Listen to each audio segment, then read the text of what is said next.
Welcome in. Just waiting for the streams to get started. And then we'll get the Dynasty information pinned at the top of the streams.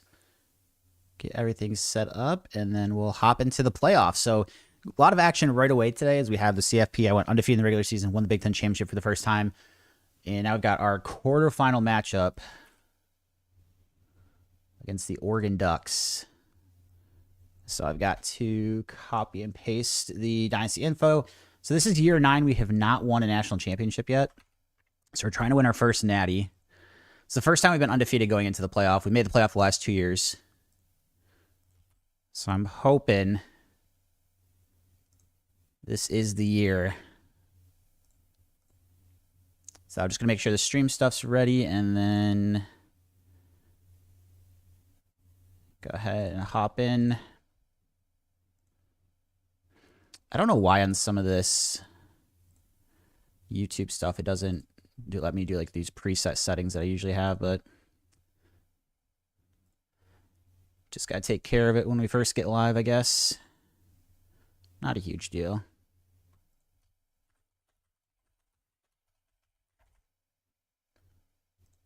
So I got EA Sports College Football 26.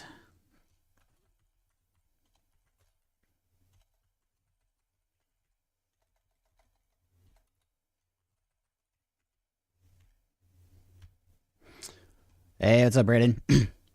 Might be the only playoff game I see live tonight. That's true. The other games are later. They're later for you anyways. But safe travels. It sounds like you're on the move.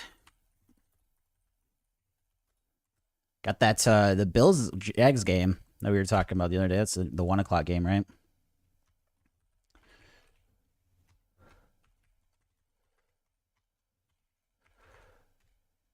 Okay.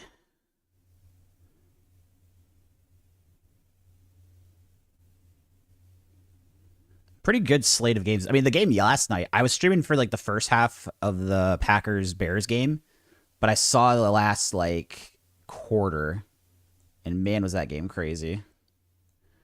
That was a wild one. I still can't believe that ending.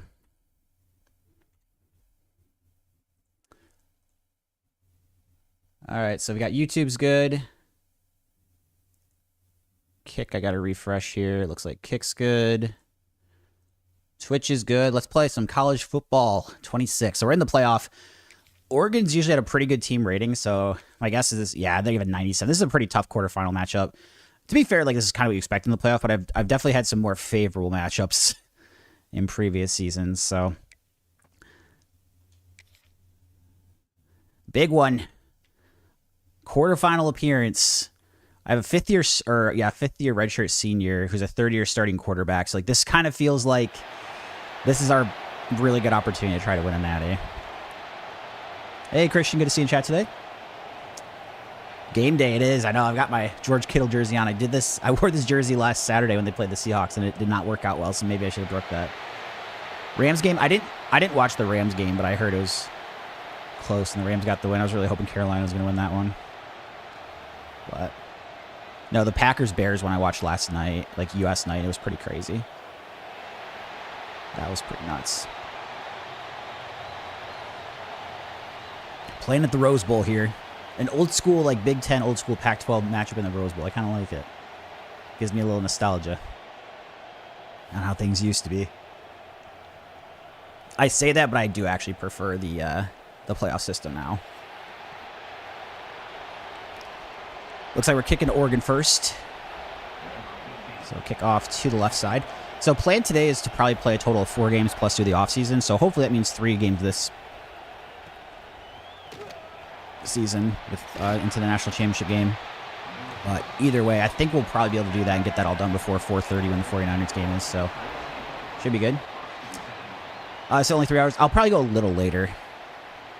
It'll probably be closer to 4. 4 games plus the offseason, maybe even push like 4.5. It'll be kind of like right up to the 49ers game, I think.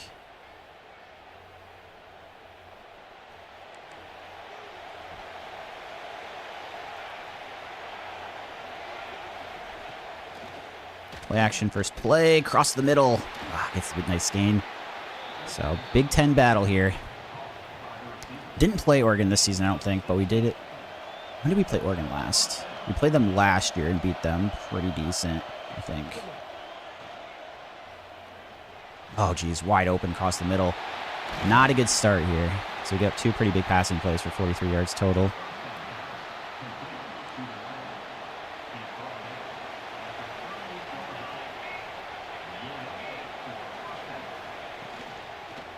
Quick out pass there. Screenplay, only gain of a yard. Chris said the Bills are going to beat the Jags 24-20. I think it's going to be a good game, similar to Brandon said. I think whoever wins that game's got a real shot to win the AFC. I think I'm going to take Buffalo. But I know it's on the road. I think I'm taking the Bills today. Any other playoff predictions from anybody? I guess my picks would probably be Bills. I hate to say this as a 49ers fan, but I mean, the spread's 6 points, and that's pretty big for a playoff game, so it's that big, and if you're betting, like, if you're trying to pick games straight up, you probably got to go Philly, if I'm trying to be unbiased. But I definitely think the Niners are good enough to win. That's the fun thing with the playoffs, right? It's just one game. Not the best team going to advance necessarily. It's the team that wins that day. Same thing with this playoff here, right? Just because we had the better season doesn't mean we're advancing versus Oregon. Christian's got the Niners 21-14. Oh, I like that. Sign me up. Sign me up. All over the run there on 1st and goal. Good tackle.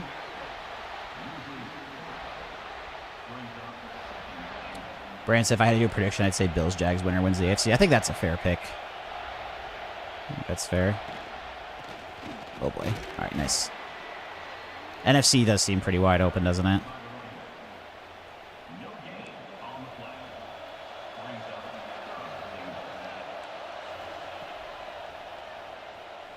Oh my gosh, dude, we pressed how to get open. Wow, Oregon just marches down the field for a first score. It's just so frustrating the Niners blew that Week 18 game, and they could have had the 1 seed. Their road is so much more difficult because they lost that game. Like, instead of sitting at home right now, they have to play at Philadelphia as an underdog. And then, now with the Packers blowing that game against the Bears, no matter what, the 49ers got to win 3 straight road games to make the Super Bowl. But the Super Bowl's in San Francisco, so. Allie in the chat today. How we doing, Allie? Appreciate you coming in.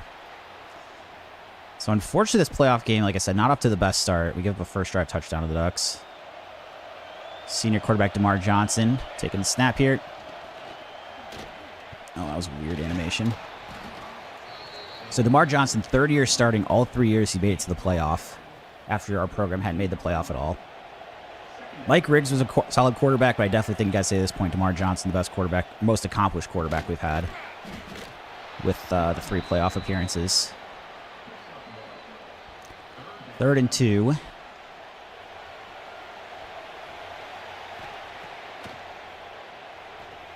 Oh, good. I thought the defensive lineman's going to get a hand there. But we hit TJ Brock across the middle.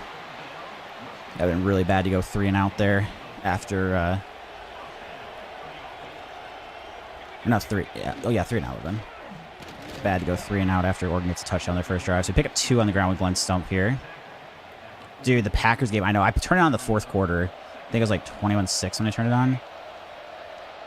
Dude, their kicker, he missed the extra point, and then he missed the field goal. I mean, that really killed him, the kicking game. Glenn Stump up the middle for a first.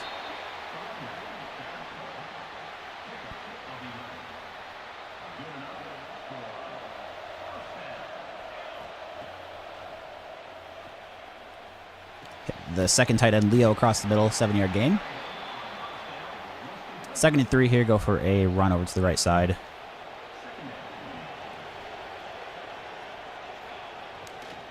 Good blocking. Oh, not perfect, but we do get the first. Don't love these pass options, so we're going to go for a quarterback zone. So it's a run to the right side here, DeMar Johnson. Oh boy, I probably should have gone inside, got what we could, but instead we we're going to lose 2 there. Ah, 2nd straight time, man. Run to the quarterback again. It's either that or wide receiver screen, which I'm not a huge fan of. This time it's a blast, so it's more up the middle. Running back didn't get a good block. So we're going to have 3rd and long.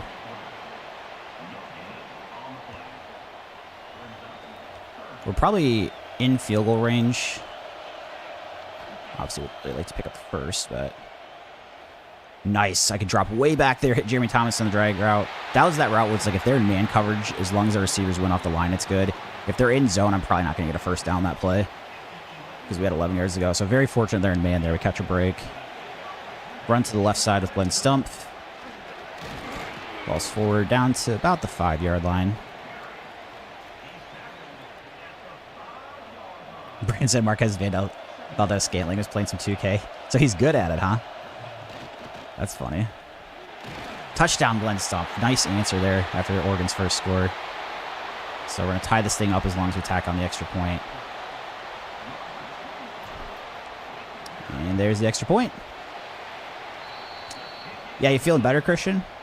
Yesterday you said you were sick. I think you mentioned somebody else in your family was sick before you, so I think we got it from right. Not feeling better? Oh, hopefully one more day. How many days have you had like bad symptoms for now? Flu is not fun, that's for sure.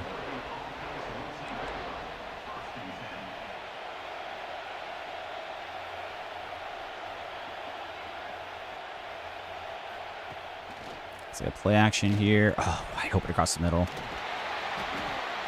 Tackled. Defense getting picked apart pretty quickly here.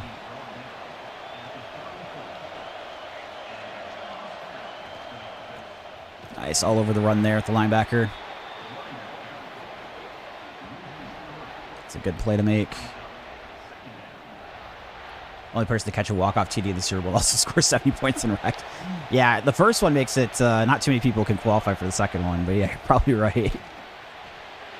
Probably right on that. Docker should cough a lot, dude. That's one of the worst parts about being sick. And then sometimes too, if you're sick enough, like you'll feel good like weeks later, but you still have like the lingering cough, which is really frustrating. Make a break. Oh, interception, Haywood. That's a big interception. Does he get an even bigger return? Down to the 31. Wow, that's a huge game changer right there. That is a big one. Big moment here. Now I've got to capitalize. Oh boy, inaccurate ball behind Devon Brent's. And unfortunately, it's incomplete. That ball's accurate. He's there, but that's the hard thing when you're doing a play action rolling to your other side there. Left side is a right-handed quarterback. And man, not going to get anything there in second down either, so we're going to be stuck in third and long. What's the inside zone? It's a run play out of shotgun usually. Could have waited. I got nervous there and I just took the check down. It's probably going to be short of the first. So we're going to have to settle for a field goal attempt.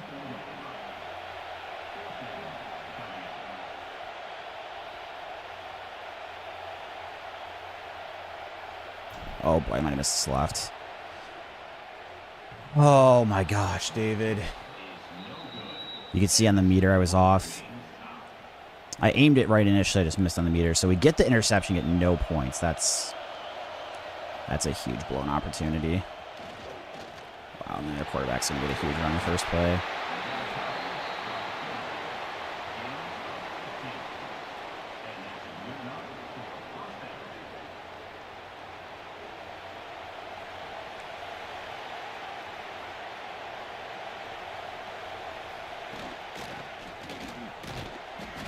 Oh, you're at EPT for the Chiefs one when they won with Scantling? Yeah. That's pretty sick, though, like, traveling, like, being able to watch that.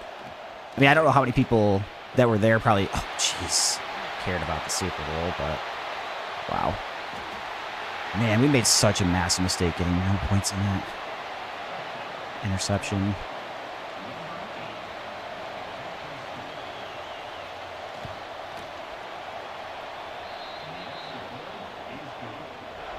So 14-7 Ducks.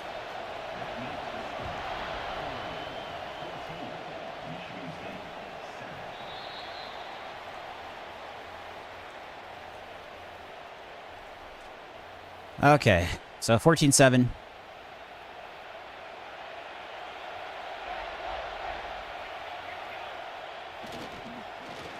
Oh, it was open. I just needed blocking. So I take a big hit. 2nd and 10.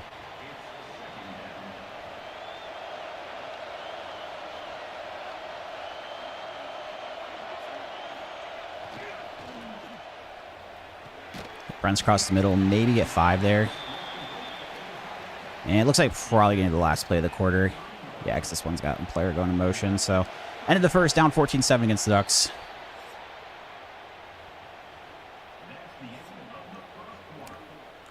Purdy's first year in the Super Bowl. No, the first year was when they lost the Eagles in the NFC Championship. When they got blown out, he got hurt in the game.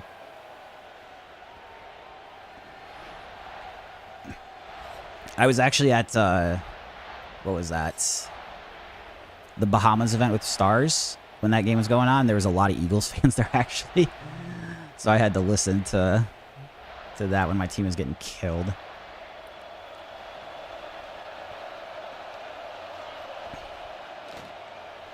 Oh, boy. Man, all over it. Wow. 3 and out. We are looking a little shaky early here in this playoff opener for us. It's the Ducks' second game. They had to play a first-round game against Notre Dame and won on the road.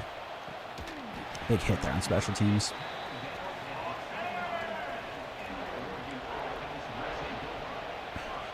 It's okay. I got no points on that interception. Oh, my gosh. I just hit that hole bad, too.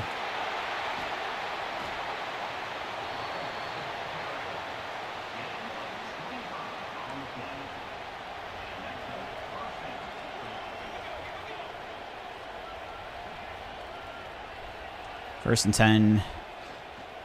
Little curl route. Hopefully that's a holding call. Yep, looks like it's going to be holding. Brock likes it. Yeah, he had that nice touchdown. It was against Chicago, I think, and he was doing that after. He like moved around the pocket and then found a use check in the end zone.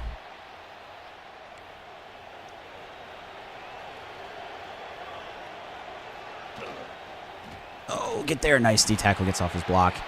No gain. 3rd and 5. Let's see if we can... I mean, at this point in this game, with how good the kickers are, they probably kick a field goal from here.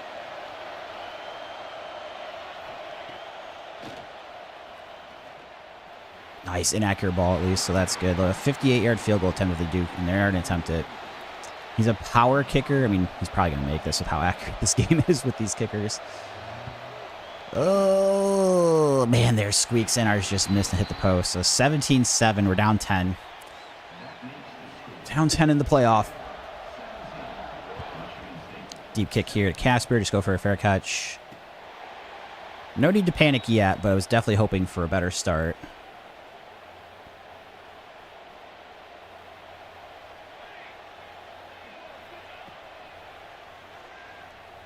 Got TJ Brock underneath. Try to cut up field for the first. We get 8. So pretty good first down pickup. Well, 2nd and 2. Sending Devon Brents into motion, and then he'll be our lead blocker here.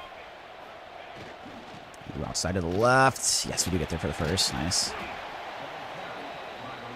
Brants had actually preferred college football before the playoff existed. I mean, I was talking about this yesterday when I was playing some Madden. It's I've always, for football, it's like the 49ers game's been the thing I'm most interested in. Michigan State 2nd, and then outside of that, like I would take a big college game over like a regular season NFL game. But the portal is making me lose some interest in college that I maybe had before outside of MSU, just because like these dudes are basically on 1-year rentals every year. Like a lot of these guys, like they're there for, and it's like a big deal if they come back for a 2nd year. It's just kind of crazy. It's just the new age. TJ Brock across the middle, good pickup. So the NFL's obviously always had people moving around, but a lot of times you'll have a couple of your best players that maybe have been there for 4 or 5 more years. That was a bit of a risky throw to Brents across the middle. I should have thrown it earlier before he got into that guy's zone. So incomplete there, 2nd and 10.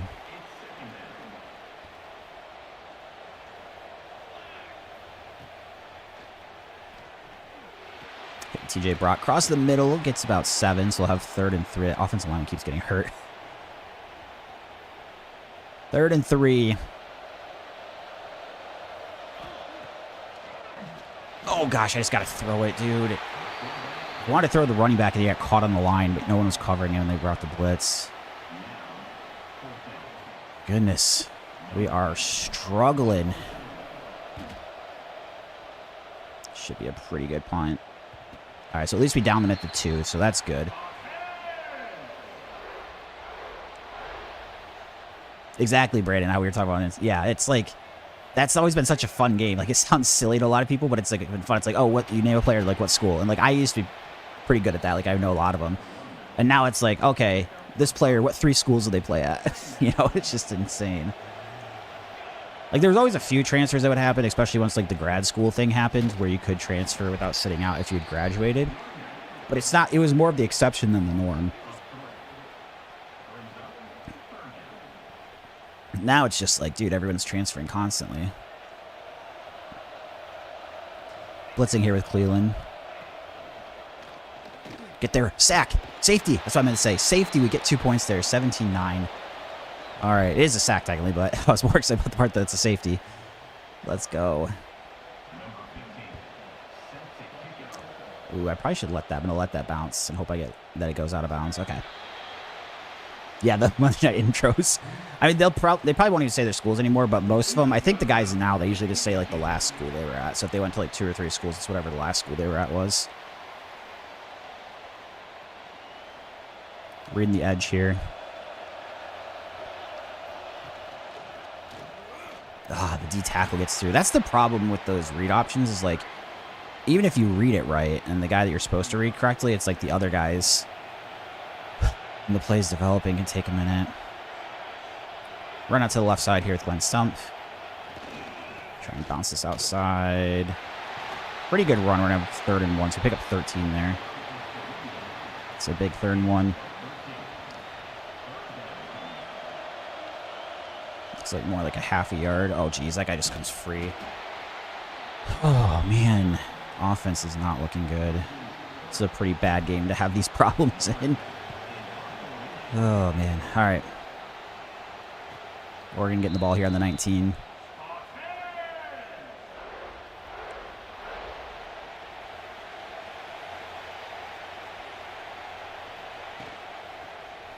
Keep with the quarterback.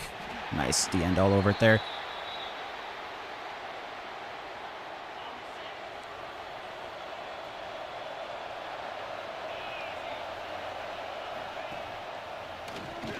Pitch. Nice. Oh, no way.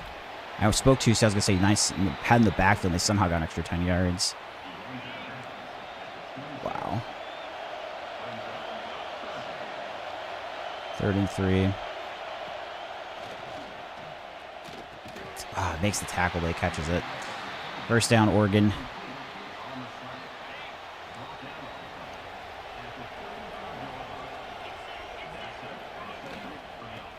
Oh, I missed him. Make the tackle. Oh, my gosh. Dude, what is going on? We had such a great regular season. We had a few close games, but...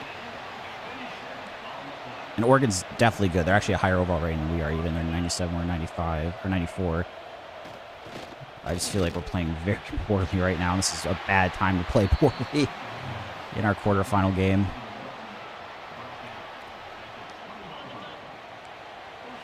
So they're going 5 wide. Gotta try to hold them to 3 here. The good news, we do get the ball at half. And then we can use some timeouts here to try to make sure that we... Oh, gosh. So if I can at least go down the field, get a touchdown, make it a 1-score game, getting the ball at half, but being down 15 here in the first half of the playoff game. This is like our best chance probably for a minute that we're going to have to win a natty. The roster next year might even be better, but it's just that like going from a 90 overall 5th-year senior quarterback to probably going to be like an 80 true freshman. It's going to be much more difficult. Yeah, Brandon, we're in a bit of trouble here, aren't we? Sorry, we just got to try to get down the field and get a touchdown here. God, of course, we're going to get a holding now. Dude, how is our team falling apart like this? Why wouldn't there be a holding call here?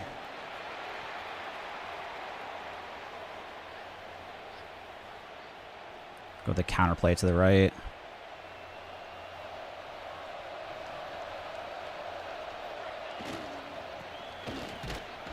Not too much on the game. Pick up 3.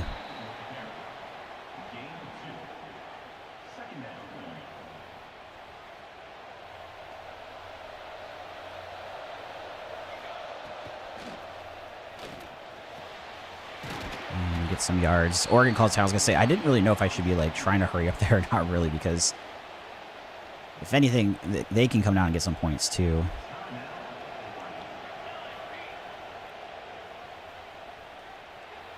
Oh boy. Dang it. See, I was trying to get away from the rush. This is wild. Undefeated regular season, and we're just crap in the bed in the playoff. Goes without saying, but don't want to go down 3 scores going into half. Looks like their backup quarterback, since their starter got hurt. At least we got that going for us. Into the flats, make a play, wrap up. 2nd and 7.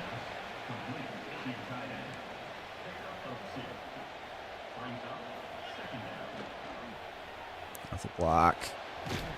Nice. Make the open field tackle there. 3rd and 6.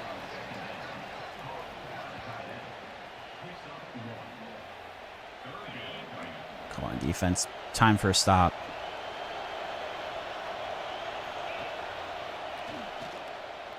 Oh, no. Deep ball. Oh, break it up. Okay. So we're going to get the ball back. Not going to have a ton of time. We'll probably have about 50 seconds by the time we get it. Have to go pretty far downfield.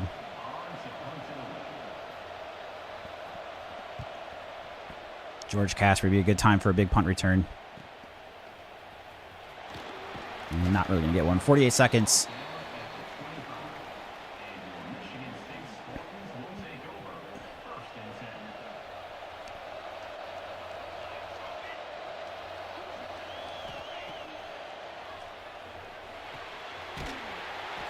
Not too much there. Take a first timeout.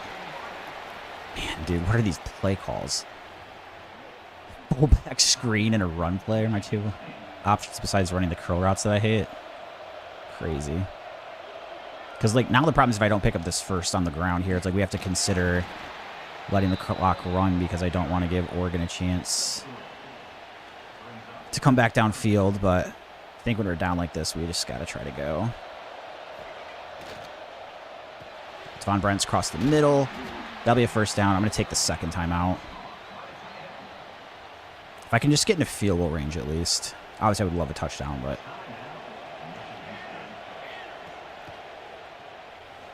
Oh, I threw it behind him.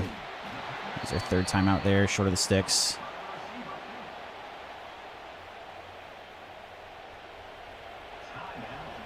.22 seconds. Can still use across the middle. I just got to throw this away. Down 17. Who gets the ball? We do. So we at least got that going for us. We get the ball at half. 3rd and 6.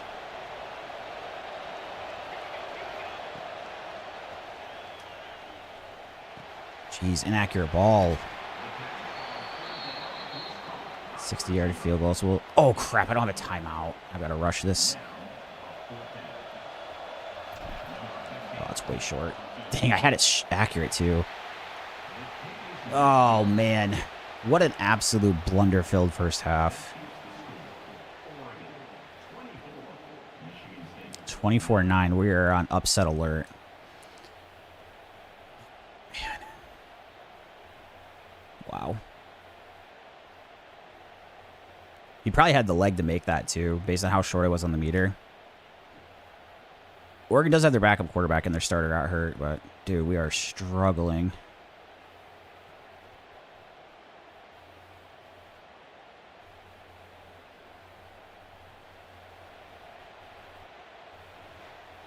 So here we go. Get the ball. Let's make some moves here.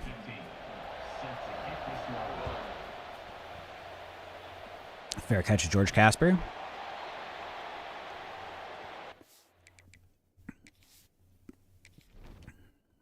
The other thing I got to change is the running backs. Because the changes I made, like my starting running back, just like doesn't play many carries in some of the games. Other games he does, but he's just like worn out apparently. I don't think the game will have me go for 2 if I had to guess.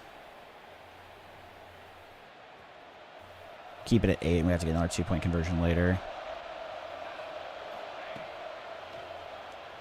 Got Walt Everett across the middle, wide open out in the play action. Good first play of the half here.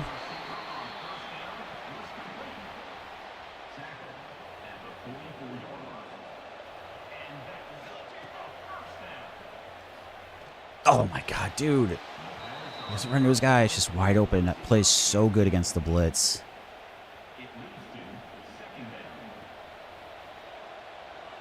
Just like constant little errors like that, man. Everett, across the middle. Come on, get to the end zone. I don't think he's fast enough. Down to the red zone, though, so that's good.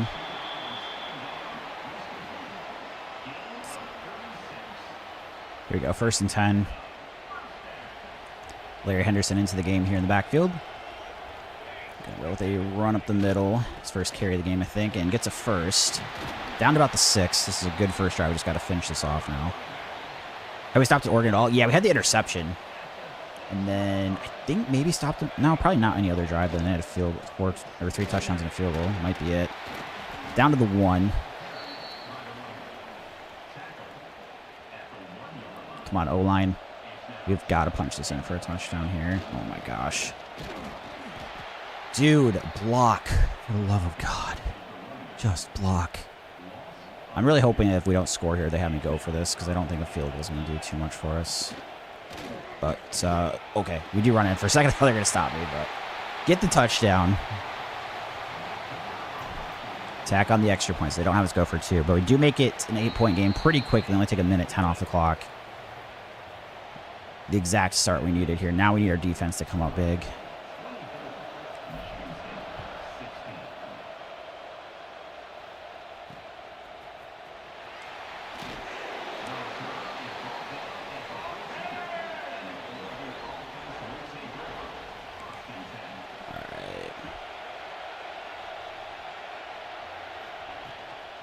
Nice defense all over the first down play.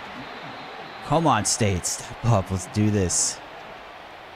Get the 15-point comeback in the playoff.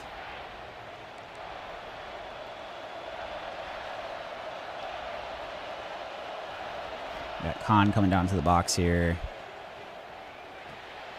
Make a tackle. So we're going to have him 3rd and medium here. 3rd and 7. 5 wide for the Ducks. Really used the stop. Oh, jeez. I guess got toasted there. Check down. Make a play. Yes. There we go. Come on. 3 now. I said you're losing to the Ducks. We are. It's a big one, but, I mean, dream start to the second half. We get a touchdown, and we've got them going 3 and out. So if you're going to have a 15-point deficit at halftime, this is the best chance, the best way to try to come back. Get good field position here, too. We'll be on the 41.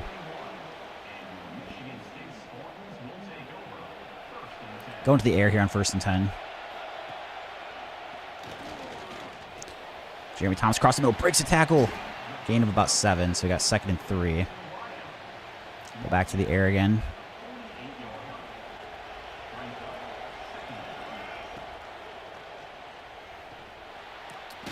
Nice. Cross the middle, TJ Brock.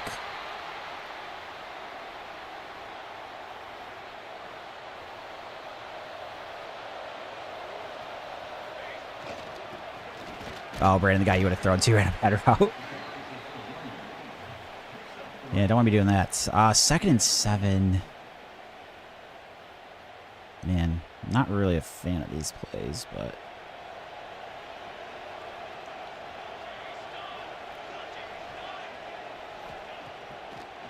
Walt Everett, and get the edge. It's a good play. Oh, he's not going to quite get to the first, but we do make it 3rd and 1.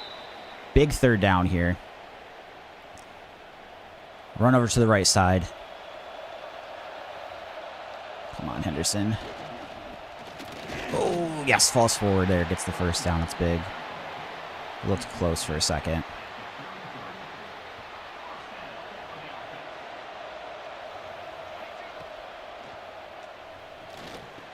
Take a hit there. Can't hang onto the ball, unfortunately.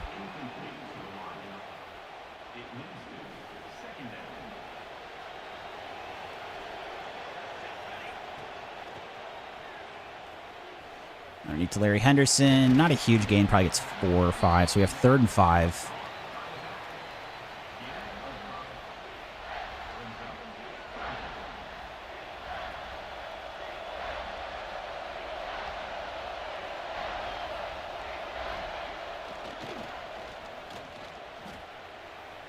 The fullback, the check down to the fullback. Making a play. He's wide open. That's big. Go toss play to the left side. So we have Thomas go in motion, and he's going to crack block here. Get outside. Dang it. Not going to quite get there. Falls forward pretty good, though, so still find a way to gain a yard.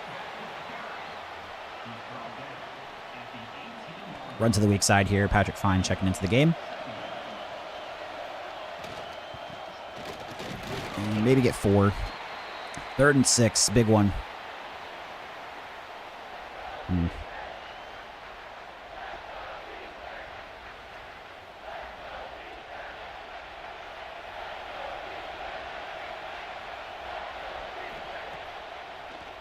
Dang it. I'm not going to get the first. Field goal attempt from the hash.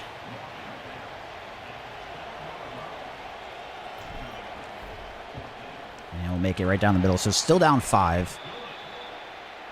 But good start to the half. We're up 10-0 in the second half after we were down 15 to start. Got 2 minutes left in the third.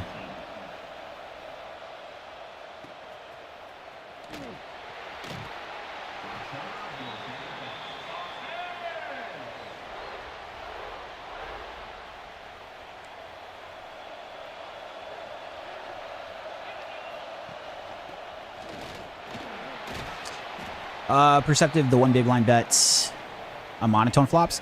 It's just that a lot of the times people don't have, they have a lot of hands just have to fold to anything. So you're getting like a really good price on your bet. So you don't need them to fold very often when you can just like either range bet or very close to range bet the one big line in those spots when you're in position.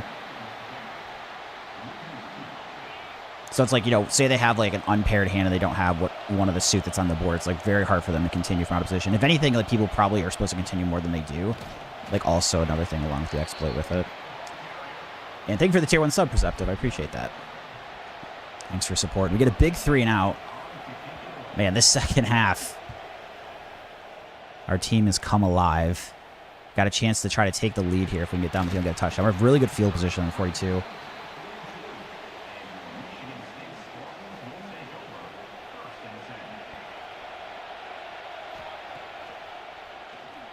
Devon Brent's across the middle. Picks up about 7. Already thrown 30 pass attempts here. Larry Henderson on the ground here. Up the middle. Nice hole. Pick up the first down. He gets hurt, though. That's not good to see. Larry going down.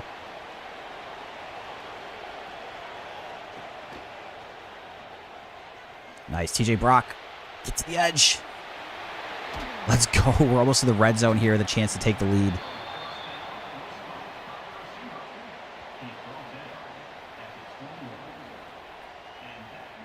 Oh my gosh. All right. We are making moves, chat.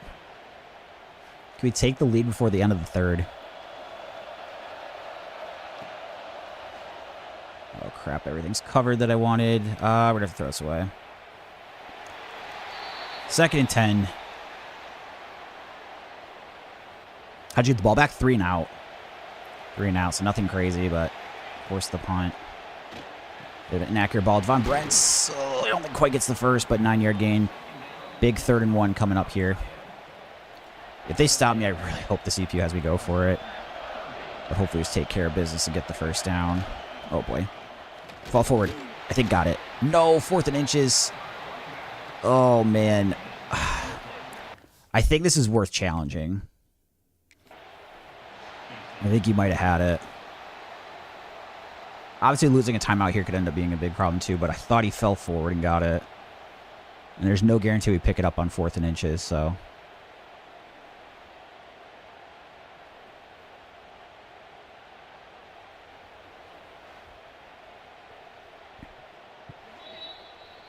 Oh, and they're let me go for a field goal. Oh, my God. No, they were going to let me go for it, and then now they're kicking it because I had challenged. Should have thought about the AI being completely stupid. Oh, my God. I can't believe that just happened.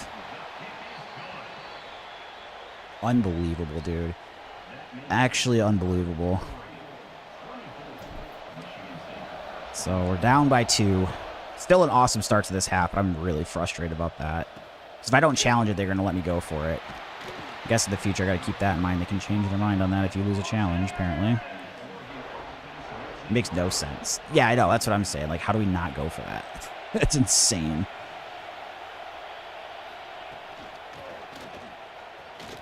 Oh, dang, didn't get quite to the edge, but defense makes a play there. I mean, 5-2 is definitely a difference, but it's obviously when you're 4th and inches to go like that in that spot, it's just got to be a go for it. Get there. All right, defense is looking stout in the second half to start. Just got to finish it strong here on this one. Get forced another 3 and out. So the biggest thing is if we stop them here, then we just need a field goal to take the lead instead of a touchdown. So, I mean, there is a difference. You're right if they score a touchdown, but it's still, like, clearly if you look at the pros and cons, that, like, that's just a go for it.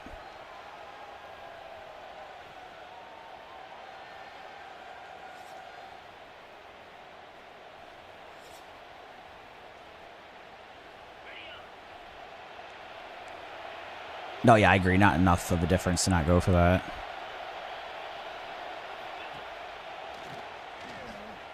Pick. Oh, my God, he dropped an interception.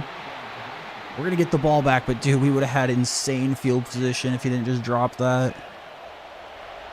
We're going to struggle in the second half with their backup quarterback in, with their starter getting hurt. We caught a big break with that. So, deep kick here. George Casper cuts it back. Another good field position here. Yeah, that drops. The timing of it, like the importance of that spot, too, is crazy to drop that.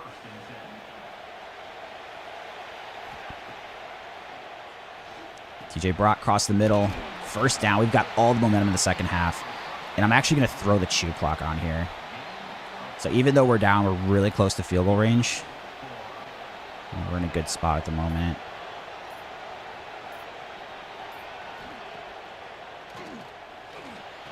Hit Jeremy Thomas across the middle. Another first down. Let's go. That is going to put us in the field goal range. Again, I'm not the best kicker in the world, though, so there's not a guarantee we make it. But usually if it's like a shorter one that's not on the hash. Patrick Fine up the middle, about 6 yards. All right, we'll take that. Go for another run here. I would really like to make it a touchdown here. If we get a field goal, it still gives them a chance to come down and win with a field goal. So, also, if we can keep moving the clock. Nice. Good first down. Just hope there's no injury. Dang it. Dude. It's the running back that gets hurt, so that's going to stop the clock. Trying to keep that puppy moving. So we got Glenn Stump back into the game here. Fake the end around. Ooh, run doesn't do too much. Does fall forward for about a 2-yard gain.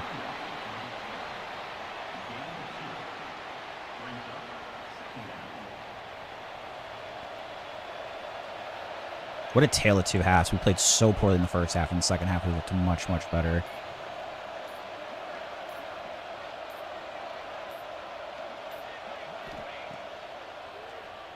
Well, Everett across the middle. Get the first. Well, nice. Falls forward. Injury timeout will stop the clock, though, unfortunately. Patrick Fine back into the game. Go for a run over to the left side. And falls forward. About a 4-yard gain. So we got 2nd and 6.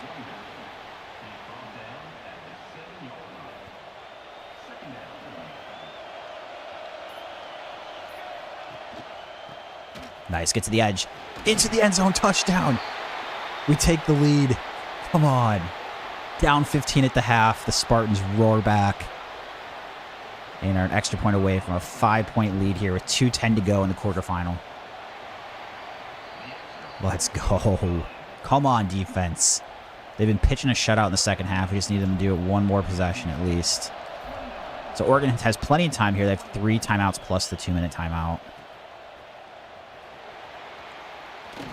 And make the tackle.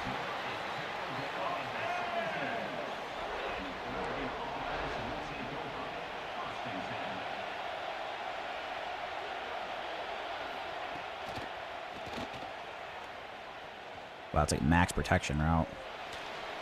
Oh, caught it. Dang, I thought the safety might come make a play on it. So they only had 2 people even going out for a route there. It was max protection, 8 blocking. This has been an epic quarterfinal game. Nice, good run defense there on first. So they end up losing a yard. Second and 11.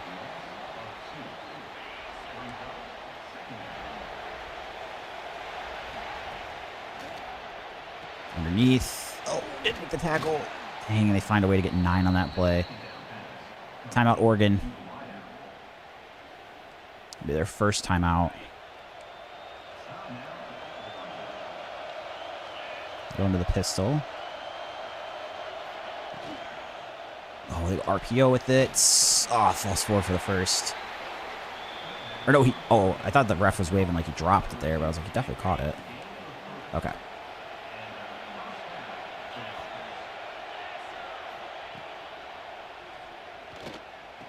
Man, I was just a step late getting over there. Oregon, their first drive this half moving the ball. It's a pretty big time to be doing it.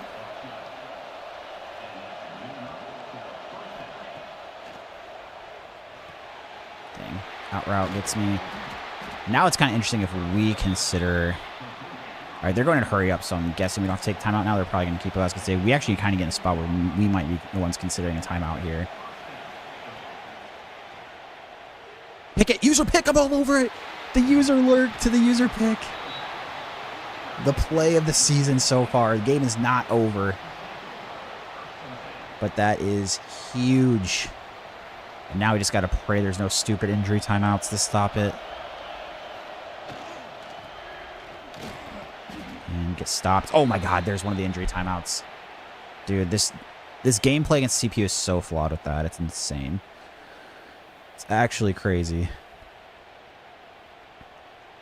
2nd and 9. So Oregon can stop the ball both times. Just trying to one-up the Bears. That's bad, I know. Looks that way, doesn't it? Patrick Fine straight up the middle. He's wide. Another injury timeout, though. Oregon just keeps getting bailed out by the CPU glitch. Oh, my God.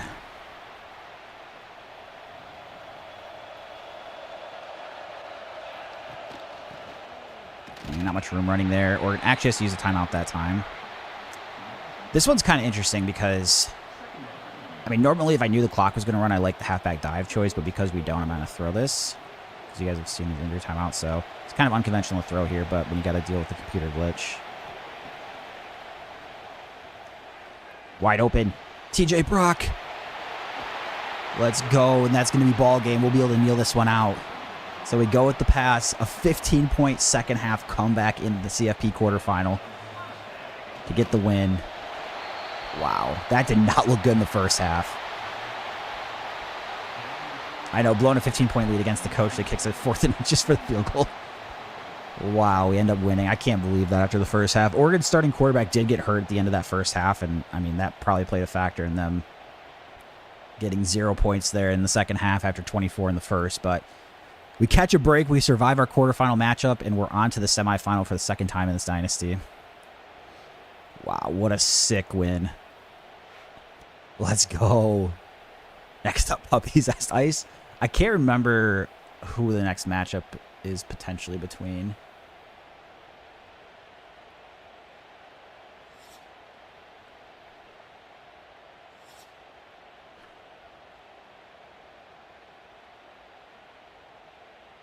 Just updating the stream title. Oh, man. I cannot believe we won that.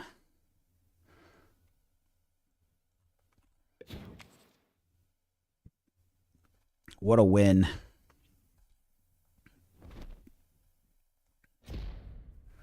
Add the Rose Bowl trophy to the case.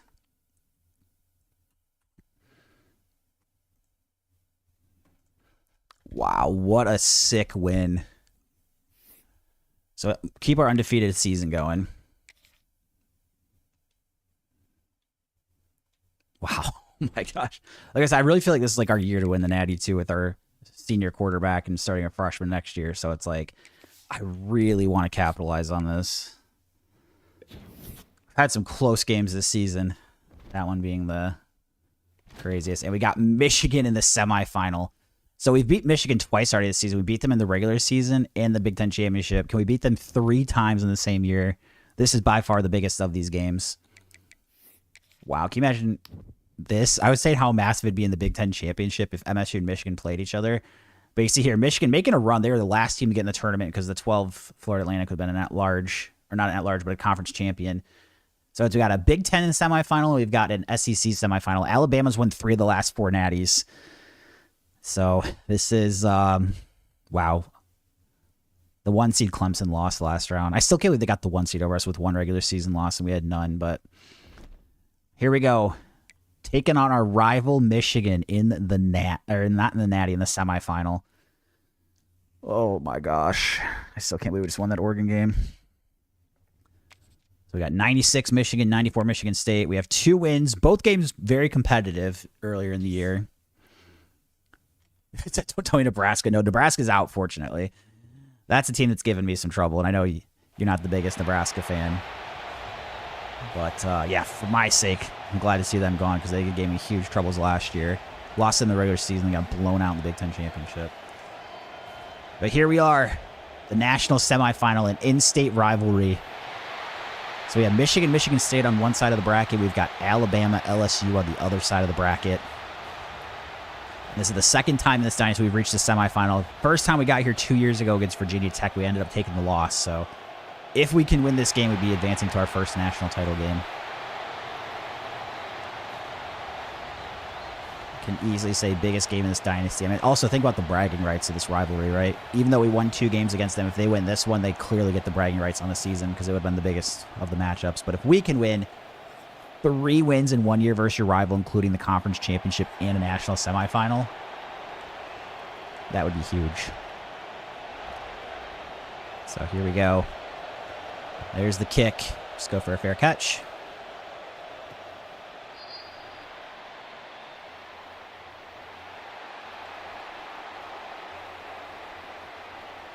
Build a wall on 3rd and short, load the box, shoot gaps, and force the offense to win on the perimeter. That's the goals here. So I suppose this would be a good game to win. Yeah, I would say ice. I'd say we probably want to win this one. I think we want to win this one. So we got Gregory Johnson in the backfield here alongside DeMar Johnson. And we get no blocking on first down, unfortunately. So we're actually going to lose 2 there. Michigan's defense looks good on the first play of the game. TJ Brock gets the first down. There we go. Pick up the first. 1st and 10.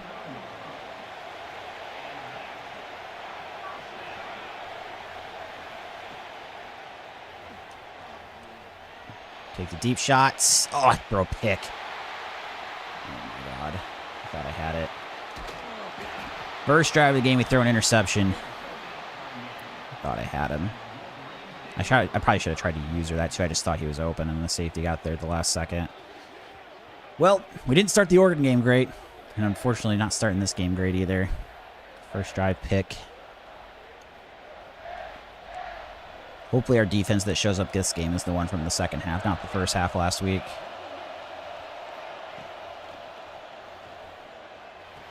Across the middle, make the tackle short of the first here. 7-yard gain, 2nd and 3.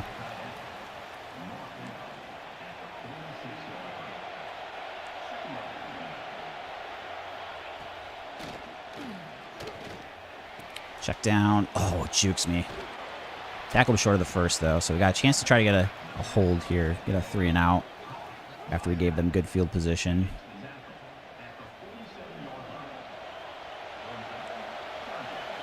Bring the blitz with Khan. Tight end's going in motion. Oh, didn't quite make the play. Oh, man, breaking tackles, too. So Michigan gets the first down, goes into Michigan State territory. And we got a 1 wide receiver set here. Michael Cleveland on the blitz. No gain there.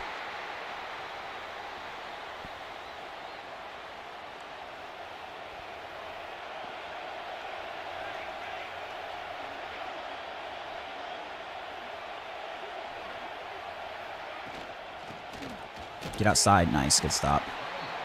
Jerry saying 6 semi matchup. I know. 3rd time we've played them this season. We played them regular season. We played them Big Ten championship, and now we're playing them in the semifinal. We won the first 2, but both games were very competitive. I threw a first drive pick here. Oh, gosh. Get there. User pick. Oh, fortunately, he drops it. That was actually a great throw from the quarterback. So neither team going to get any points on their first drive.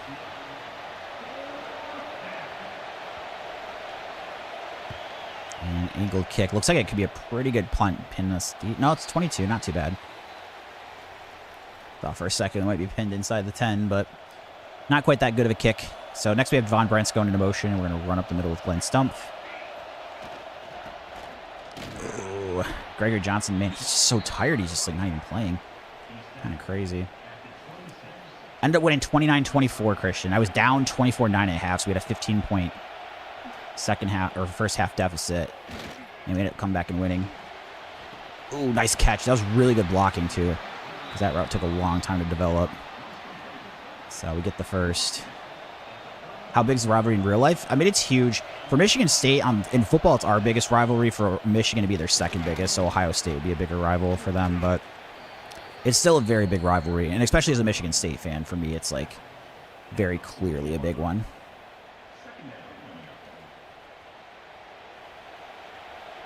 Michigan still cares about it. It's just that Ohio State's a bigger one to them. Wow, they bring in Gage 8 there. They're trying to catch us. But easy pass to Brock across the middle. Christian State, Michigan owns Michigan State in football. I mean, right now, State's won their fair share of games, but I would say definitely over the history of the Dynasty, or the rivalry. I don't know what the matchups is, but I'd have to imagine Michigan's up a decent amount. Ooh, not a very accurate ball there to Brents. Honestly, kind of put that in trouble. Go for the screenplay.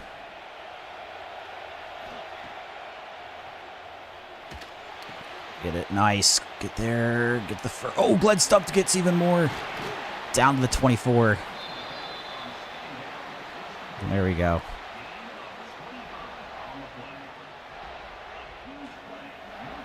Run play to the right side.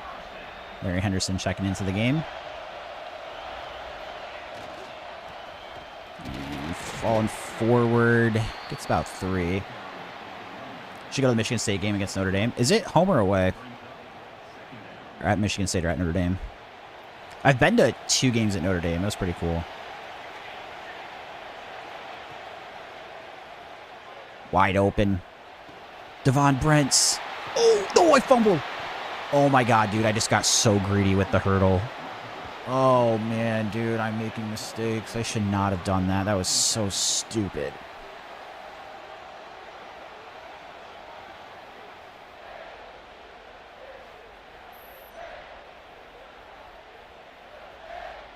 Dude, what am I doing? That was so dumb of me to do that. I mean, sick hurdle, but... All right, 1st and 10 from the 1. Here, if we can hopefully get a safety for the second straight game.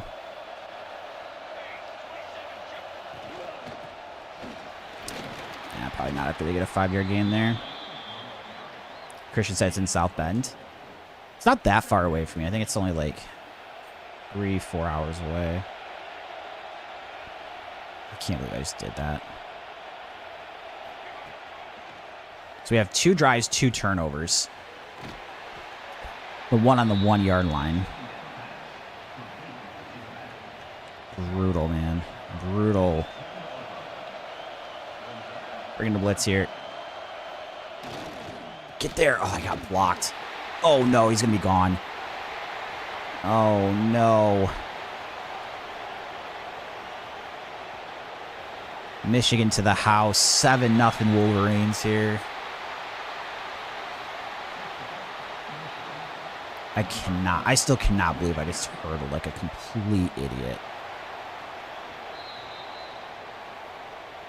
Wow. Well, second straight playoff game. We're going to have to come back from a deficit. So why aren't you going to the 49ers-Eagles game? It's kind of expensive to travel and everything and go to the games. And none of my friends are 49ers fans, so I'd just be going by myself, which if I'm going to spend like a lot of money going to a game, I'd want to go with at least one friend. Super Bowl? No. Super Bowl is crazy expensive. Crazy expensive.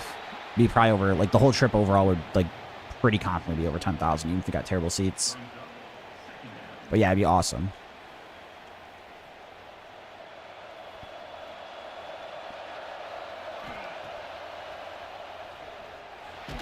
had A there, but I just panicked a little bit, threw it away. 3rd and 12. Why do you have the Eagles winning today? I mean, the betting markets have them as a decent favorite, 6-point favorite. And if somebody's that big of a favorite, if you got to pick just straight up, like, you'd probably go with that team. I mean, being on the road's huge. Oh, God, I should have thrown a pick. I thought that guy was coming down to the underneath one. I get very lucky not to throw a second interception. I have a 3rd turnover this game.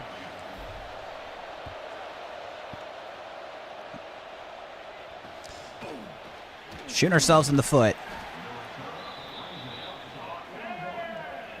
So Michigan's going to get the ball right around midfield here.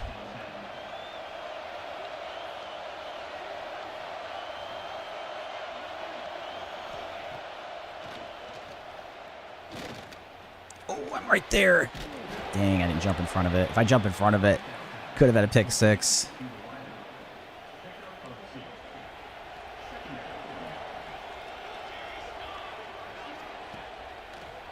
Looks like a screenplay. They go actually the opposite way. Just spun on. Jeez, somehow gets the first down. Said Brock Purdy hit the Dougie if he scores a rushing touchdown. Probably. He loves that dance. He'll probably throw it out there. All right, come on, defense. Lock up. Oh, quite get there the blitz. Wrap up with the corner, though. Make a tackle. They have a 1-yard gain.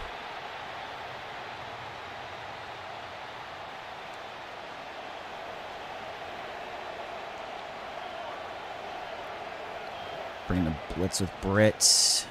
Oh, didn't quite get there. Tackle them short of the first. They're probably in the field goal range.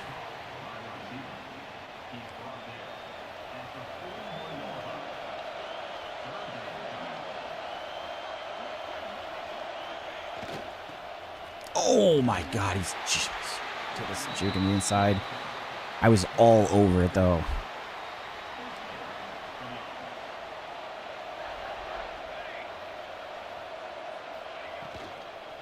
RPO wide open there. They're thrown to the side. I was blitzing the corner from.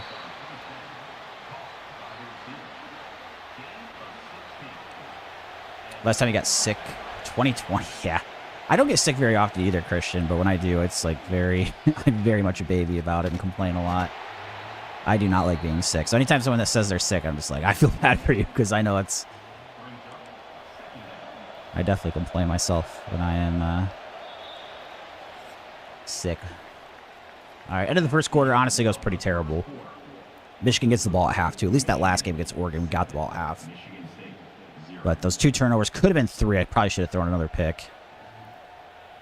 And not the strongest start against our arch rival here in the semifinal.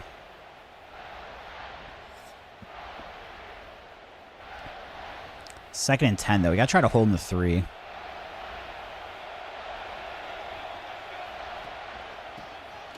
Nice. Good defense there. 3rd and 11.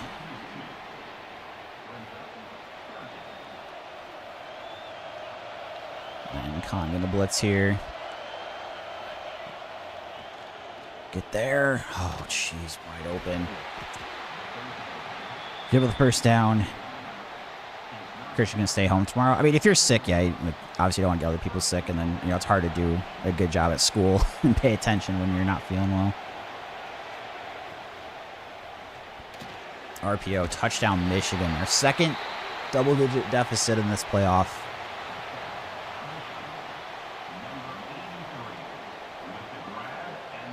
Not giving put ourselves in good situations in these games. And like I said, the problem with this one is Michigan gets the ball at half, too. Deep kick to George Casper, just fair catching this. Need the offense to get moving here. Run play to the left with gun stump. Ooh. Gets up the middle for a 4-yard gain. Go back to the ground game here on 2nd and 6.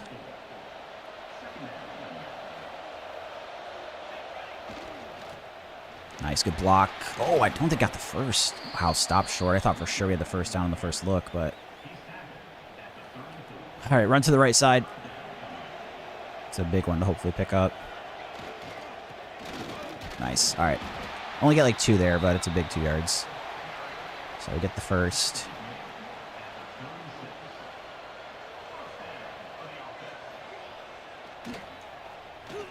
Jeremy Thomas gets the catch. Not too much after the catch, though. Picks up 4.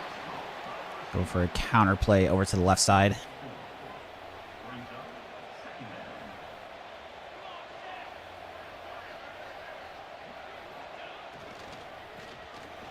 Good blocking. Get the first down. That's good. Chris asks, are you tired when you're sick? Yeah, I definitely get pretty tired and worn out. A lot of times I just like to lay around and do nothing. And just like watch TV by myself, be left alone. That's kind of how I act when I'm sick. Larry Henderson up the middle, 4-yard gain. Got 2nd and 6.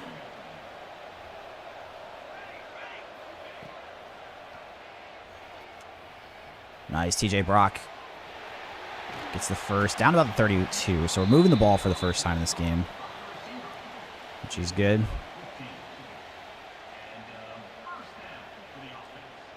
About time.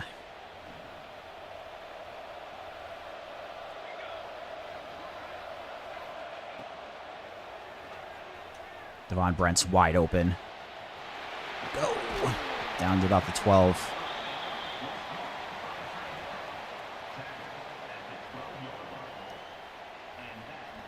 Back to the ground game here. So the tight end's going to go in motion. We're going to go for a halfback dive, a stump. Get to the right side. Not too much. Tackle the 11, maybe pick up a yard. It's important to try to punch this in for a touchdown.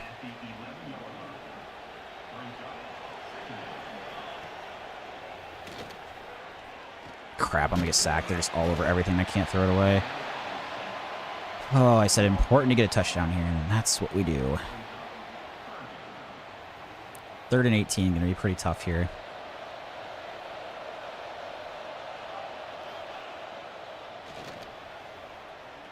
Throw it away. All right, fortunately I was in the pocket, so we get a touchdown grounding. So settle for the field goal attempt. We moved the ball really well, but then they stifle my passing routes. In the red zone, we do tack on a field goal. I did see that, Christian. Yeah, I saw that they lost. I haven't watched any of the Michigan basketball games, but apparently it sounds like they're like extremely good. And even if losing that game, they're probably the best team in the country, which is not something I like to hear as a Spartan fan. We need to get a stop, though, here. So 14-3 Michigan. 3 minutes left in the second quarter.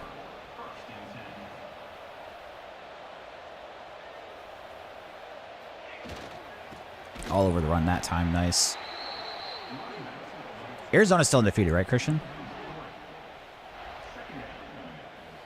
I think they're actually number 1, aren't they? Michigan was 2. Quarterback keep, D tackle all over it. 3rd and 16. Have absolutely got to get off the field here.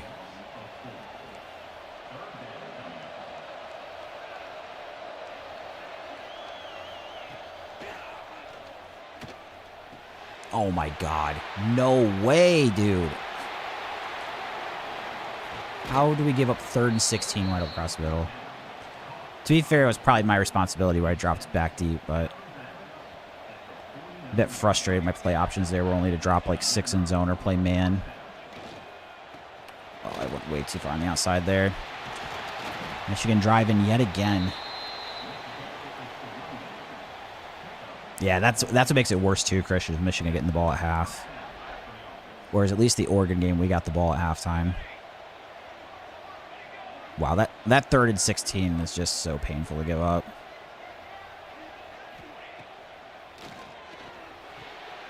All right, tight into the flat there, 2-yard gain. What's Michigan State's basketball record? I think they have 2 losses. So they lost to Duke and Nebraska. So probably like 13-2 or so, or something like that. I didn't watch the Northwestern game recently, but they were down like 7.5, but came back and won. I don't watch a ton of regular season college basketball, even Michigan State, but I'll watch March Madness. I watch the NBA quite a bit. I'll usually watch more on like tape delay and stuff, but either like late at night or the next morning. Check down, playing their tackle at tight end. Michigan's done this in this dynasty historically. Bringing a blitz, 2nd and 4. And gonna need to get there because they're 5 wide. Actually, I'm gonna probably take this guy and cover here because I was gonna say because the safety that's supposed to be covering is not even close. That's what. Whoa, first down. That's way too favorable of a spot. There's no way he got the first. Christian, not a Duke fan either. I know, I don't like him. I don't think they got the first.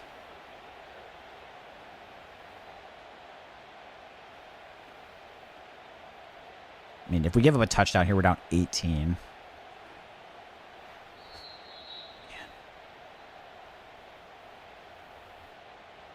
First and goal. Wow, they got... I can't move plays. That's right. Oh, my goodness, guys. What is going on? We beat these guys twice in the season already. Now they're killing us in the most important matchup. Oh, my God. He just runs right through my linebacker. 21-3. We're getting boat raced here. Oh, my gosh.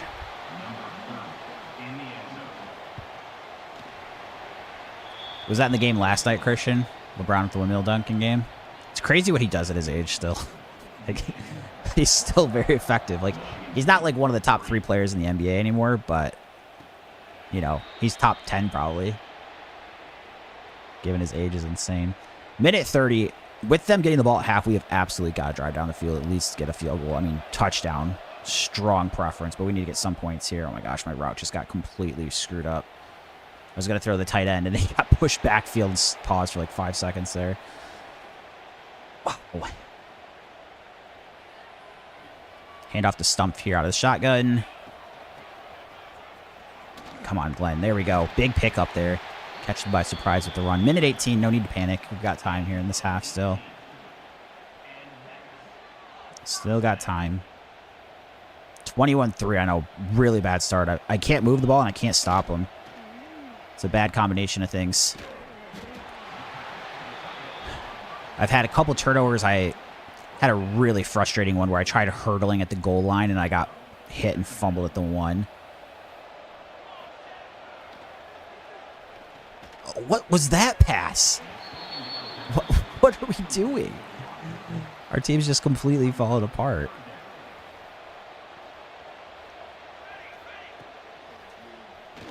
Big catch there from Jeremy Thomas. 52 seconds left, 2 timeouts. We're not going to use one yet.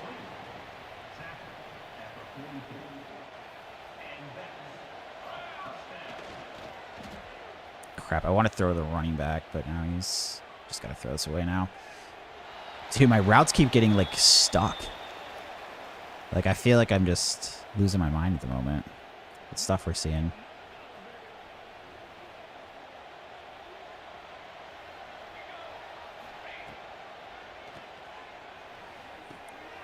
Get the first at least. Nice. 35 seconds left. Going to keep the timeouts for now. I'm actually going to try... Oh, I should have gone for that other pass play. I didn't love the pass play, but it was probably better than going for a handoff here, to be honest. Because now it's like I'm going to have to be forced to use one of the timeouts. Alex R... Oh, Wizards. Yeah. He's like a 2nd overall pick. I don't think I've watched a single Wizards game since he's been there, so I can't give too much feedback there. Press coverage on the outside. If the safety comes down, maybe throw a deep one. No, he doesn't. Oh, I should have waited an extra second there. Dang. Quick one doesn't work out too well. 3rd and 5.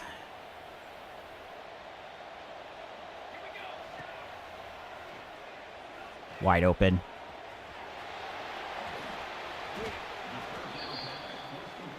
Not going to use the timeout here. Going to save it. Nice. Wide open again. Same route. Walt Everett. Let's go. That's a big touchdown before the half. So we finally get our first touchdown of the game. Can we complete a 2nd straight epic comeback in the playoffs? So we were down 21-3. We were down 15 at halftime against Oregon.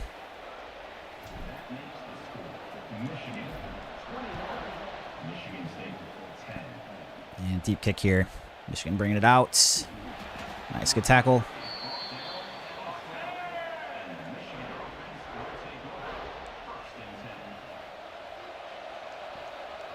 So they're just going to run this and run the clock out. Shoot the gap, hit the tackle. And that should take us to halftime. So 21-10 deficit at the half with Michigan getting the ball. Not a good situation to be in, but at least we get that end of half touchdown. Try to get the slightest bit of momentum we can try to find here. Is he gonna, Christian, is Jokic gonna miss too many games to win the MVP though? It's like, what, 65 games they have to play to be eligible for postseason awards in an 82-game season? 21-10 Wolverines. Man. Not the semifinal that we were hoping to have in the first half, but the quarterfinal game against Oregon was epic.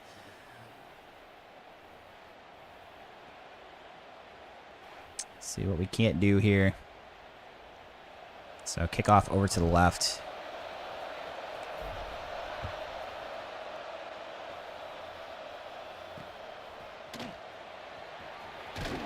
Make a tackle, nice. 1st and 10.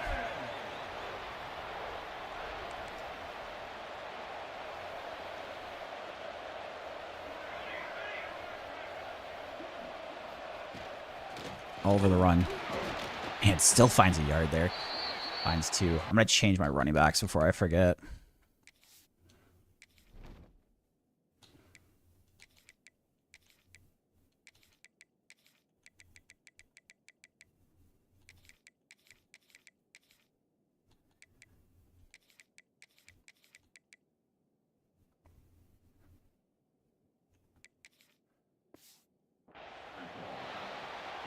Second and 8.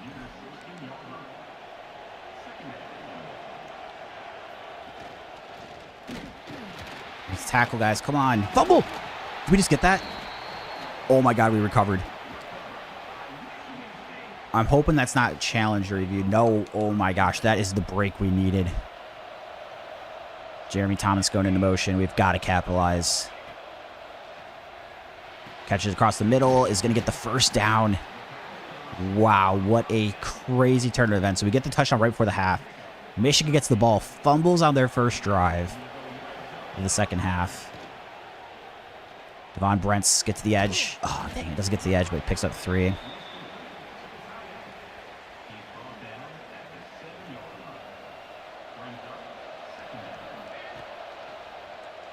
It's a tight window. Oh, I get it in there, but not going to get into the end zone. 3rd and 1. Come on, guys. Punch this in. This is big because I have to kick like a hash kick if I don't get into.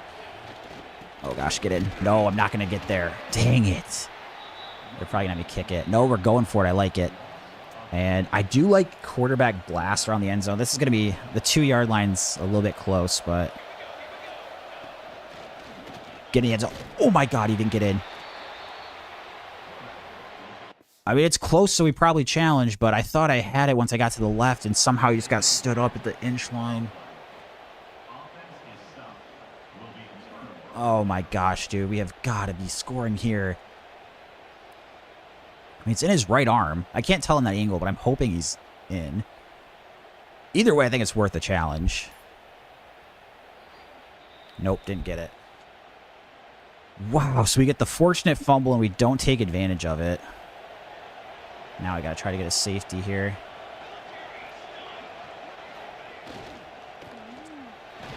All right. 1 yard, 2 yard gain. Dude, how do we not get points there? Oh, man.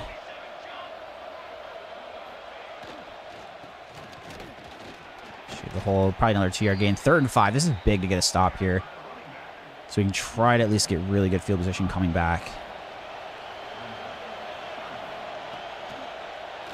Wow, they just burn us on the out route. I cannot believe we just blew that gift we were given to start this half. Wow.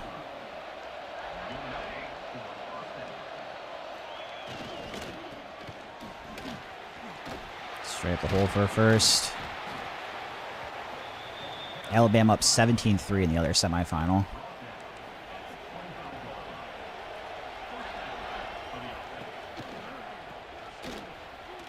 Shoot there with Khan. 3 yard loss, so good tackle there.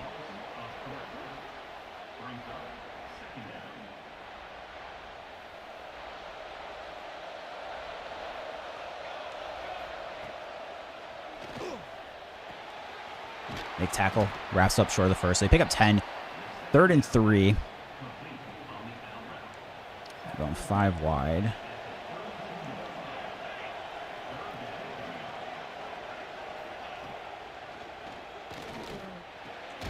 Dang it. Curl route gets open. Curl route gets open.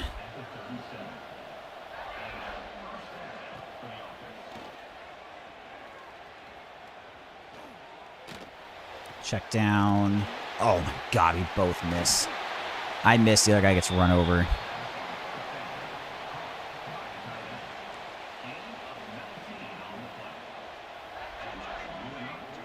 First and 10. Contain the run there. Nice.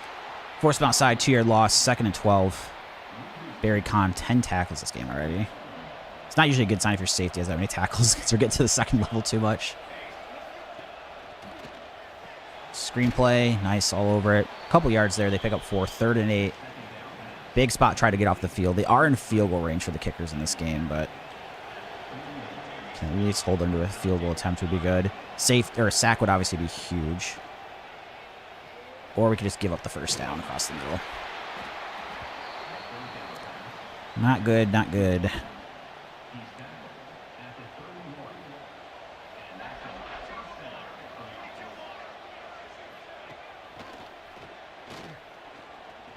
Nice, there's a sack. Sam Anger with the big sack. Kicks him back to the 35.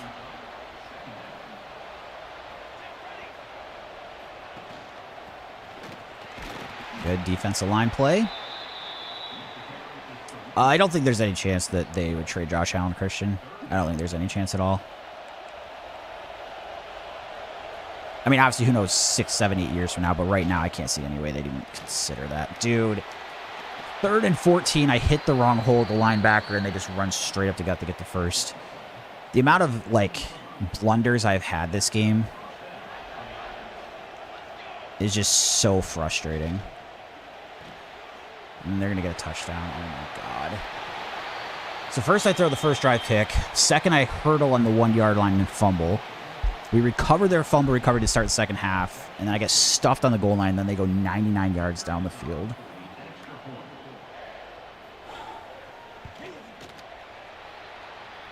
This is... I mean, imagine this. We beat our arch rival twice this season, including the conference championship game. We get them in the playoff, and right now we're down by 18. This is a great opportunity this year to try to win a Natty, too, because we've got a 5th-year starting quarterback, whereas next year we're going to be starting either a redshirt freshman or a true freshman. So this is really kind of like, I would think, a good year to try to get it, but down 18 at this point's a lot to try to overcome. Not impossible, but we need some things to go our way here. Oh, including a wide-open Jeremy Thomas. They blow the coverage. All right, go, go, go, go, go, go. First break that we needed. Okay. Into the end zone. Quick scoring drive was on the list of things we needed. So, tack on the extra point, 28-17. So, we're back to being down 11. Now we need our defense to get another stop. As soon as they were press coverage and the safety went away from being over the top, I was like, dude, if Thomas just beats him off the press, that's going to be 6. DeMar Thomas throws a good deep ball, too. Wow. Okay, back to an 11-point game.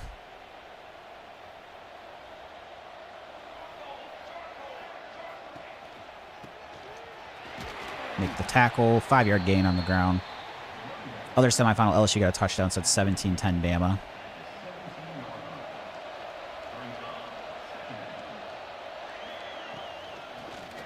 Make a tackle. Yes, let's go. It's going to be a loss. 3rd and 8. Let's go, defense. One more stop in this drive.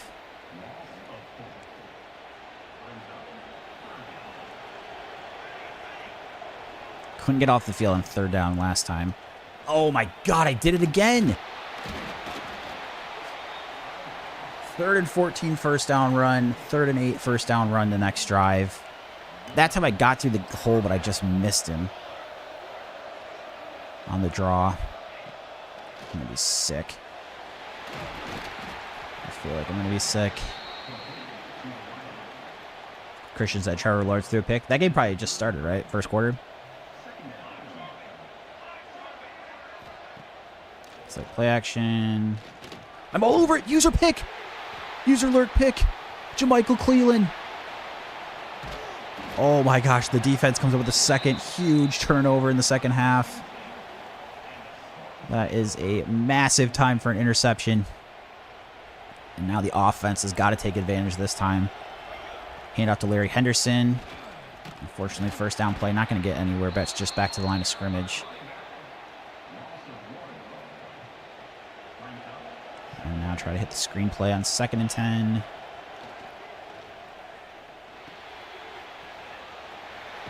Yeah, about a 6-yard gain. 3rd and 5. This is huge.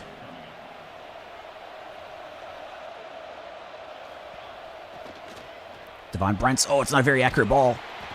All right, gets the first down, though. And then we're going to try to get one more play off here before the end of the quarter. Runs to the left. Get in. Oh, man, that looked like he scored. I mean, I've already used a challenge this half, but and lost a timeout from it. But that felt like that was a score.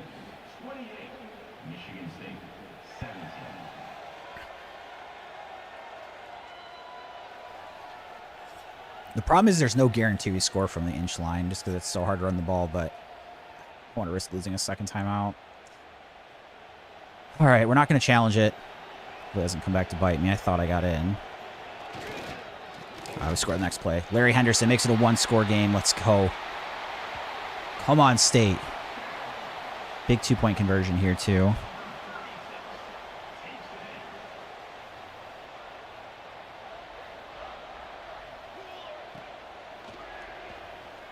Dang it, it's going to be short. Down by 5. Christian saying that Josh Allen got hurt. Uh-oh. Who's their backup? 28-23. We're down by 18 here in the third quarter. I've just put up 13 unanswered off the big interception last drive.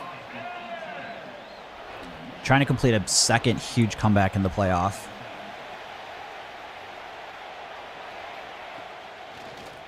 Play action. Oh, he's right there. He wasn't looking for the ball, but he hits him in the back. Michigan quarterback continues to put the ball at risk.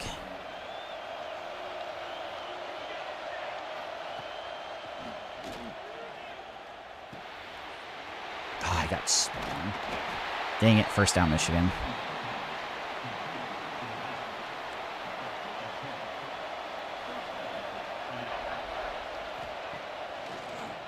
Play action. Oh, turn around, 36. Turn around, it's right at, if you're looking, you probably get a pick. Barry Kahn coming down into the box here from a safety spot. And all over it there on the defense. So 1-yard gain for Michigan. The thing is, I don't want to even give up field goals. If they get a field goal, we need 8 points. I have to have a touchdown and a 2-point just to tie. So keeping them, obviously, you need to really keep them out of the end zone, but just like stopping them from any points would be crucial. And they're getting close to field goal range, so this 3rd and 2 is really big.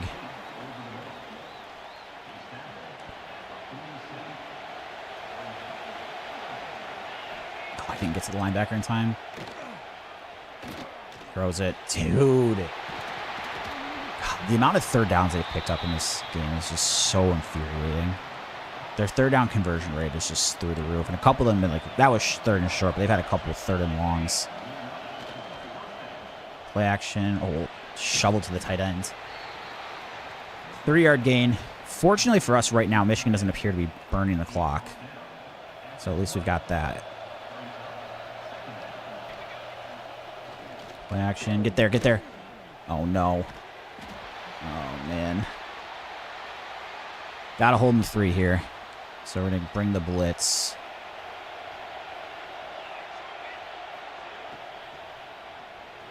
Make a tackle. All right.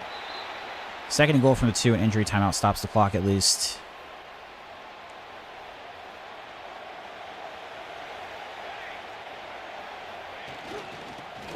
All over the run. Come on, big goal line stand. 3rd and 3. 3rd and goal from the 3.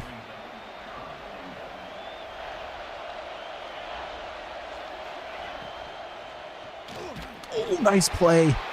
Makes the sack. Oh my gosh.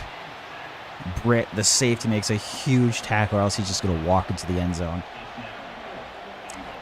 So if Michigan tacks this on here, 8-point game. It's a 1-score game still. We need a touchdown, a 2-point conversion to tie things.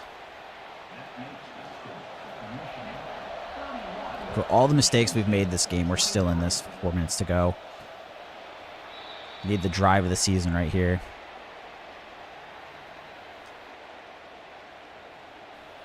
Need the drive of the season.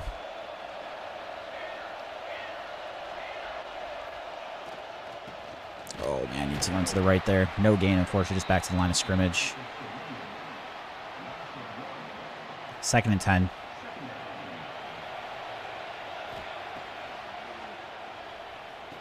Well, Everett across the middle. Probably gets about 6 here, 3rd and 4.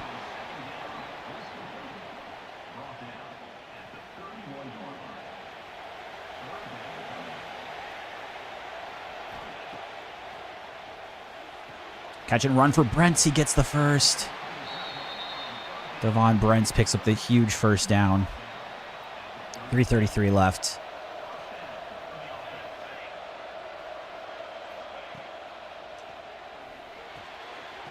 And TJ Brock across the middle picks up 8. Brand said that don't think anyone can beat the Jags. Is Josh Allen's injury serious that we were talking about? Does it look like he might be out? Devon Brents across the middle. Another first down pickup. Injury timeout for Michigan.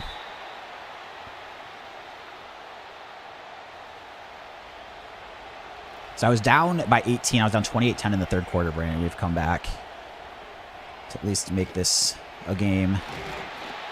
Jeremy Thomas across the middle. He has 7 catches for 122. He's having a big game.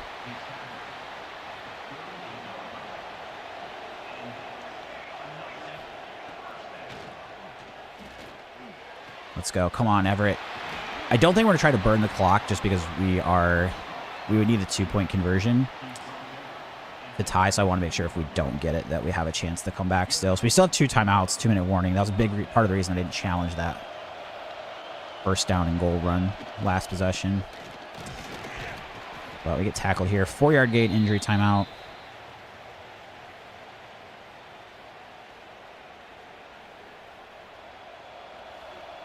Yeah, exactly, Brad. I think because we need the 2-point conversion to try to score as fast as we can here. Devon Brents across the middle. Down to probably about 3. Wow. What an epic semifinal game this has turned out to be.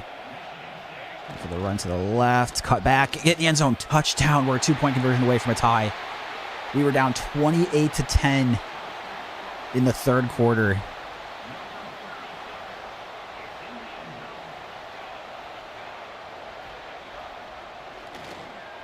Yes, the 2-point conversion is good.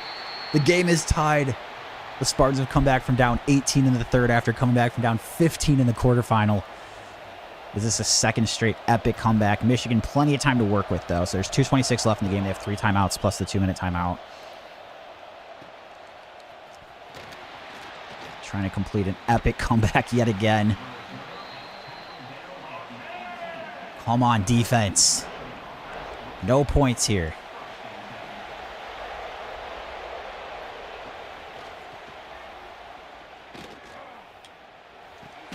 Oh, nice hit. Yes, breaks the pass. 2nd and 10.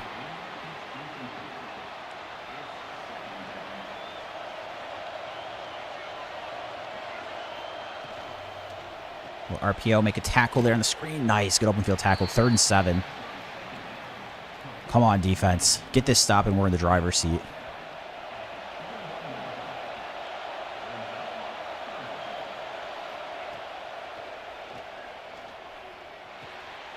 Oh, dang it, dude. I tried covering the running back.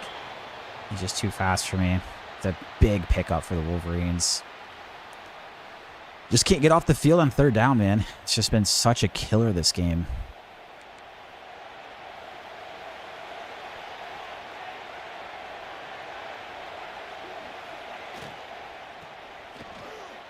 Good tackle there from the linebacker. Only a 1-yard gain. 2nd and 9. Michigan into the hurry up.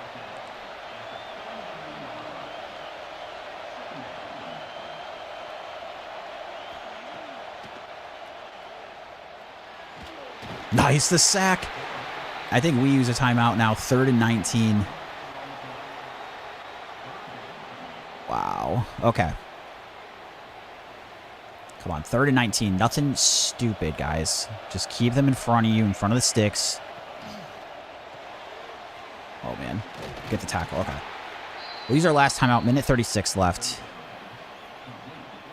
So it's 31-31, minute 36. We have a chance to drive down the field and complete an 18-point comeback against our rival in the semifinal.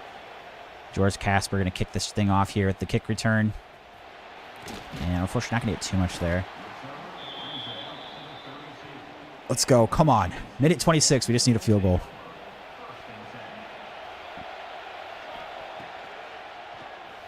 Devon Brent's across the middle. Not quite going to be a first there. 2nd and 1. Minute 17. Hit Brent's again. I like it. Minute 10.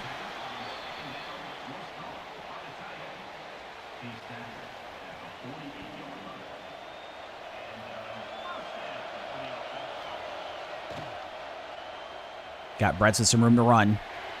I think actually don't mind staying in bounds. Injury timeout, though. I mean, this is the Devon Brent's drive here. They're not covering that drag route very well. We're just going to keep running it.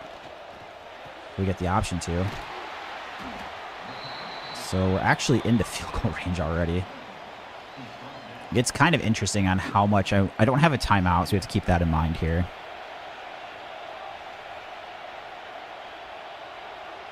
I mean, yeah, I think we moved the clock quite a bit here. I mean, it's... trying to think if I set up to give myself one more play.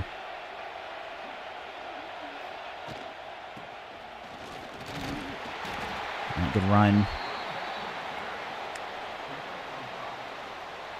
Has field goal, so... I'm going to click it late because I don't want Michigan to call a timeout. So I'm going to have to kind of like hurry it up here if they don't call a timeout once I click it. So I'm going to probably do this at 12 and then give myself 12 seconds to set up the kick. All right, here we go. For the game to go to our first national championship game. I think it's good. I think it's good. Let's go. The Spartans, a second straight epic comeback in the playoff. We're down 15 at halftime against Oregon in the quarterfinal. We're down 18 against Michigan in the 3rd quarter. And we complete a second insane comeback. Let's go. Oh my gosh. I thought both those games we blew it. I thought we blew the undefeated season both games. We find a way to get wins.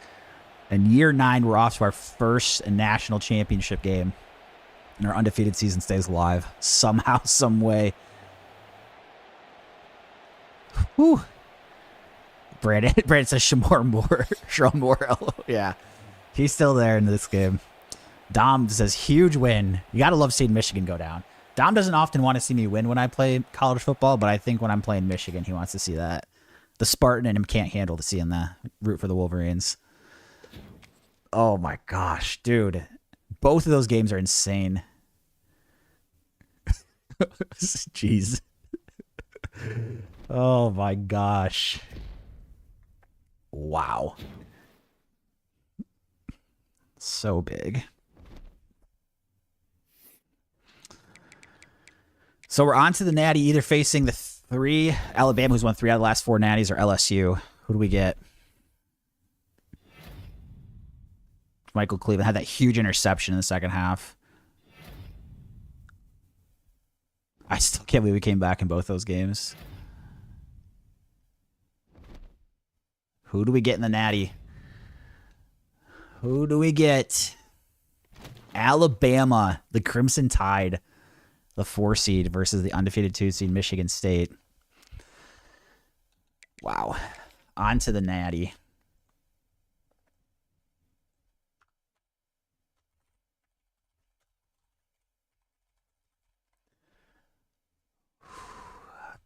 I keep saying this is like our year to win the Natty too with our senior quarterback, so definitely got to try to capitalize here this year.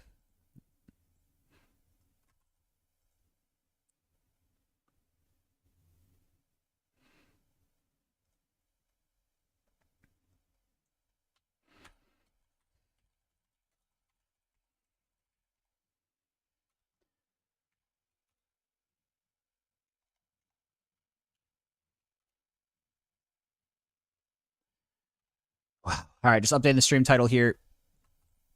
And then we will play.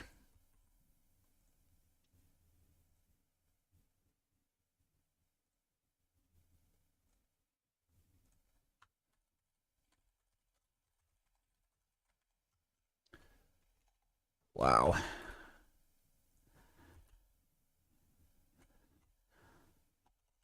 What an insane first 2 games in the playoff. Who's the 1 seed? Clemson. So Clemson had 1 loss. Somehow they're the 1 seed over me. And, well, we made it to the Natty. They didn't. So bring on Bama. We can look at the Dynasty history here. You guys can see how dominant Bama's been in this Dynasty. So Nick Saban leaving hasn't ended it. 3 of the last 4 years they've won championships. They're trying to go 4 out of 5. Kalen DeBoer still at the helm there. But we're trying to put an end to it. Our first national championship appearance here in year 9. We finally did. All 99's Bama. Oh, gosh. This is going to be tough.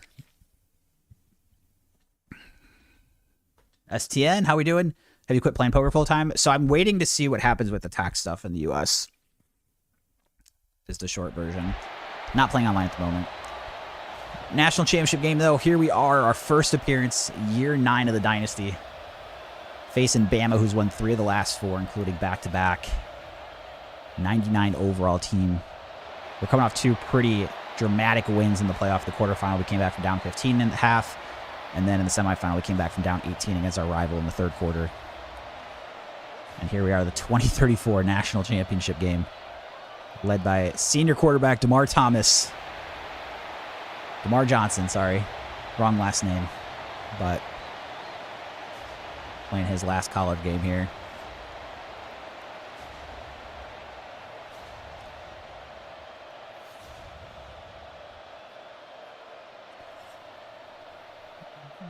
Here we go. I want to see if I can still do the auto subs. I completely forgot about that. Coaching. Okay, I can mess with auto subs because there's been an issue with the running back stuff of them like not playing enough.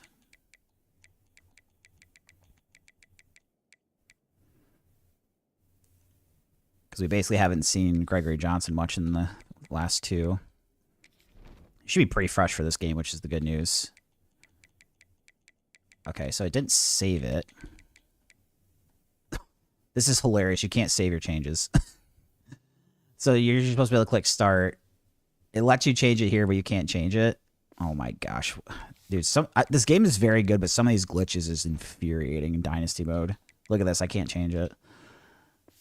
Because I forgot to do it in the... for the game. Alright, here we go. Kicking off our first national championship game appearance. Up against Alabama.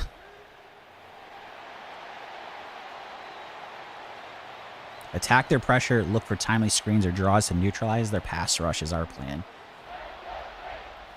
94 overall Michigan State versus 99 Alabama. Playing for a national championship.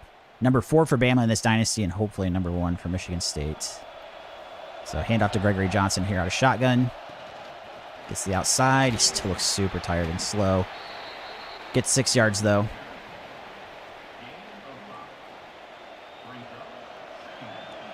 And then send Jeremy Thomas into motion here. Crap, everything's covered. I just got to throw this away here. Take a big shot. 3rd and 4. First 3rd down of the national championship game. Oh, the blitz gets there. I should have thrown it a step earlier. And unfortunately, we get sacked here on the opening drive. 3 and out. Our slow starts in the playoff games continue.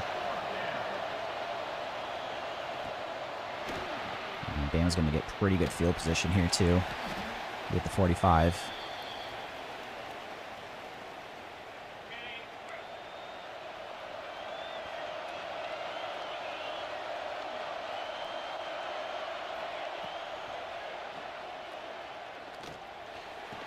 Makes the hit, still makes the catch, though, through the contact.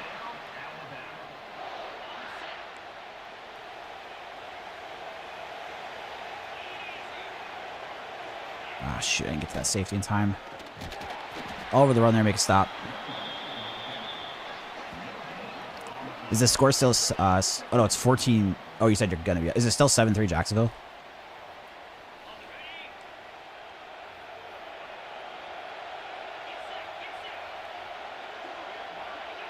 So receiver going in motion. Pass play. Ooh, crossed his body there. 3rd and 3.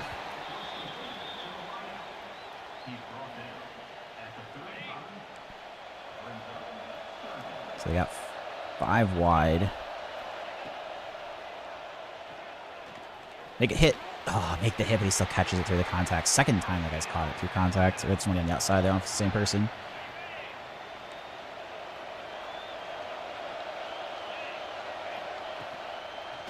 Quarterback keep all over that.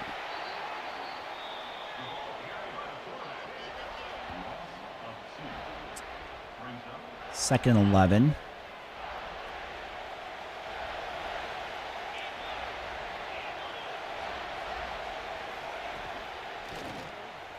Oh my gosh, what's that linebacker doing? Did you guys see that? It was throwing right to him. He didn't put his hands up. Oh man, you've got to make that play, guy.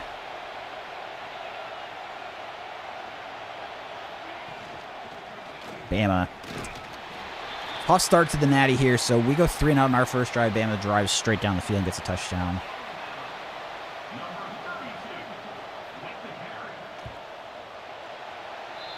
And then Alabama tacks on the extra point.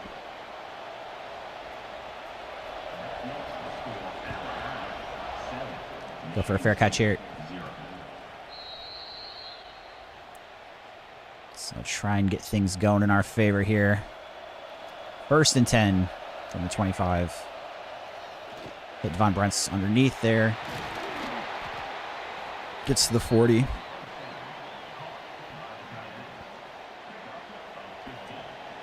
And run up the middle here, a stump. Decent gain there. 2nd and 5.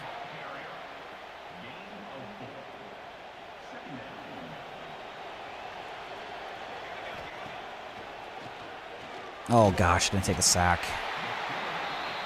3rd and 12. That Alabama pass rush giving us trouble.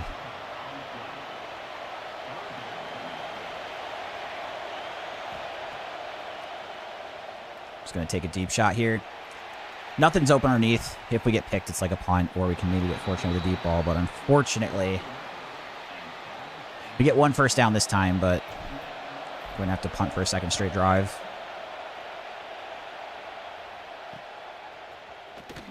Make the open field tackle.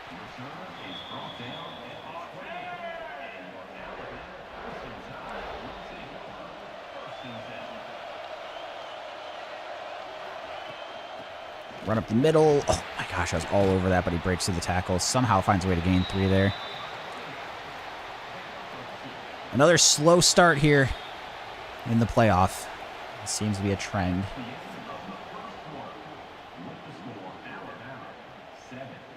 Only 9 yards of offense in the first quarter for us. Not ideal at all.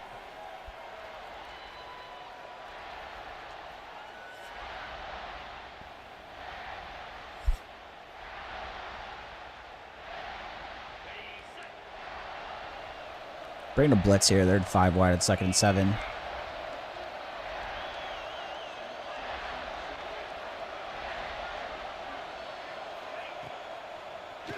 And they pick it up pretty good. That one across the middle.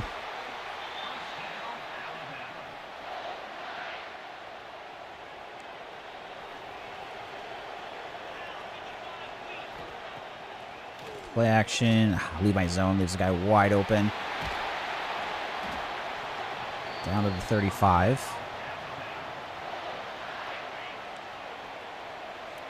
Another thing I can't figure out, too, is I don't have accelerated clock on, so I don't know why it's moving for Bama here. Kind of open on screenplay of the tight end. Make a tackle, 1-yard gain. Like it looks like accelerated clock's moving down to 20.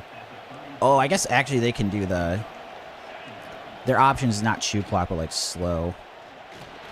Oh, man, breaks the tackle. I know we've had 2 big comebacks, but we've really got to stop putting ourselves in these situations early.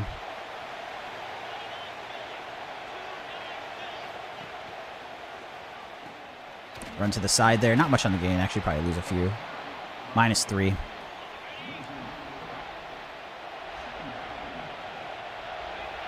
Safety Brit here. Make a tackle. Make the stop across the middle.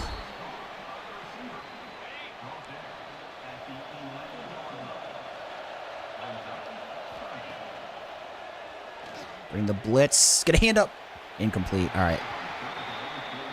At least we forced the incompletion. Got that going for us. And then they'll tack on the extra point there.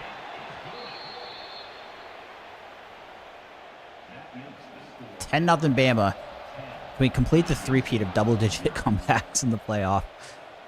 That'd be a pretty epic way to win a natty, but we've got to get the offense moving the ball better if we even want to think about that.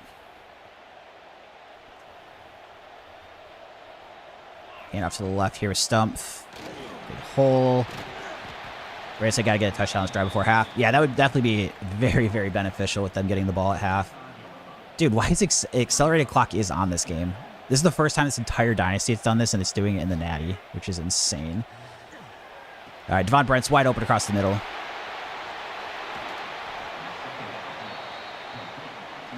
I mean, is there somewhere in the settings I can look at this? Because that's not how it's supposed to be functioning. Settings. How did that get moved? I swear I didn't even go in anything that possibly could have changed this, but it's totally on. Look at this. So I've played every game in a 9-year Dynasty, and somehow accelerated clock gets changed on for the national championship.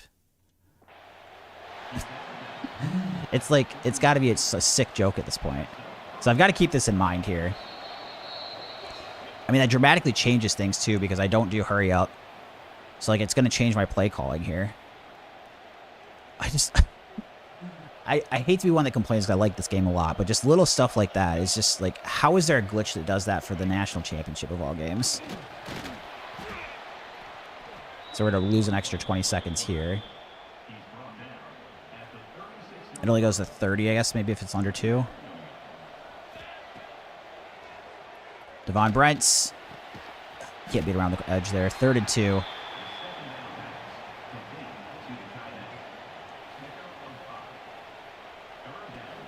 So here, I mean, if it wasn't the accelerated clock stuff, I actually like waiting all the way down. I think we're still going to. I don't want to give Bama too much time, potentially going back. And then if we pick up the first, we'll still have some time. We have 3 timeouts, too. So, yeah, I don't think we snap this till the very end here.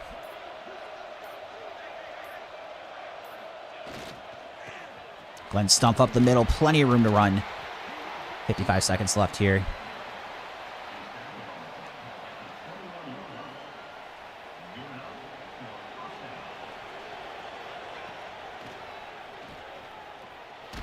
Oh, dang it. Ended up being open, but not quite in time. 2nd and 10, go for a run up the middle. Should still have time even for the accelerated clock here. Nice, we get the first down and more. And I have 3 timeouts, so we're completely good here. Not worried here. So down to 34. We probably snap this. Oh, the CPU sometimes kicks if we wait too long, so we'll probably snap this at about 25. Run to the right side. And fall forward. Use our timeout here. 22 seconds.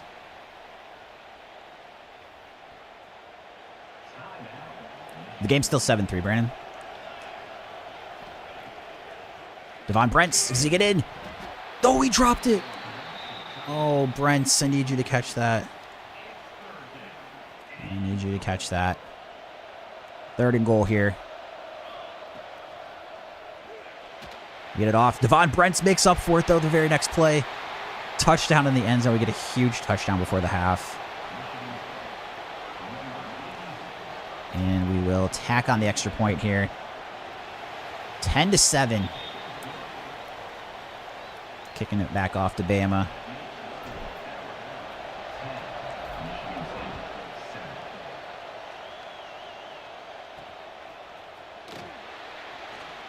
Oh, boy. Big return. And they still got some time here. 11 seconds. Don't want to let them get any points on this. It looks like they're going to go for a run. Kind of catches me off guard. Do stuff it decently here, and it looks like they're going to let the clock run. And that is going to be the half. 10-7. A bit of a low-scoring affair here. But we down by 3 at half. Kicking it off to the Crimson Tide.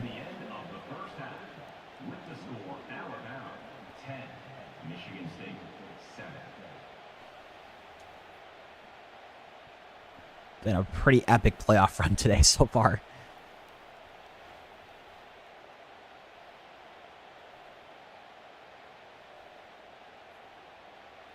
Pretty epic first few games in the playoffs.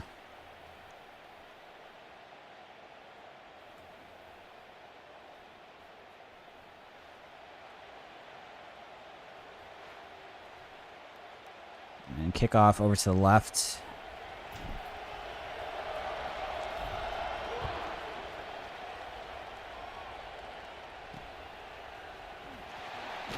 Nice, all over the return. All over the return. They're going to start in goal line here.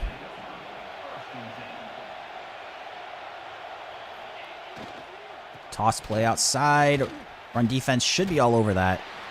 And it ends up being a loss of 1.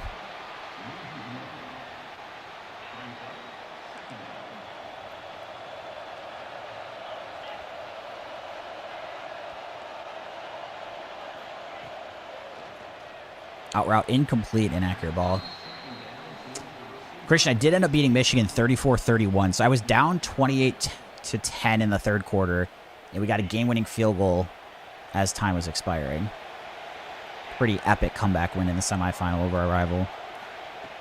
And now we've got the natty here. Oh, jeez, that tight end completely toasted in the corner. And we get the first down.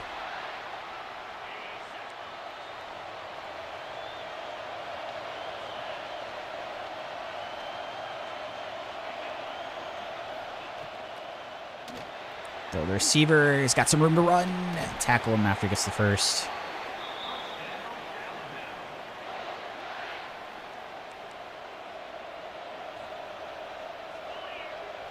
Down into the box here. Nice, all over the run game. Good stop.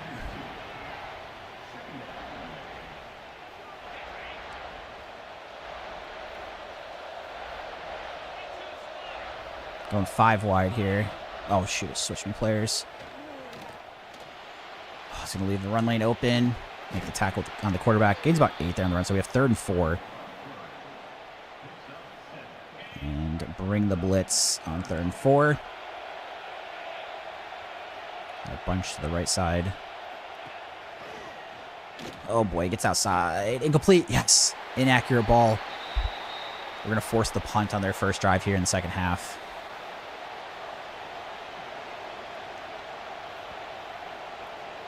And deep kick here, George Casper. Go for a run, try to get to the outside. Pretty decent return. Does this game give you flashbacks to MSU lost to Bama? So far, I'd have to say no, because it hasn't been nearly as bad. We've already actually got points this game. So this is much, much better. Could have felt that way with like seeing the initial matchup, but so far this one a much better start, even though we're still down.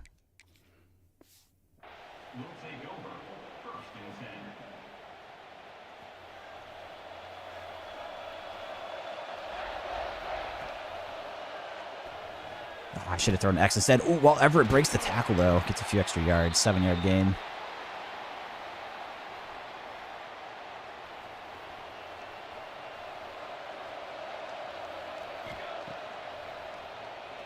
All right, finally in there. TJ Brock. First down.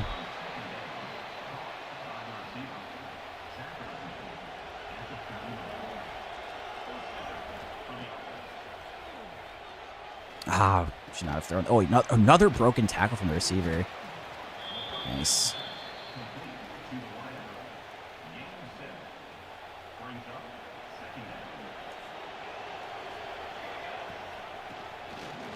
Nice. Larry Henderson gets to the outside. Looked like he's moved a little slow at first, but does get down into Bama territory in the red zone.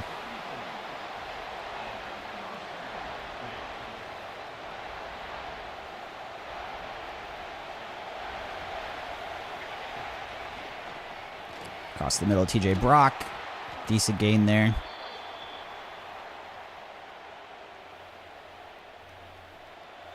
Go for a run to the right side with Henderson.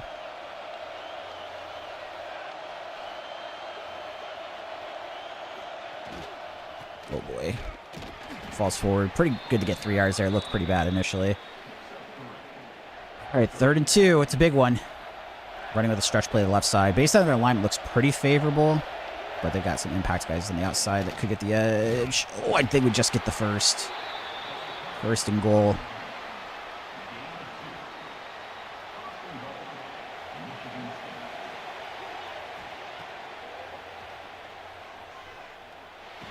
Everett across the middle, catches it. I think we're actually going to lose yards there, though. That was kind of a risky throw. A lot of players in that area.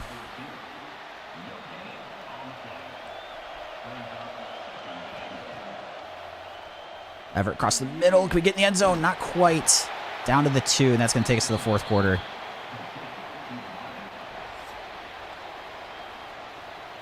Gilbert Arenas on 2K. It looks like he plays like quite a bit. Like every now and then I'll look at the 2K directory, and he's in there a decent amount. Defensive battle here in the national championship game. 10-7 going to the 4th, but we have the ball here. A big 3rd down. 3rd and goal from the 2. We're going to try to run this in with DeMar Johnson out of shotgun.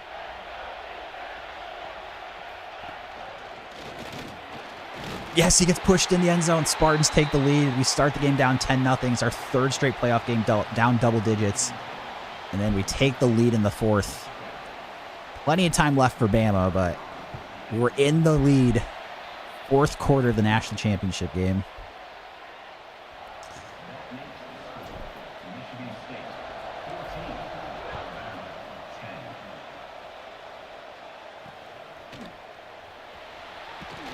And make the tackle in the open field. Wow.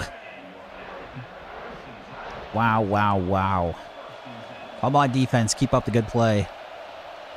We don't give up any. If we don't give up any points here, the rest of the game, we're going to be national champions. Even if we just give up 3. Irva in the chat. How we doing, Irva? Appreciate you being in here. National championship game here, year 9 of my dynasty. This is my first time in the national championship game.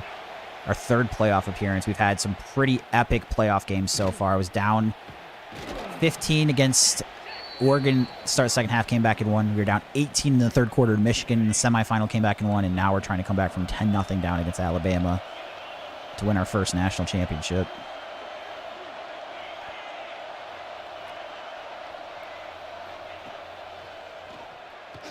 Make a tackle. Ah, gets the first. Sir said, are you done streaming poker? Or with? Are you done with all poker, or you just stopped streaming? I've still been playing poker. Right now, there's changes to the tax law in the U.S. that have me not playing online at the moment, but I hope that things either get clarified or removed. At that point, I'd play again. Out to the running or receiver in the flat there. 1-yard gain. Brandon thinks if the Bills win, they'll lose the Super Bowl, whoever they play. They have a reputation for doing that in the past, don't they? Was it 4 straight Super Bowl losses? Uh-oh. We catch it? No, it dropped. 3rd and 9. 3rd and 9.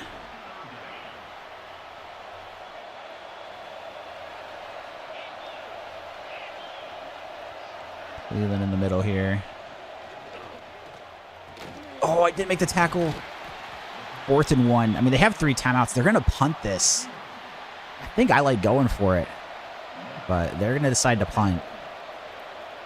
And that gives me a massive opportunity if we can get a touchdown here. We need the drive of the dynasty right here, chat. Shoe clock's going on. Breathe. Big drive. First play is going to Larry Henderson. Good cutback, and he's going to get the first down. No injury timeout either, so the clock's going to keep moving. Jay saying, game day. I know, I got my Kittle jersey on, ready to go. So let this clock run down and go for a handoff to the left.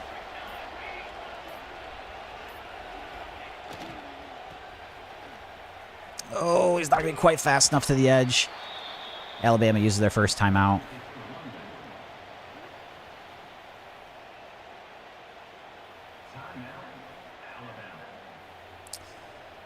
I think I'm going to go for the pass here. This is a bit risky.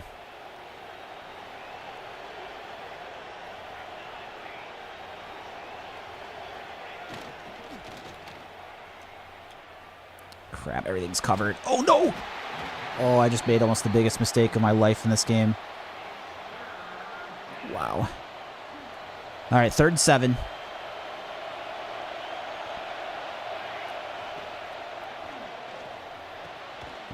Break it. Oh, he's not going to get the first. Spam uses the timeout. We don't have the drive of our Dynasty here, unfortunately. I mean, at least I didn't throw a pick when I decided to go for that play action. That was almost really bad because I had been a pick 6. So Bama gets the ball back. They need to go 89 yards for a touchdown. 2 minutes, 4 seconds left. They have the 2-minute timeout, plus they have 1 timeout themselves. We got Khan dropping into the box here. Play action. Oh, tries to throw the running back, but he wasn't ready for it. I had a Vernon Davis jersey. He was 85, Vernon Davis. But no, it's a George Kittle jersey. 2nd and 10.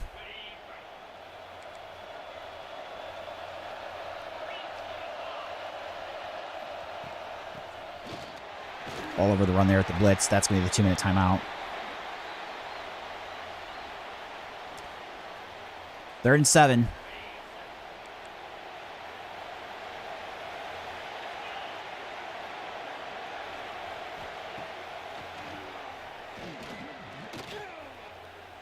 Get there, the sack. Pick it off. Oh, he wasn't quite there.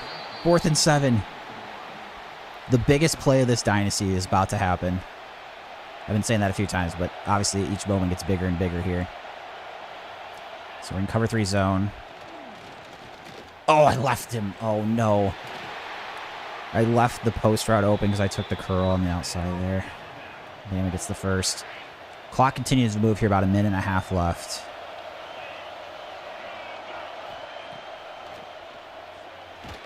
And a sack.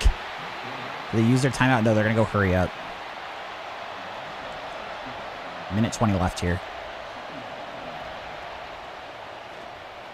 Oh, straight up the seam. Oh, my God. He almost broke that for a touchdown. All right. Not good to give up that route, but at least he didn't break it for a touchdown. I thought for a second they were going to score. National championship. The cap of an epic playoff run here. 3 insanely good games. Can we just finish it off one more time?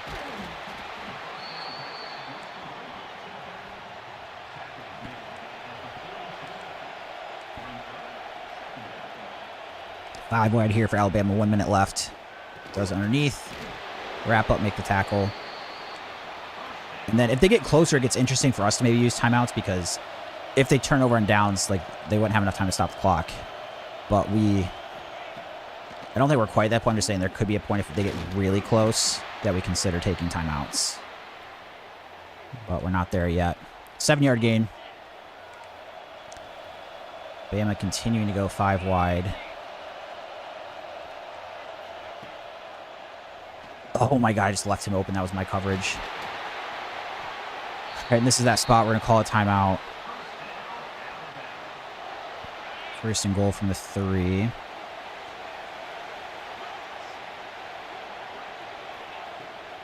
Wow, he's wide open.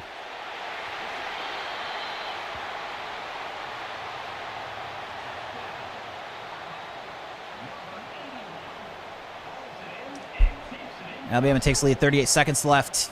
We'll have 2 timeouts. Brand says you should have let him catch it. I don't think so because we could have got a goal line stand there and won the game. So I don't think we want to let him score. But, man. Just need a field goal to tie it.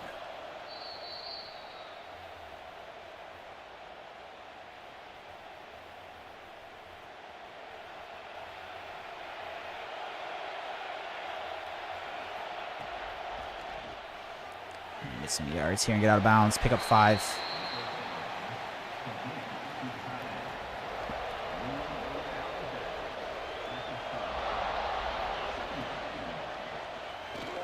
Everett across the middle. I think we'll use one of the timeouts.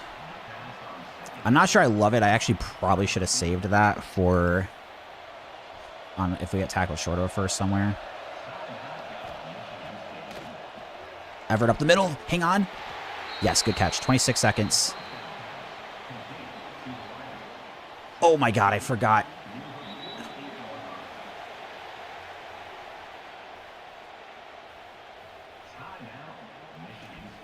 I can't believe this might just cost me a national championship.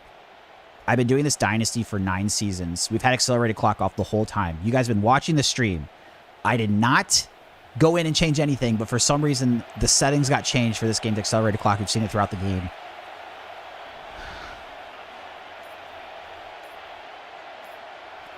I think chew clock might have been on too, now that we think about it. Oh my gosh, I just made such a massive blunder. Wow, we're going to lose the national championship because of that.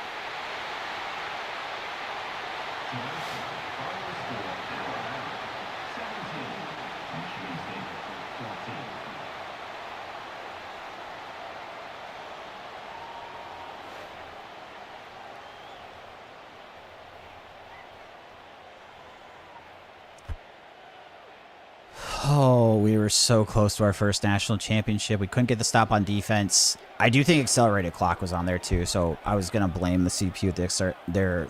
I had shoe clock on, I think, so that was actually my fault. I think shoe clock was on from the previous drive. Wow.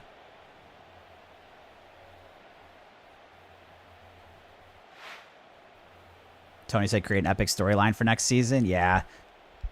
It just sucks because I think I'm going to be starting a freshman quarterback next year.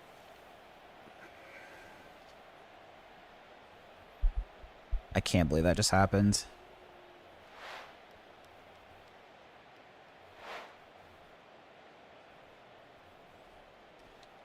Wow. I mean, those 3 playoff games were insane. Dom saying shoe clock starts again. Dude, I can't believe that just happened. I was moving the ball. Like, I'm not saying we were going to score a touchdown regulation. We were probably going to get a field goal, a good chance at it, and then go to overtime, and anything can happen there. Oh, my God. I'm so frustrated. Had an undefeated season. Almost had 3 epic playoff comebacks. We were down 10-0 in that one. The quarterfinal game against Oregon, we were down 15 at half. In the Michigan game, in the semifinal, we were down 18 in the third quarter. And we end up dropping the national championship. I can't believe it. Let's go to league settings, see what happened. I mean, look at this. This is insane. I didn't touch anything. It says clearly, it says accelerated clock off. How is it changed for only the national championship game? How is the game glitching? Of all the games to glitch in. Unbelievable, dude. It's not why I lost, but it's just so stupid. Take a look at the season stats here before we hop into the offseason. So here, looking at DeMar Johnson, his senior year, 3,399 yards, 23 touchdowns, only 4 picks. That's by far least interceptions I've thrown a season. See J.J. Baptiste, his senior year is the backup. 1 touchdown, 1 pick. And our running backs, 2,000-yard backs with a lot of touchdowns. Larry Henderson, 1,199, 18 touchdowns. Gregory Johnson, 1,048 yards, 14 touchdowns. Glenn Stump, 626, 10 touchdowns. So 3 pretty good backs this year. And then looking at receiving, really balanced here. Devon Brents leads us in receiving for his 2nd straight year. At tight end, 821, 5 touchdowns. Jeremy Thomas, 810, 10 touchdowns. Walt Everett, 677, 3 touchdowns. TJ Brock, 458 and a touchdown. Running backs got in action a little bit more this season in the receiving game.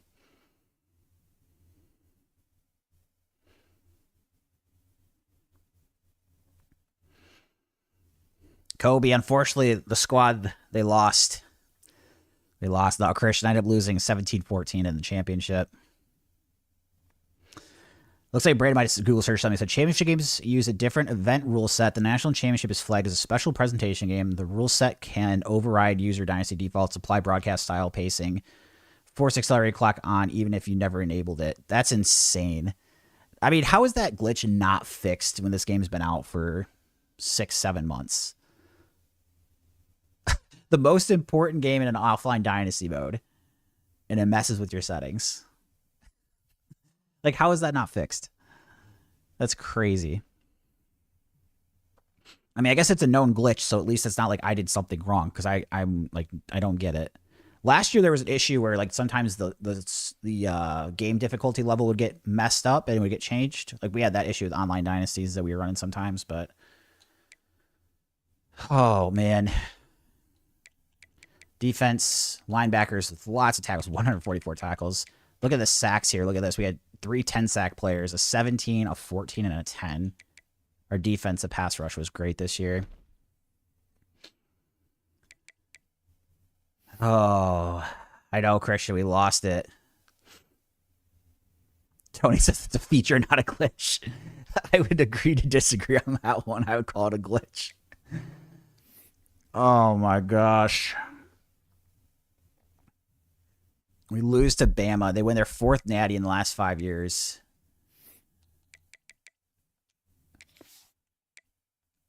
I can't believe that. So last 3 years, we first made the semifinal 3 years ago. Then we lost first round last year, and then this year we lose in the natty.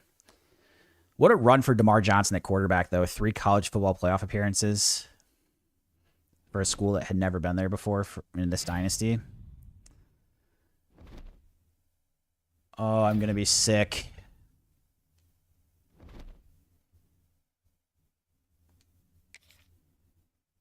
Wow, there it is. Bama, 4 out of 5, including the last 3. So this dynasty has Bama with 4, Miami with 2, Oregon with 2, Clemson with 1.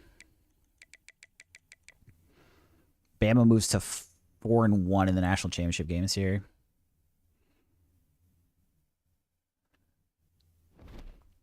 Wow.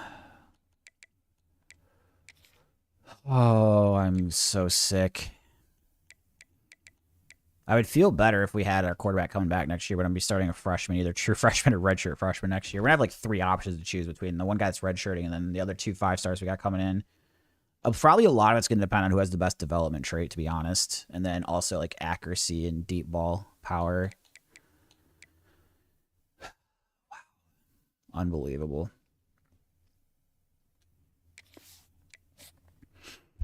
So no natty through 9 years, and we're going to have to try to get it in year 10.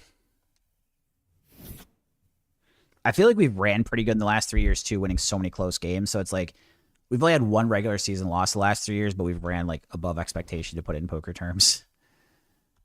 Take a look at players leaving. This is obviously very important every year. And what the heck? What?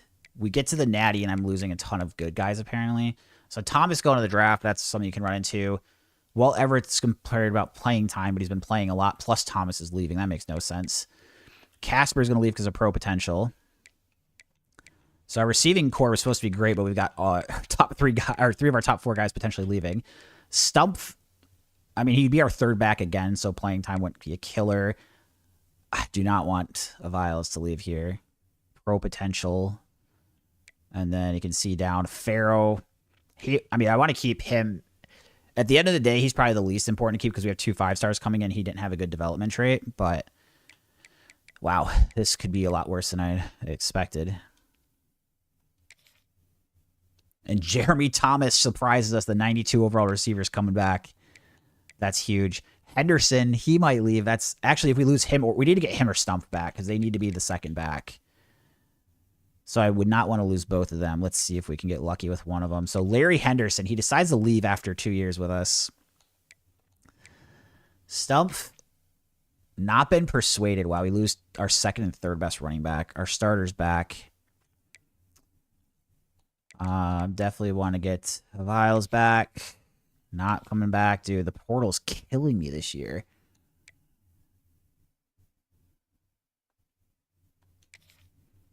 Nice. Okay, so we get Emmanuel Britton back. He's going to be a redshirt freshman D tackle. He's good.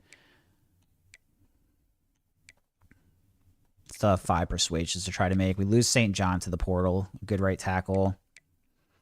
I'm actually going to have to recruit a decent amount of guys in the offseason to fill these spots. Ooh. All right. So I have 4. Let's just make sure I don't miss any glaring ones that I want to try. Casper. George Casper. I don't blame him for leaving. He didn't play much here at the end this year after the first couple years. So I guess Everett's... How is he mad about playing time? He's about to play a ton. And he already did last year. It's crazy. So we have 2 more that we can try. And we have 4 to choose between. I mean, none of these 4 are like crazy differences. I mean, you can see 3 of them are quarterbacks, though. So we do kind of need it for depth. We're going to have some weaker guys here. And then we've got a corner. This guy's not super important, so I'd probably just choose 2 of the quarterbacks. We'll just try Bada and Pharaoh.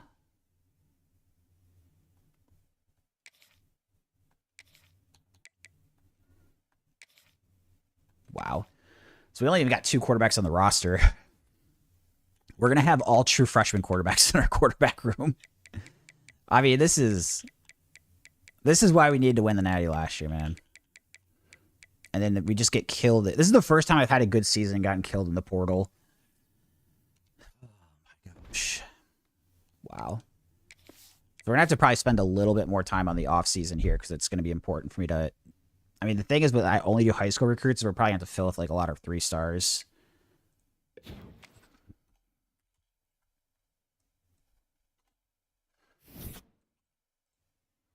And this is where maybe I need it in the future. I need to consider like over-recruiting a bit and just bank on some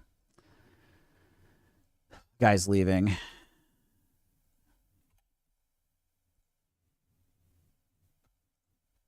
Wow.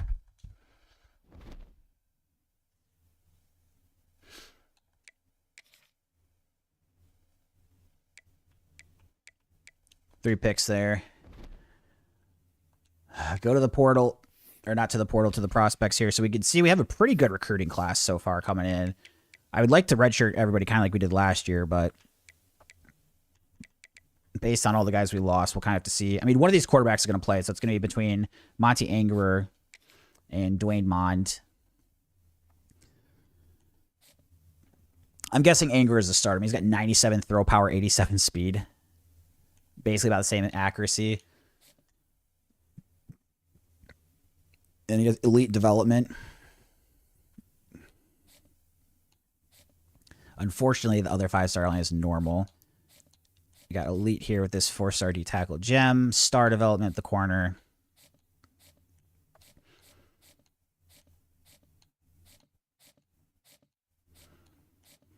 Star development here. Lost out on this edge.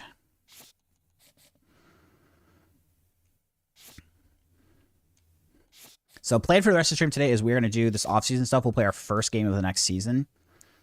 And then that will be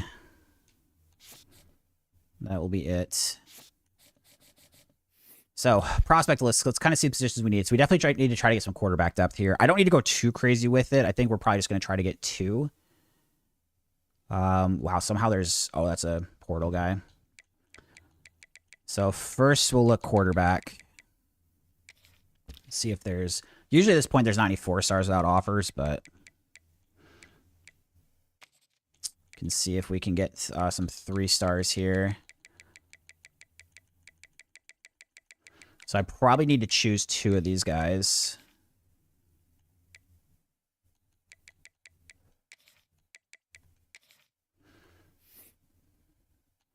And then we have a ton of points in the offseason for how many people we need, so we can definitely scout here.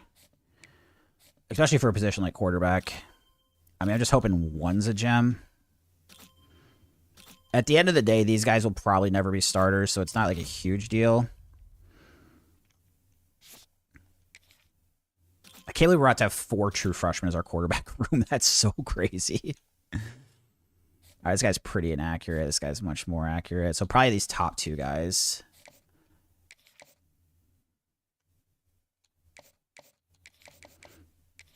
Actually, I probably should check deal breakers. Coach prestige. Okay.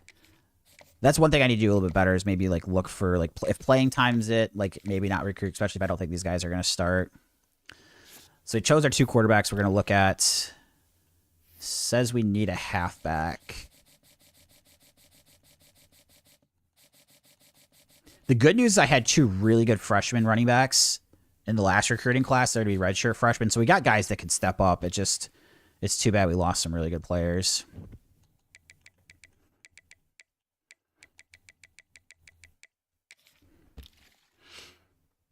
But running back, another one of those positions I really like to make sure I scout. So we're looking for 3 stars here. Mostly worried about speed. I do care about the development traits too. But it's actually a decent amount of guys. Trying to see. Jeez, there's tons of guys that are 3 stars, no offers. All right, let's do pipelines, at least 2, and see what that gives me.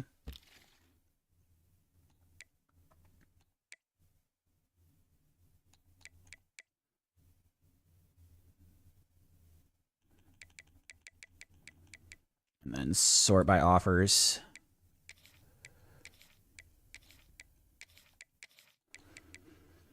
So we're going to scout and then try to pick one of these guys. So a few of these guys you can see already have like no deal or deal breakers. I'm guessing a lot of these are playing time, which looks like the case.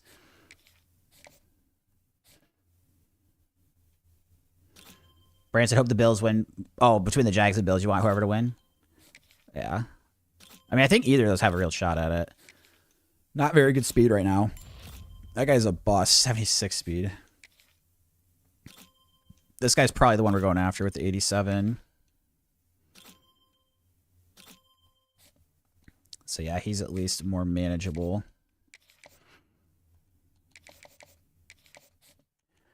And I am kind of running a risk by taking people off the board just if I don't get the guys I'm going for. But a lot of times if there's no offers yet for these like 3 stars that I go after for depth reasons, like I get them. So let's see. I need linemen. I probably need to pick up a handful here. So it's saying I would probably need 4 on top of what's already there on the board. So 4 linemen and then 1 safety. And the safeties you can move pretty easily between free and strong safety. So let's scout the safeties. If there's, I mean, usually safeties, there aren't quite as many guys that don't have offers. You can see here there's only 2 that we maybe potentially could do at free safety. And nobody at strong safety. So we've got to pick one of these guys. This guy actually has me in the top 5 too, which is makes it more likely I'll probably choose him, but we'll still scout just in case the other guy happens to be a gem. No, he's not. 86. What's the zone coverage? 82. Yeah, I mean, I like this guy better anyways. So we'll offer the scholarship. Send the house. We actually can maybe, I don't know enough to hard sell him, but we'll get him on a visit. Even though the only one I know is B+. So we've got that. Takes care of the safety. And then the other thing, oh, I got to make sure I have enough linebackers because I'm taking these guys off. So I need to land 3. All right, it says I have 8 right now. So let's see if I'm taking off 1, 2, 3, 4.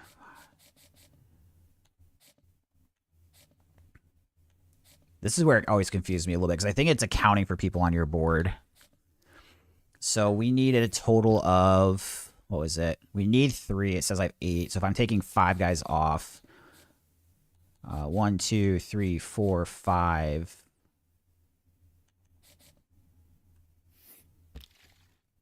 The edge, I need to go for 2.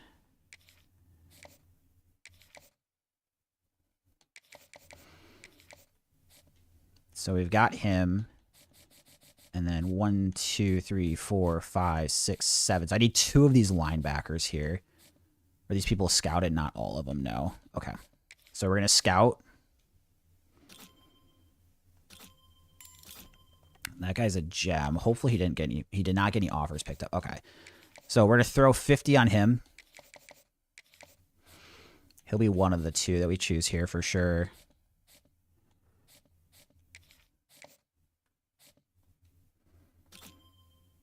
This guy's 89 speed. That's pretty good for a linebacker. Zone coverage is a 70. So he's fast but has lower zone coverage. Oh, this guy's a gem too. Yeah, we should just recruit him.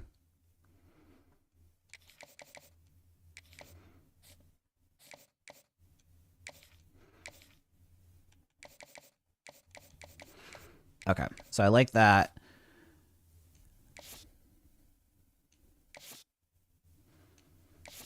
Can remove all these other ones. And then if we go back to prospect list, I've got the extra free safety as opposed to strong. He can switch. That's not a problem. And then now I just need to pick up 4 linemen, which is not just because that's quite a bit, but...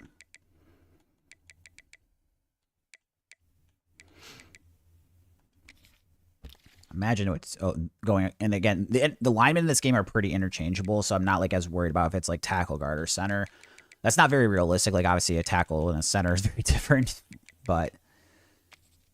Okay, so unfortunately here you can see we don't have any guys, no offers there.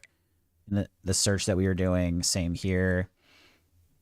And so we're actually going to have to do search to 1 pipeline, see what that does. So the pipelines just make it more likely you're going to get them, and especially when I'm trying to like narrow in on people, I just want to really make sure that we're giving ourselves a good shot at getting these guys. So unfortunately, I can't even throw those guys on the board. They probably got like deal breakers that we don't fit.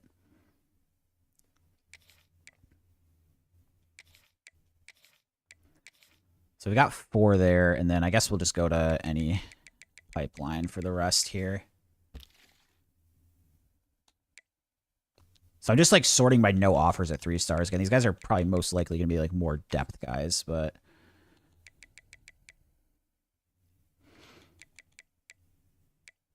And then we'll just scout. I'm not going to go like crazy and do every single person, although it looks like we might actually just be doing them all anyways.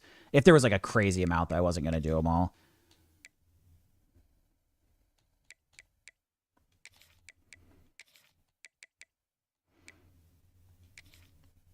So that's going to be it. We need to fill...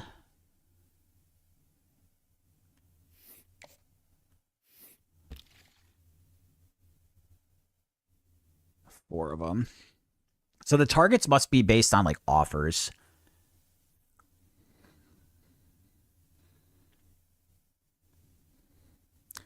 So I actually only need 2, if that's the case. Let's see if I offer 1, how that changes it. I guess we'll... First of all, I got the point, so we can scout everybody anyway. So let's just do that first.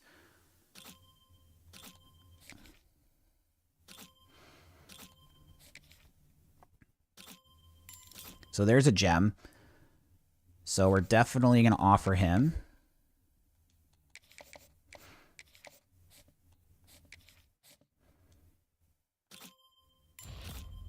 Bust, so he goes off the board. Bust goes off the board.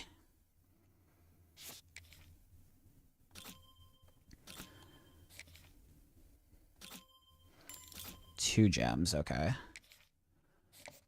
So if we offer... Send the house. I think if another one of these guys were a gem, we would for sure offer, but otherwise I'm going to go back and look at the board and see how the offer changes. So we're actually going to recruit a decent amount more 3 stars this year, and that's because we're filling more spots with people hitting the portal. The good news is these guys are a lot of 3-star gems, so it's more promising in that sense.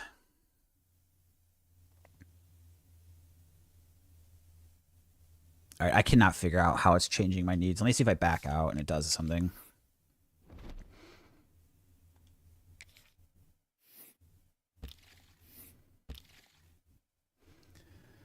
Because it's still showing those same needs, but I just added... Oh, I guess they were centers that I did, so let's see that. Okay, that's why, because they're centers and it goes up. So we've got... We need 5. I'm actually doing too many linemen then, if that's the case. Because... Did I offer all 6 of these centers?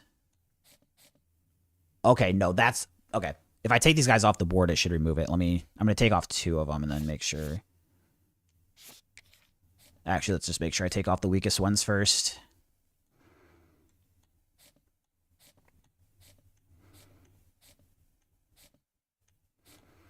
They're all pretty similar, so we'll just remove 1. Okay, yeah, that's what it is. So if we have... We need to target 5. Currently, it's got me targeting 7.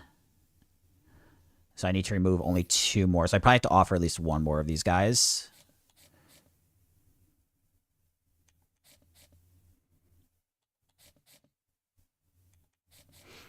I think this is the guy that we're going to offer. And then it wants you to carry 5 quarterbacks a lot of the time. But I am going to just carry 4. I mean, they're all going to be freshmen. It shouldn't be a problem. So if we go to our board here, you can see we've got... Oh, that right guard I need to go after now, too, then. Because I was counting for him. Okay.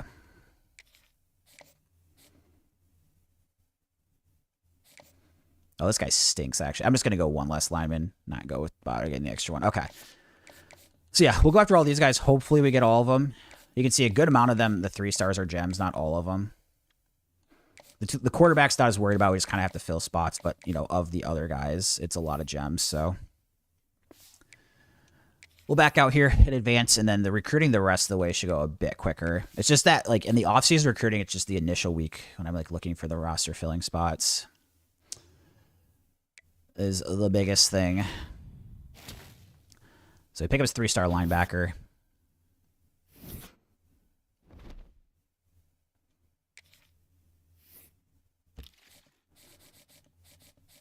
Move him up. Top 8... Top 10. So now this guy's in the top 5. Let's see if I can hard sell him. Do they give me a... So brand exposure plus those 2. Nice. We can hard sell. Go for the old hard sell.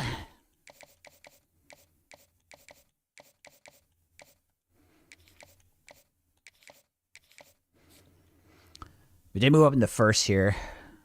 Against San Diego State for that player. And then the rest of them we can't do visits yet because they're not in the top 10. So we've done everything we need to. Advance on to the next week.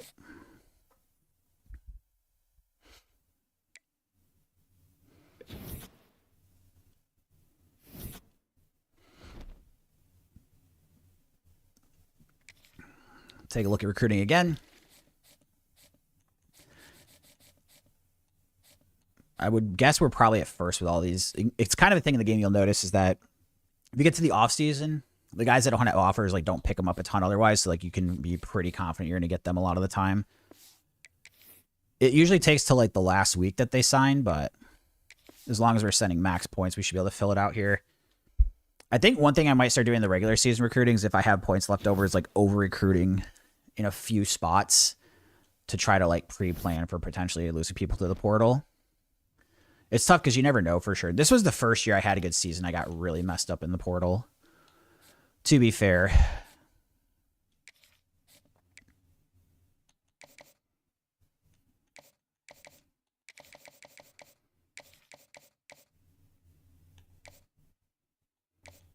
Oh, I'm not going to be able to hard sell this guy because... All right, never mind. We're not going to be good on the 3 things he wants. This one we are, though.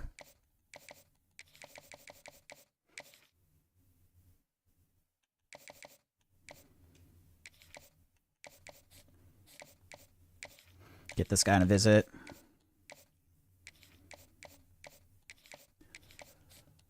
So you can see here we're looking pretty good on all these. We're still the only offer. So kind of fill out our depth a little bit.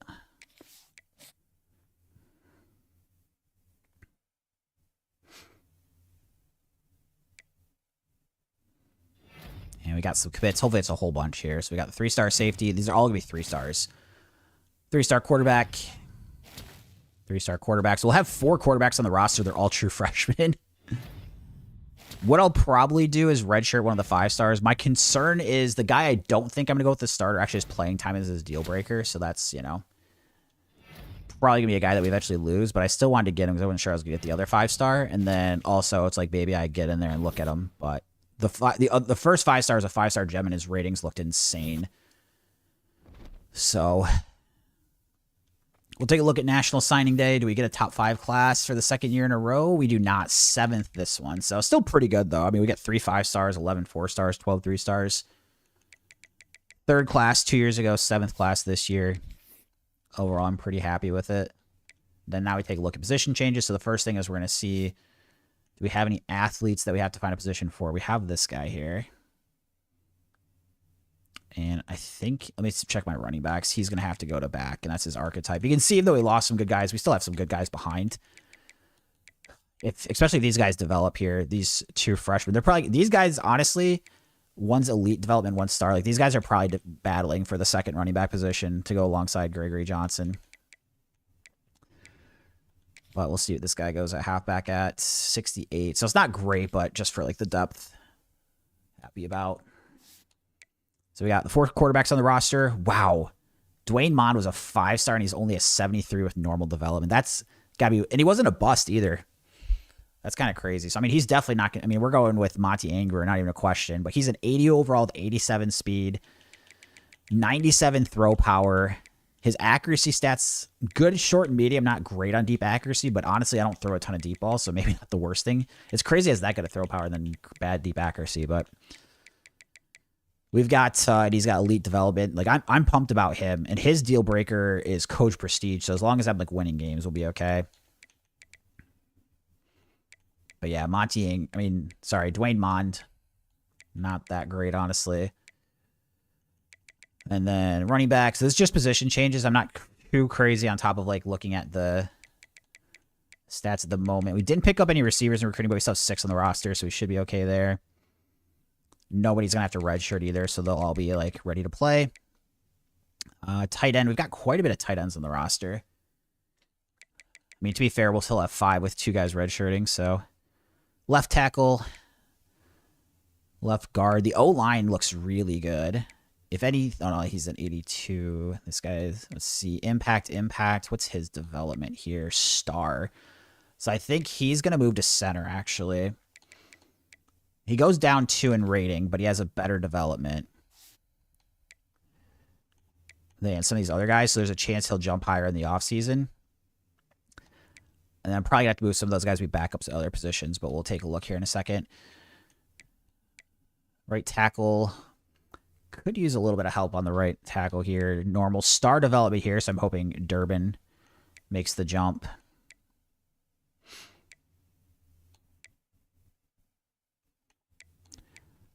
And then actually going to move this guy out to right tackle because he's got star development. So he might be in contention for starting there.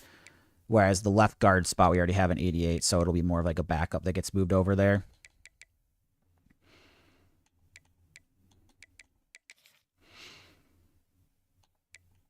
And then hopefully be redshirting pretty much like all these freshman line, the true freshmen.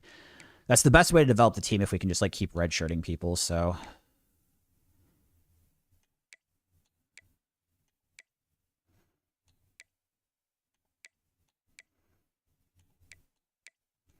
Can this guy play left tackle okay? Yeah, he's actually fine there. Okay. Just trying to spread out the linemen. 4 centers, 5 right guards.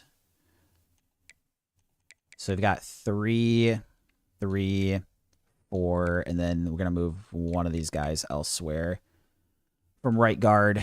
So let's see if it's... Wow, these guys are pretty good. 80 freshmen.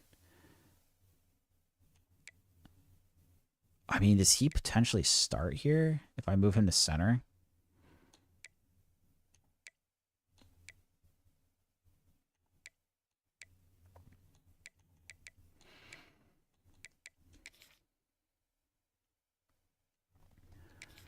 We're going to have a pretty big battle there for that one lineman spot, I think. Because, like, the better guys aren't crazy good. And then...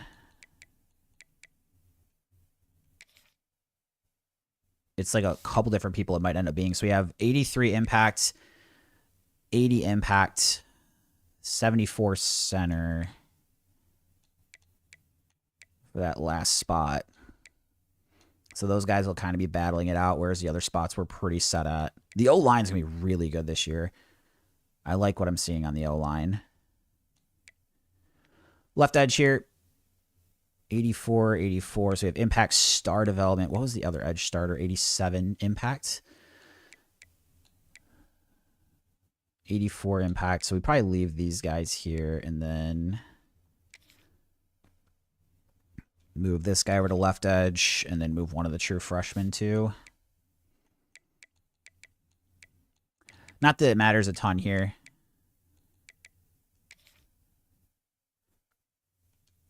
Because they're probably redshirting, but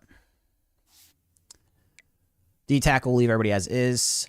Hoping Arla stays healthy. So this guy's a 5-star gem. I got a few years ago. He redshirted his freshman year and then got hurt 2 games into last year. So he hasn't really played much, but he should be a stud. He's got elite development too. Britton, I'm really happy we convinced to stay. His Steelmaker's playing time. It's tough because I don't think he's getting to start over these guys. But if he stuck around the next year instead of transferring, like he would be one of the top 2. So it'll be interesting to see what happens with that.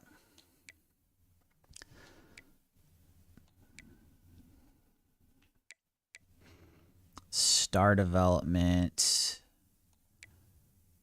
Star development. Wow, we've got actually like some really good redshirt freshmen at linebacker with star development for a lot of them. So I don't know who's going to play, who's going to be that. There's 2 spots to start for 3 of them because we're definitely still going to be starting most likely Cleveland unless like all 3 of the other guys make a jump and he does nothing. But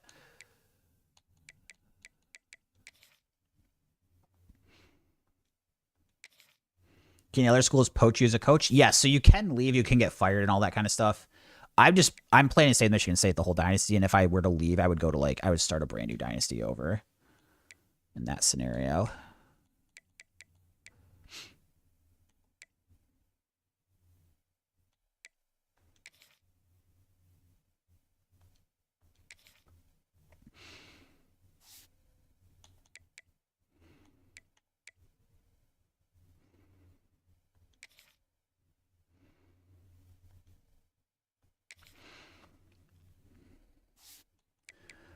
I mean, there's like a 4th this guy's star development. So we have 4 redshirt freshman linebackers that have star development between 77 and 80 overall. So like they're going to be battling the 4 of them basically for 2 spots.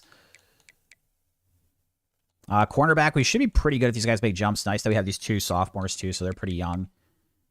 1, 2.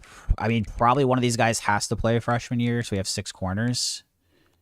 If I had to guess. Free safety, we got 83 overall, 79. Again, Deontay Ma'ad will probably be the starter, but and then we'll try to redshirt the freshman. Kicker, 84 kicker, 83 punter. They're both seniors, so I'll have to get people in recruiting next year, but that should be good for the position, so now we can go on and see what we've got for development, I think, here.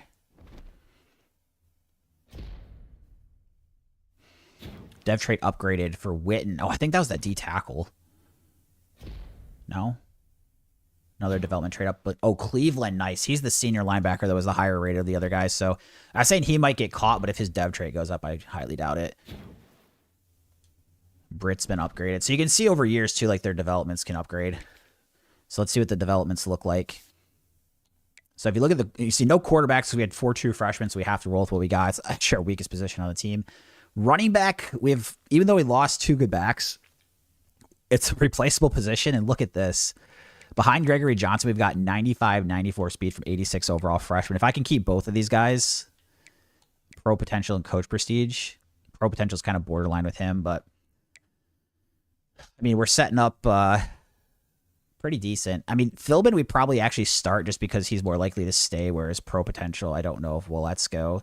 We could run the risk of losing him. If these guys they basically look like the same running back as far as like Oh, no, elite. Never mind. He has elite, so he probably play him as the second. Did I recruit a fullback? Okay, I'm pretty sure I did.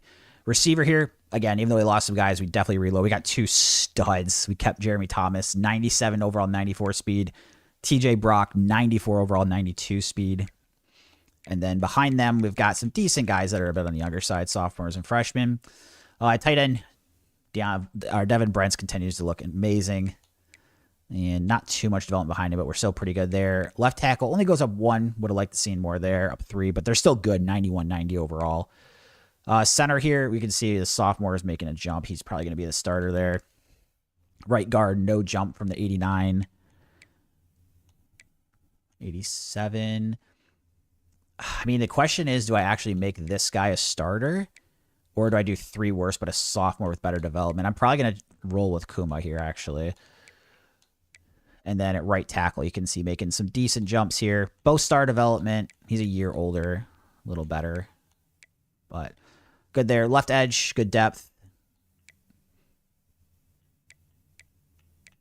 Probably still just need to start the 89. Although we could move. I think Brown might actually get moved to right edge and start. This guy's star development, but he's a year older. D-tackle looking really good across the D-tackle. 90, 89, 88, 84. And you can see some young guys in there too. So we've got some good D-tackles. Linebackers, not huge moves there. Cleveland goes up 5. Man, some of these freshmen that had good development traits, they're not moving as much as I would hope. Bit of a disappointing offseason from them. Cornerback, we have a 92, 88, 87. I mean, I can't even tell you guys how amazing this is to have this good corners after what this dynasty started with. Free safety, 87 starter with Britt, and then going to be 81 freshman here with Deontay Ahmad. Kicker and punter, these guys like just don't develop often. First time I say that, and then our punter actually went up to an 89. So I would say all in all, our team looks pretty good. I'm definitely worried about quarterback. I think Ingrer is going to be awesome in this dynasty going forward. I just really wish we could redshirt him the first year.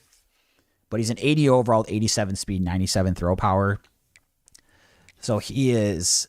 The biggest concern with him is going to be the road games when it's probably the awareness rating is probably low for him, which is going to make things difficult. So let's see if we have to get anybody to transfer here. So we only have to get 2 people. So let's take a look. I probably want to carry the 4 quarterbacks. Running back, we can't get rid of true freshmen. You're not allowed to cut them. We want to keep all the receivers. Tight end, I mean, it's a lot of tight ends to carry, but they're all really good. I mean, you could maybe even make an argument for Session if we get down to really needing to cut somebody, but I'm going to guess there's somebody else. I mean, maybe not. My roster is just so good these days. It might end up being, because like, I'm not seeing like anyone that I just like clearly want to cut. It's kind of crazy. Like, we might have to cut somebody that's like close to an 80, even if they're like a sophomore or junior. Okay, so this kind of jumps out, this linebacker here. 78 senior. Darden. That's going to be one of them. And then, like, even here with Udo. I mean, Udo started last year, dude. That's crazy. But look at these freshmen that are better than him. Or the same as him, sorry, but they're 2 years younger. Actually, oh, no, I don't want to cut that because I need 5 corners. Safety. Oh, this 70 safety might be the guy, actually. What kind of development traits you have? Normal? Yeah, he's actually probably the last cut. Yeah. Okay. So, that gets us to 85. Excuse me. Go on to the next week.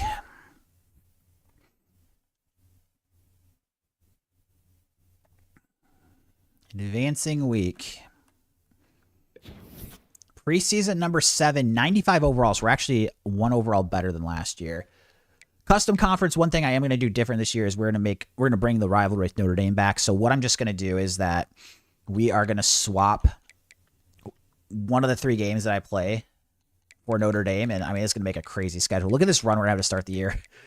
So I'm going to keep Syracuse and Oklahoma State, and then I'm going to get rid of the FCS. But I'm going to have 5. I'm going to have a unranked team week 1, and then I'll have 5 straight ranked opponents because we're doing this change where we're going to bring the Notre Dame rivalry back. And they're number 2. And this is one we'll alternate every other year. So the first year we're going to play on the road at Notre Dame. But Look at this schedule. So we're going to have Syracuse at 24 Oklahoma State, at 2 Notre Dame, and then we got Penn State, USC, Oregon. Talk about throwing a freshman quarterback into things here. Look at that stretch to start the year. Second half of the year looks much better besides the game at Michigan, but the decision to bring the Notre Dame rivalry back is going to be tough. All right. Should be a fun look early, though. Set up our recruiting board. So we'll go for a prospect search. So first thing we'll do is just see if there is any 5-star prospects that have us in the top 10. And then those guys just automatically get thrown on the board. Actually, this is the most I've had. This is very promising to see. All right, so we've got all those. And then next, I'm probably going to go, because I scout receiver and running back pretty hard, we don't have a lot of needs. So you can see, like, looking at the needs here. So I'm trying to think if we just, like, go through tons of points on a ton of running backs to find somebody that we really like, or we just make sure we get some of the other guys here. I guess first let's look at...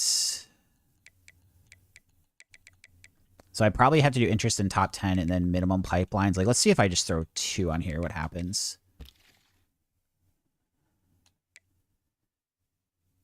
Still gives me a decent amount of people. So it's 1 tackle, 2 guards, and a center that we've... Oh, I've got 4 pipeline on a 5-star center. That's great. So we'll go O tackle, offensive guard. That gives me 6 or 7 linemen when I need to fill 5 on the board. So that's a good start there. Edge, we just need 1.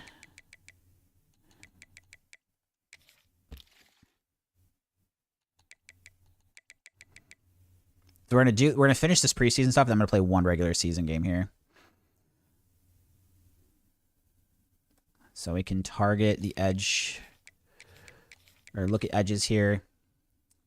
And then let's look at D tackle.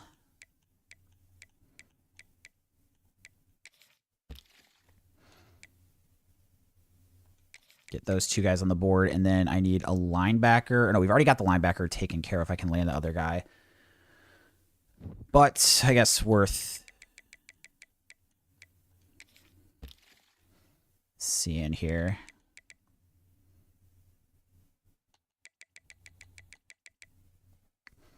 How many would we be able to throw on the board? 3. Okay, let's just do all these guys. I'm being able to get a lot more picky with having, like, pipelines with 4 stars now. So it's, like, definitely one of the benefits of getting better. Oh, I already had what I needed. And then we'll look at free safety, strong safety.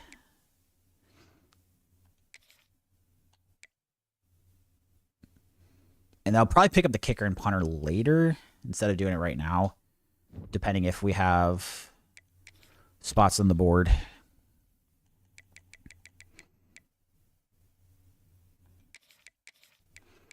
So that gives me 9. And then I want to look at running back and receiver probably just to take a look. So what I'll probably do is start with running back, try to narrow down a couple guys that I like.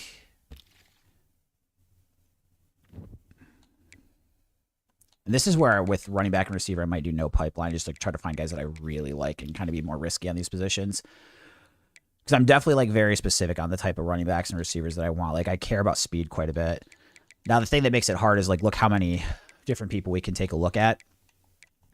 So 3, 4, 5, 6, 7, 8, 9, 10. I mean, the problem is if I scout tons of running backs and receivers, I can't scout the other positions as much. So that's something that we, like, have to consider too. I think scouting running back more important than receiver. So, I mean, I can fill the board. And I'm usually able to do enough scouting for everything now anyway. So what I'm going to do, we're also still going to do Burrows here after I scout running back if I just, like, find a guy that I don't like right away. So we'll scout all the running backs. It's like that guy right away, 85 speed, I'm probably not going to be going after. I'm still finishing to see if they're gems. Like, this guy's a bust. So I'm just going to straight up take him off the board and we'll throw Burros on. Now, receiver is not necessarily a need, but one of those positions I don't mind recruiting a little, like getting one extra guy, because you just saw we lost some people to the portal. So, and it's such an important position for me. So, and then same with running back. Like, if it says I need one, we'll probably go for 2, maybe even 3.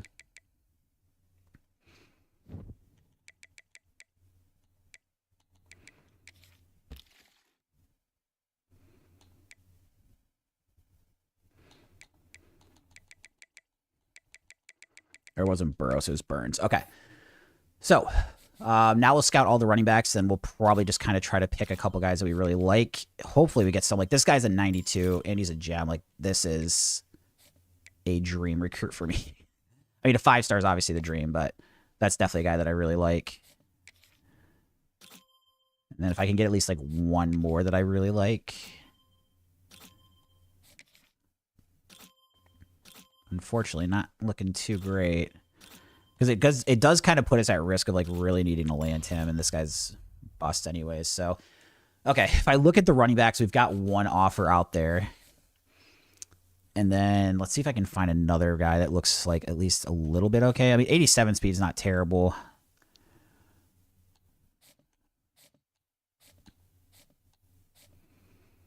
.88 acceleration.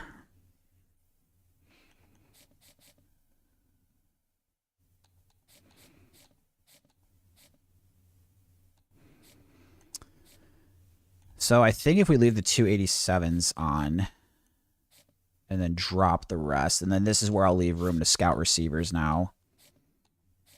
Potentially.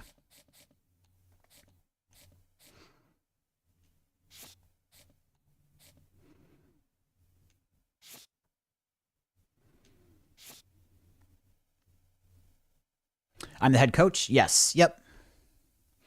So I'm the head coach in this dynasty.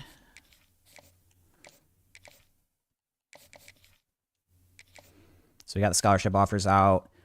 Prospects list. Let's take a look at any 4-star that's interested at wide receiver.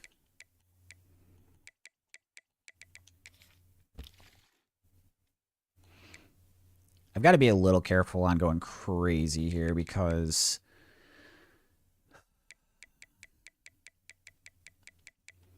I do want to scout every position here. So I guess we could start with what we got. 1, 2, 3, 4, 5, 6, 7, 8 guys that at least have some pipeline. I think before we get into receiver, let's scout everybody else. I mean, 5-star quarterback, I probably want him anyways. Just want to make sure I at least scout all the 4-stars first. I mean, to be fair, I actually still do like scouting the 5-stars because I need to make sure if I'm going crazy with getting them.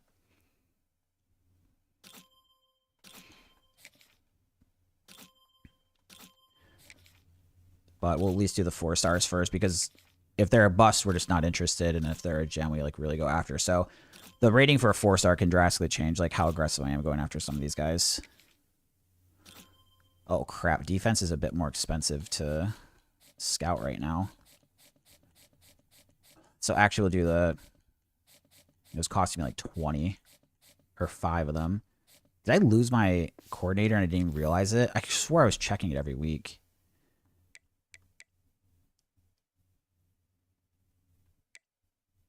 Yeah, whatever. We'll look at it in a second. So,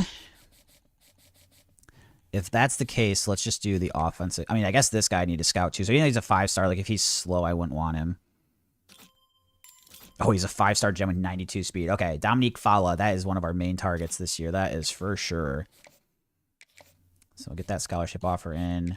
I guess we'll still scout the quarterback. I mean, even if he's a bust, I'm probably interested. He's regular. So we'll offer him left tackle scout.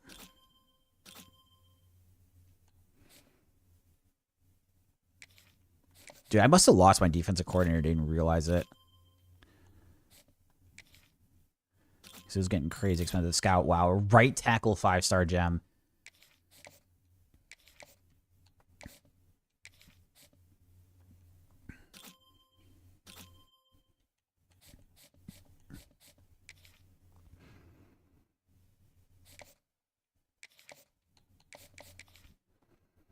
So the defensive guys I'm just going to offer that are 5 because it's a little more expensive. And then all the offensive guys I scout were decent. So we've got them. And then how do I want to approach all these guys towards the end versus the receivers that I'm going to want to scout? Because it's like 50 points for each of these. I'm just trying to think. Let me do one more scouting and see if this is actually just the case. No, okay, it was edge that was apparently more expensive. So maybe like D tackle and linebacker aren't as expensive. This guy's a gem. Nice. Offer scholarship. To be fair, any of these guys that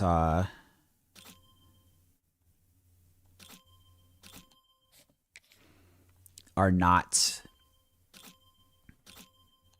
busts, we're going to be offering too, but just want to make sure for sure we get those. So I need to make sure I leave the points to do that in the first week here. So I might not have points to look at those receivers that I necessarily wanted to. This guy's a 4-star gem safety. Really interested in him. 4-star gem corner. We're finding some... we're getting a decent amount of 4-star gems in the board that we're looking at, which is good. So I think receiver might be one of those ones we actually don't. This guy's got 91 speed. Go too crazy with. So I think offer everybody that we've scouted plus those 5 stars. And then see how many points that leaves me. Because I got to decide if I want to spend scouting on the edges or if I want to spend on receiver, because receiver is going to be more efficient. It's going to cost a lot. It's only going to cost like 40% of the points that the edges cost the scout.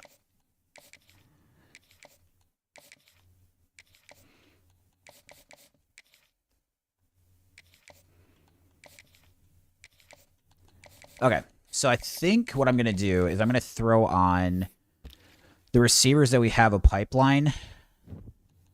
They're 4 stars, and hopefully just find one that's I like. Because I only really need to like super try hard to get one. I don't hate the idea of getting more to redshirt more, but...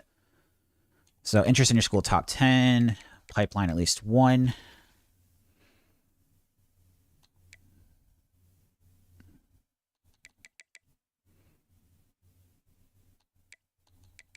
So definitely get the 2 pipeline on. And let's see. I don't know if I'm going to be able to scout all these guys, but... 84, so I don't like that. 86, probably not. 87. 90. So let's at least make sure I throw an offer on this guy. Oh, he's straight up committed. Wow, that's actually big. So we got an auto commit. This happens if you're number 1 on their board. And this completely changes my need necessarily at receiver because I didn't need technically any. And we just got a 90 speed regular. So that's, I mean, now at this point, it's like maybe I don't scout these guys and I actually look at these edges instead. Although, because I need 50 points to scout with edge, I'm actually not going to be able to get all of them anyway, so I guess we actually do stay. And this is just like if we get like a crazy, like a gem basically. Otherwise, I take them off the board. The 87 we might leave on the board. I mean, for now, I guess it doesn't really hurt. I can offer one of these guys a scholarship.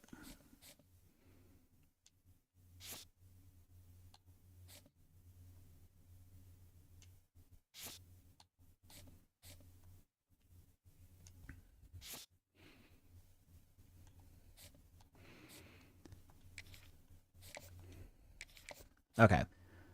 So I think I like where we're at then. I actually think this board's pretty good. got some promise. Obviously, we just have to win the recruiting battles, but and then you guys can see our schedule is pretty tough this year. So I'm bringing back the Notre Dame rivalry. So what I'm going to do every year is just take off one of the games, probably like the easiest game on the schedule, and put Notre Dame on. And we're first year going to play at Notre Dame. So we got Syracuse at home first, but then we play 5 straight preseason ranked opponents, including number 2 Notre Dame and 6 Oregon on the road. And we've got at Michigan. I mean, we've got 3 top 8 opponents on the road this year. This is a hard schedule. Might be the hardest schedule I've had yet. And we're doing it with a true freshman starting quarterback. So we will advance here.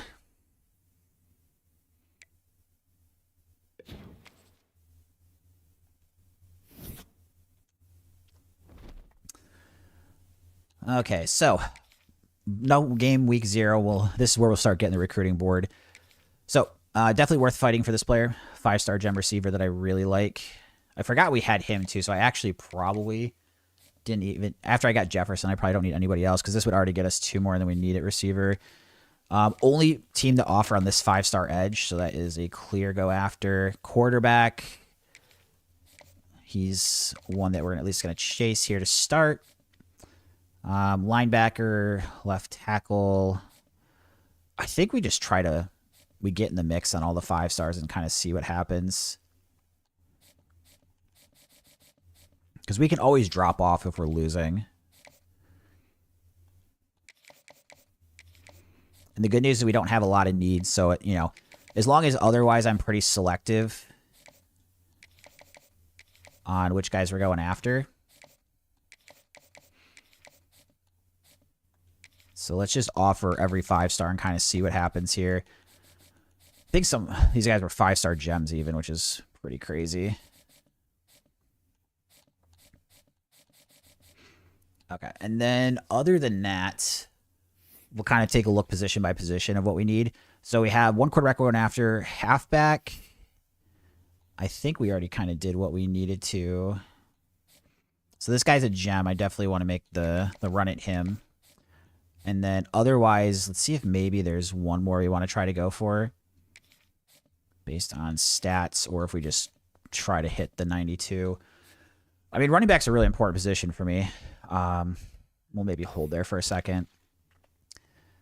Wide receiver, I don't need to do much crazy. Offensive line, we need to get a total of 5. So we are going to take a look at the O-line. Really important position. So you see we're already targeting 3. And then we've got a handful, or we're already targeting 4. But they're 5-stars, so some of them might be hard to get. So let's just see if we have any like recruiting battles that look favorable for us. Like this one doesn't look too bad. See if there's just like a clear... Okay, so we're the only school to offer here. So this is one that we try to get. And then probably choose at least one more of these. So this is 3 teams offer. 1 has a 5, which is Michigan. We have a 4-star.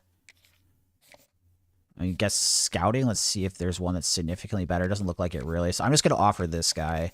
Or we've already offered. Sorry, but I'm going to spend the points. And then looking at edge, we need 2. So I've got at least 1 we're going after. Let's see if any of these... A couple of the other guys we didn't scout. This guy looks like pretty promising to chase after, so I think we're just going to do him. Back to the prospect list. D tackle, we need at least 1. So this is a 4-star gem that we're definitely in the mix for, so let's work on him. Still got 3 more guys we can max out here. I've got to get 1 linebacker, 1 corner, 1 safety, I think is the approach if we don't already have offers out there. So we've got this one.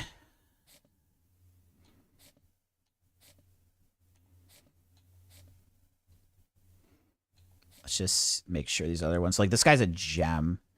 So I do want to make sure I offer all the gems at least, too. So that's another thing I need to check for. This corner actually looks like we have a pretty good spot to potentially battle for. Corners in important positions, so we'll do that.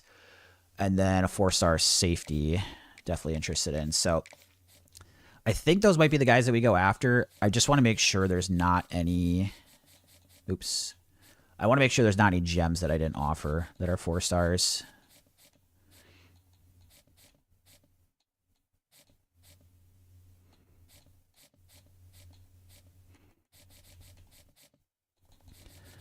Just moving around a little bit.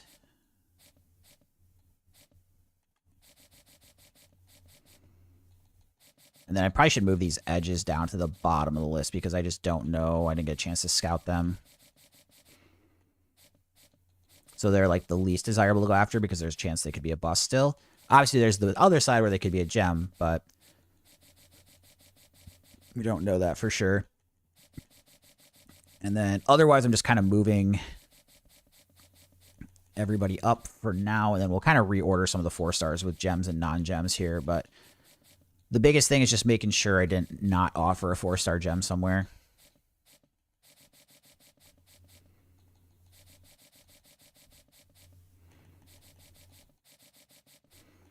So I think it looks good on that sense. So there's all the 5-stars. We got those ordered. It's 9. We're going after, 8 5-stars. It's the most I've ever gone after before. Vince just asked, did you stop playing poker? So I'm not playing online at the moment because there were some tax law changes in the U.S. that had me concerned with how the wins and losses work when you can only write off 90% of the losses now. But I'm hopeful to be back and playing online some point this year if either it gets reversed or we get some clarification. I'll still play live because I feel comfortable there with how the setup has to be in terms of like you can't really do anything but daily logs. But I haven't played live yet this year, but I do plan on playing.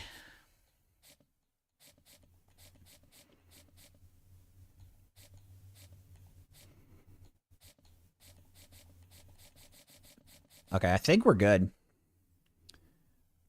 I think this is the recruiting that we're going to do.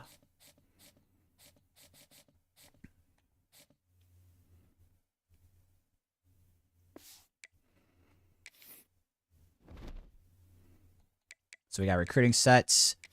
So I got to get to the next week. We'll set our depth chart, set up our red shirts, and then we'll hop into the first game of year 10 here.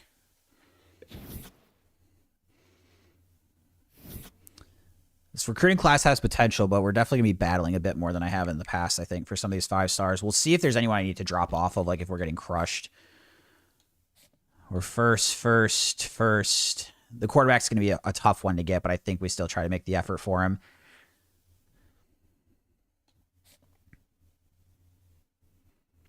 I mean, realistically, I maybe should have looked at some 4-star quarterbacks for depth too, because we're kind of at risk of if my starter got hurt or transferred. If we lost both the 5-stars next year, like I could be in really bad shape. So that's maybe something I should have looked into a bit more, but I guess we can at least see if there's still any that we can just like haven't completely ruled us out yet.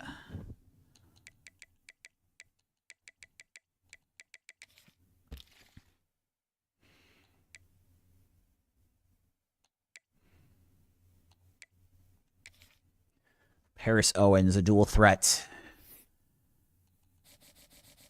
Where are we on him? See, the problem is we're going to fall behind pretty quickly because we didn't really go for him. But, I mean, this is kind of risky with the quarterback position. But as long as like our starter stays healthy and he doesn't transfer, we don't lose both the 5-stars this year. It's like we're fine. But we do open ourselves up to that risk that we're kind of taking on.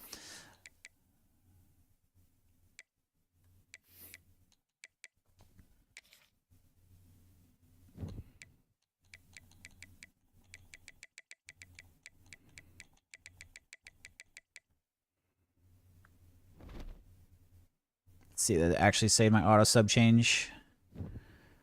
Okay, we're good.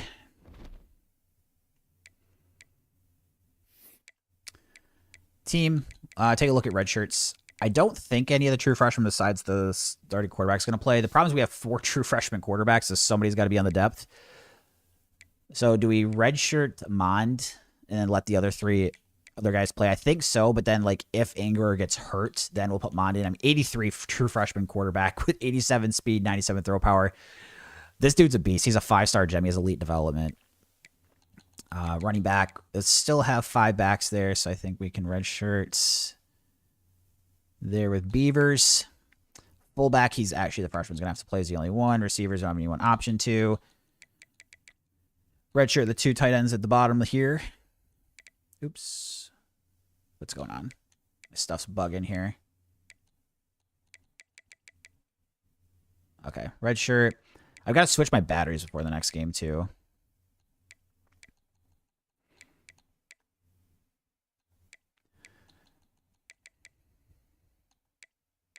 We had a lot of depth pickups at the offensive line. Kind of need to fill a lot. The good thing is a decent amount of these guys are gems, so it's like hopefully they might develop.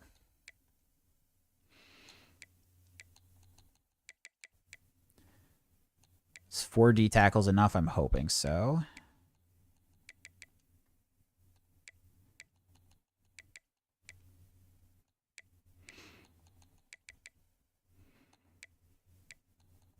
And then this is kind of interesting at corner. Like, I probably want to have 6 in the lineup.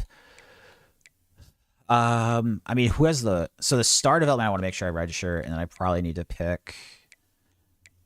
I mean, who's more likely to stay with the team? Conference prestige is the same. It's like, dude, these guys are the same. Faster, so I guess he's more valuable, so we'll keep the other guy.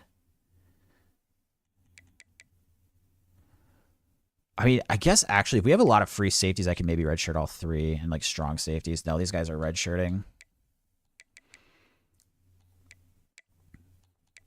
So I only have 4. Yeah. I don't know. It's kind of tricky what I want to do.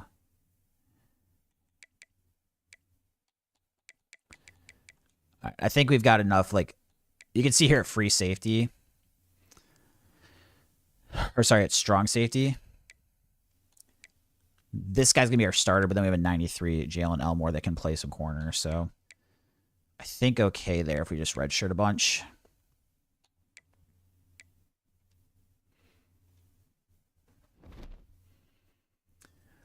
Look at the depth chart. We'll set this.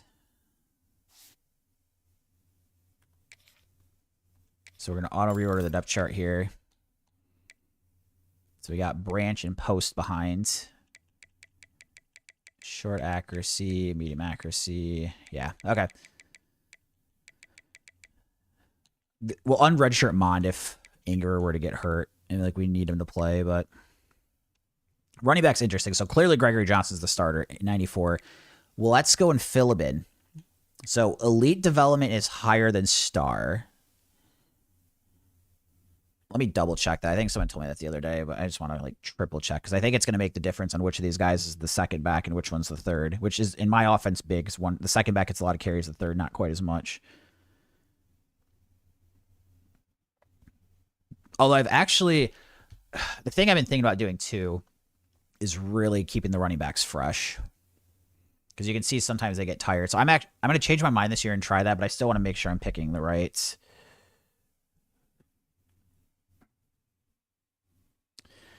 Elite or star development better? College football 26. Elite is better than star. Okay. So that is going to make, well, let's go the 2. Philibin the 3.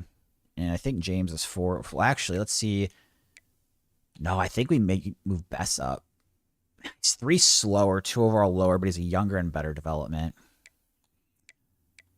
All right. Bess is actually going to move in there. James, I was pretty happy about his recruit when he got him. Just his development's not super high, and he's just, you can see how good our running back room is.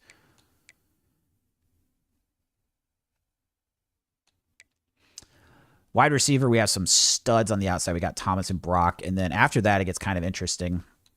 Star development, you see 95 speed. I think Candidate is going to be pretty good here eventually.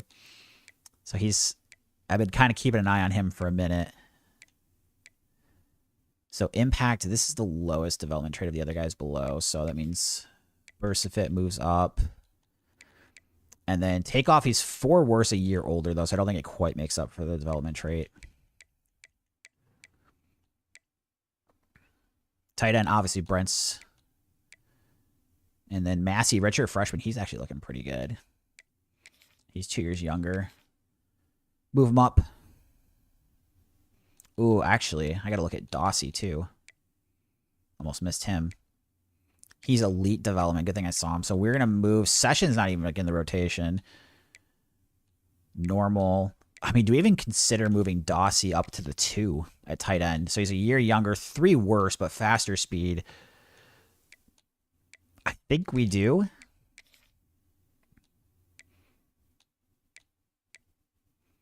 Do I just bump Leo all the way down, actually, if we're just going to keep doing this? I think so. So Leo was the second tight end last year, and he's the second highest overall, but it's close, and the other guys have better developments, and they're younger by a year.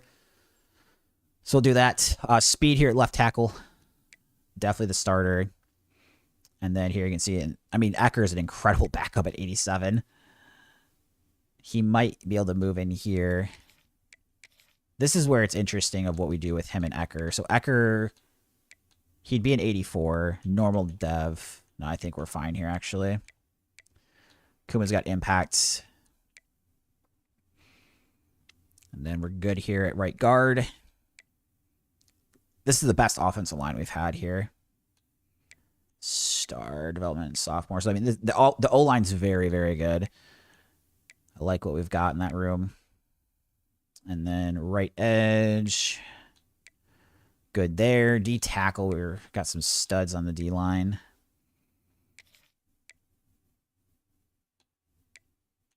He's only one worse. But then there's a big enough gap here that Britain's going to stay at 4. So we got Beekman. I don't think he's going to be a starter. This is where I got to figure out. So I think Cleveland is definitely a starter at one of the linebackers. And then the other one, we had like a whole bunch of guys around like 82 to 84. So we're kind of looking for the redshirt freshman guys. So like this guy at 84, he's definitely going to be there. Which means he's our second middle linebacker in order. So we've got Chick. And then other than that, we've got Tribble is at 81.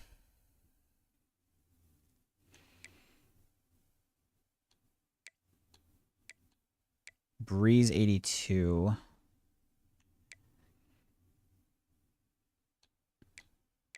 Washington 81. So I think who was better? 82. I guess Breeze we start. It's really close at all these spots, but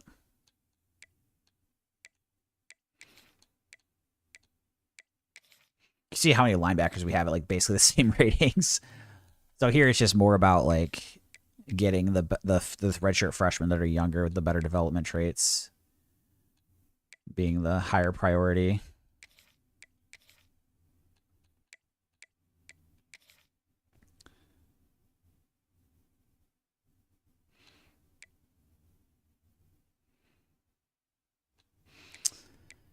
Let's see.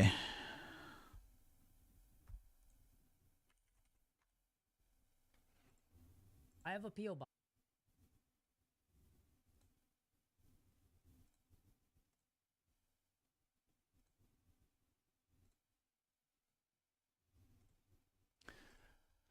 Okay. I think we're pretty good there. Let's look at corner. Got some really good corners. And then we can actually move one of the safeties who's not starting. Elmore can move into the corner spot because he's pretty fast. So he can move up in the depth chart here. He's an 81. Very playable. So he'll probably just be the 5 still here, but I mean, obviously, pretty good spot to be. Cornerback depth is infinitely better than it's been in the past. Kick punt, kick return here. This is where I'm probably going to be throwing some receivers that aren't the top 3. So Bouette's fine there. Burfisit. Candidate's in the 3rd, so we probably want to look at Takeoff as my 3rd. Okay, so Bouette, Bursafit, Takeoff.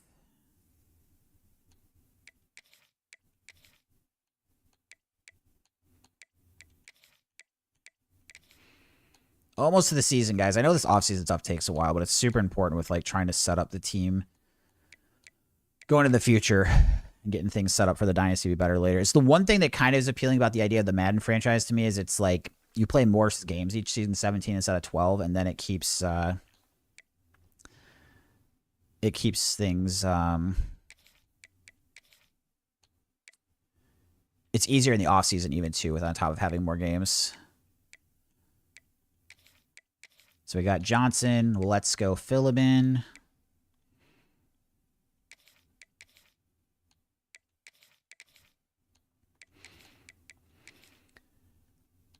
And take a look at slot receiver. We've got Canada as the top slot. And then I've got to remember the order on the wide receivers that I had after him. So we got Bursafit, Buette. So just switch those. And then last thing I want to look at is the sub linebacker and the slot corner. So this is where we just put our top guys in. So Chick is 2.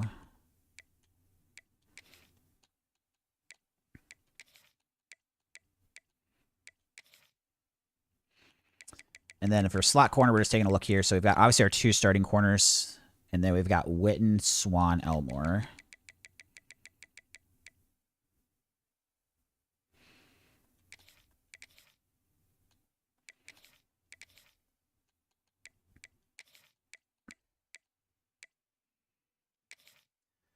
All right. That should have a set with all of that. The only other thing I need to do is auto subs. I want to try from the beginning, keeping the running backs fresh, actually. On the wear and tear. And I think that's going to help our averages per carry. Won't have as high of like season rushing totals for the top guy, but I think worth at least a game or two here to try. So year 10, I'm going to take a quick 60-second break, and then we'll hop into our first game here against Syracuse.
Okay, here we go. Game 1, year 10. Syracuse at Michigan State. So 82 overall. It's a pretty decent unranked team, and then we've got 5 straight ranked opponents. So, man, what a tough schedule to start the year. Well, we're taking on Syracuse in the opener. See if we can put some work in here. We got to the national championship game last year. We were undefeated until the Natty. And we lost to Bama. It was a pretty epic playoff run, though. We had a 15-point comeback against Oregon in the quarterfinal, 18-point comeback against Michigan in the semi, and then had the lead against Bama, 14-10 in the fourth, but just couldn't hold on, lost 17-14.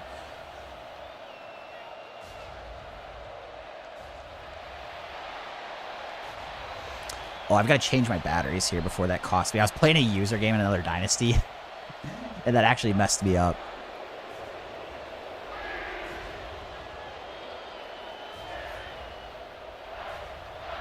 Oh, gee, I kept playing for a while. That was okay. I'm going to try going with this game without it because I don't know if on this connect play it's going to cause an issue. No, I should probably try to take the battery switched. I should probably... All right, we're going to do that real quick, too.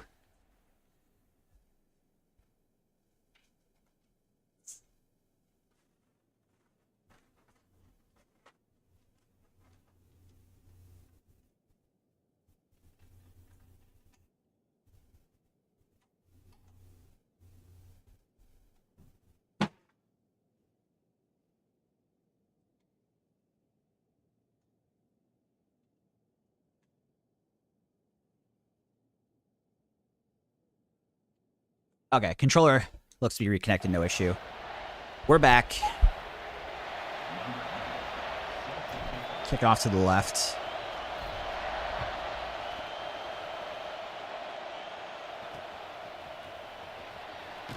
Pretty good special teams coverage there. Number 7 in the preseason rankings, coming off fresh off our playoff appearance. We have a true freshman starting quarterback this year. The rest of the roster does look pretty good, though. So it's just like our overall team rating's higher. We were 94 last year. We're 96 this year. Or 95. 95 or 96. Got some new guys, new faces at linebacker, too. It's going to be interesting to see how we do. It's a tough season in that scenario to have like such a really difficult beginning of the year schedule. Much rather have like the tough games late. Give time for these guys to get some more playing time, but first, oh boy. Straight up the gut there. Picks up probably about 7 or 8. So we'll have 3rd and 4, trying to get a 3-and-out to start the season.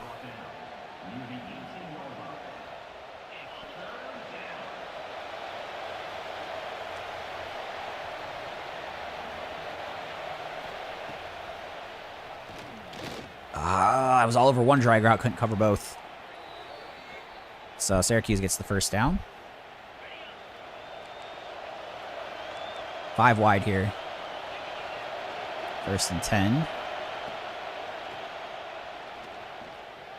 Checked out the the receiver. 7-yard gain.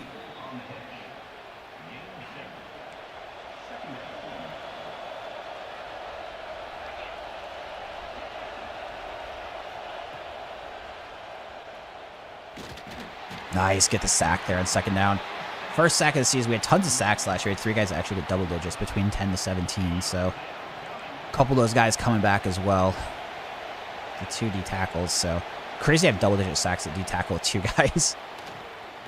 Nice, incomplete pass there and forced the punt there. So they pick up 1 first down on the drive.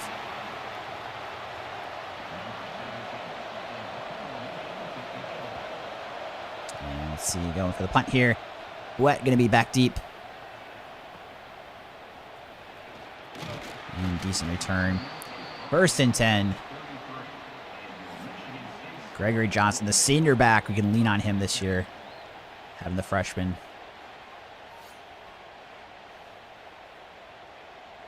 So I got the handoff first. And there he is, Angerer. The true freshman 5-star gem starting. Gregory Johnson straight up the gut, though, first play. 14-yard carry there. Back to the run game again. We got 2 really good receivers, too. So we got T.J. Brock, Jeremy Thomas, 97 and 94 overall. And Gregory Johnson straight up the gut there, 9-yard gain. Go for another handoff. We're just going to keep pounding the rock here early.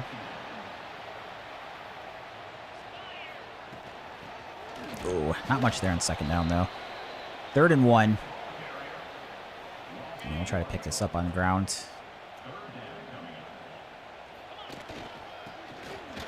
First, nice.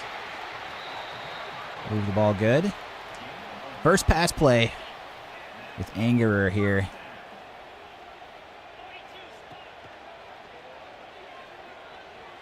Hit T.J. Brock, one of the big receivers that we've got. Good gain. Back to the run game, though. Shotgun here.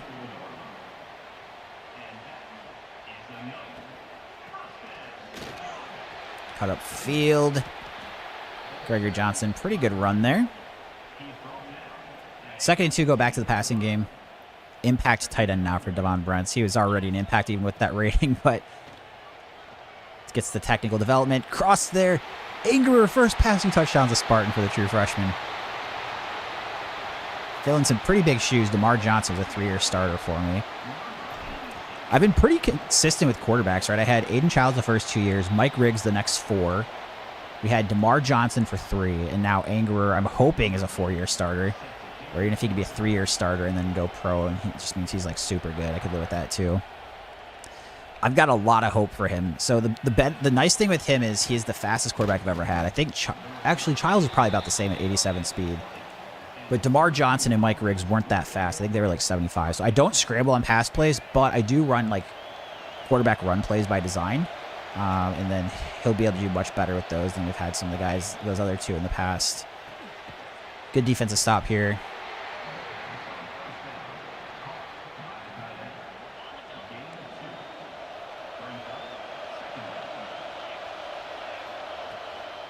Run game, make a play. Nice. Good run defense. Force the 3rd and long here.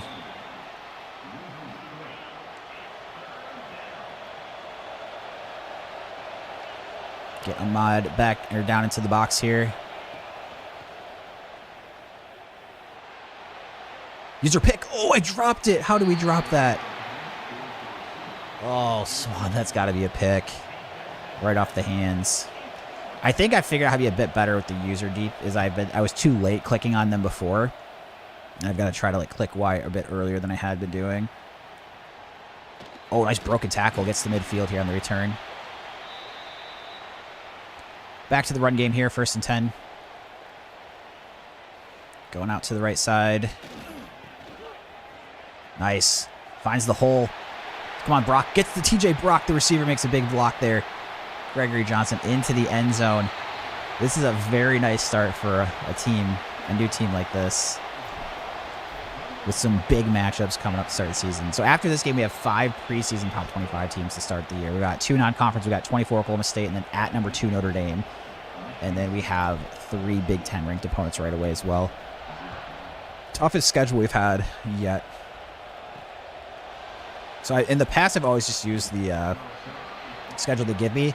I'm still doing that, except I'm going to sub one of the non-conference games for Notre Dame. We're going to bring the Notre Dame rivalry back. So usually be like the worst opponents. I like an FCS school in there. So we took off FCS East and then added Notre Dame.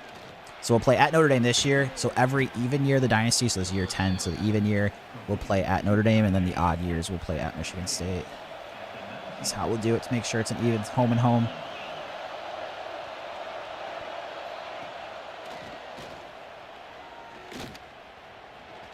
Oh, the receiver gets that across the middle.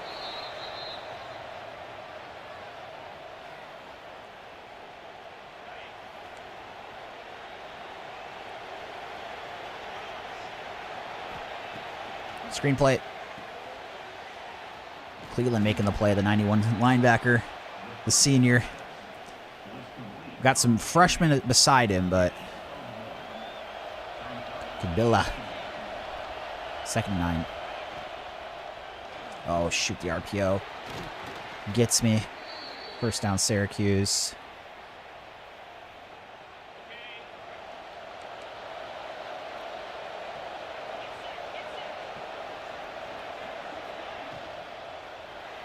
Quick out there.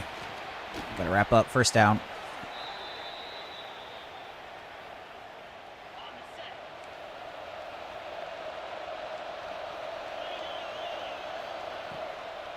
Handoff. Make a tackle. Nice.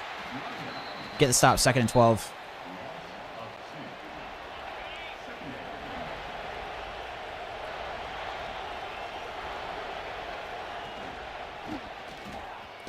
Get the middle.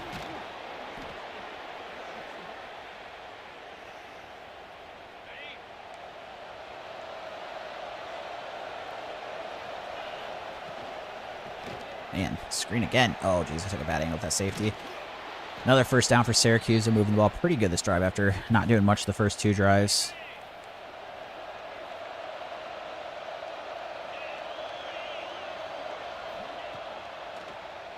Get there. Pick. Oh, he was looking at the wrong guy. Dang it. All right. Touchdown. They might be challenging it. Did he have possession? That's the question.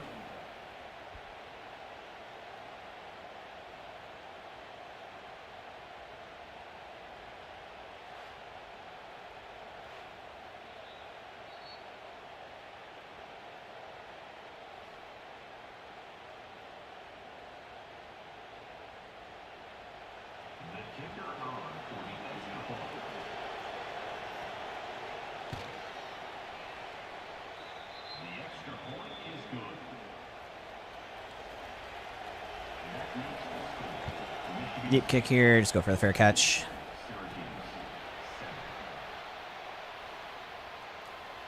Go to the air here on 1st and 10.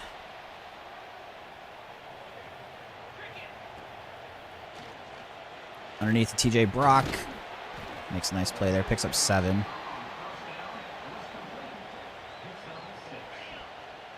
Gregory Johnson in the backfield here getting the handoff.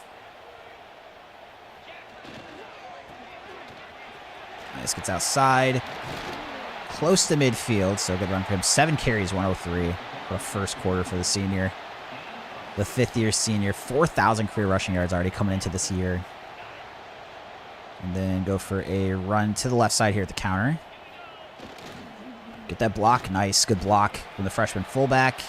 Johnson, another huge gain. He's just running all over these guys. Running all over them. And it looks like he'll get another carry. I thought I put the wear and tear on. I don't know if... Maybe it's the first game. That's why it's not taking him out at all. But probably won't get another playoff here. It's too bad because I actually like that play a lot. But decent first quarter, 14-7. Syracuse got the ball first. We scored on both of our first 2 drives. And our third drive, we're driving down the field. So the true freshman quarterback looking pretty good.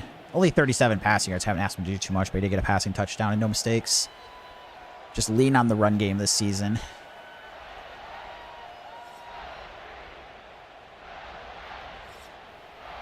And let's try to see if we can show off that run game here. So we got QB Blast. He's got some speed if he can get to the open field. Not too much of a pickup there. Gets only 1. Broken ribs for my left guard. Yikes. 3rd and 9.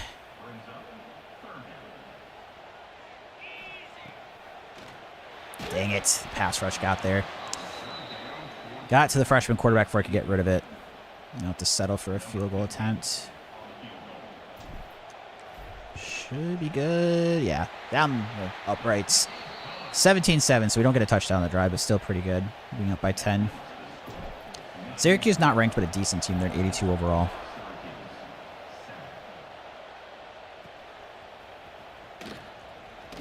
Make a pretty big hit there.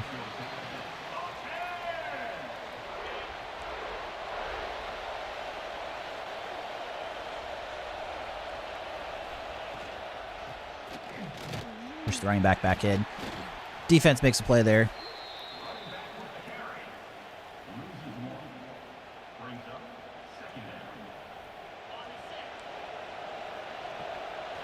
Five wide here, 2nd and 10.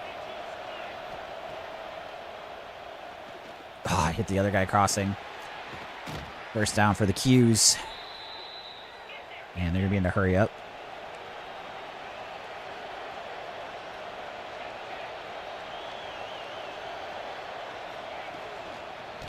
Uh-oh. Get off the block. Gets a 9.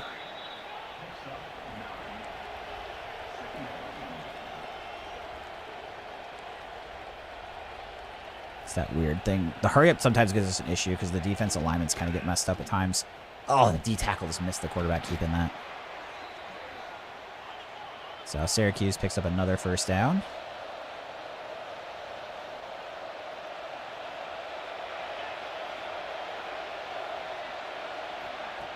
Play action.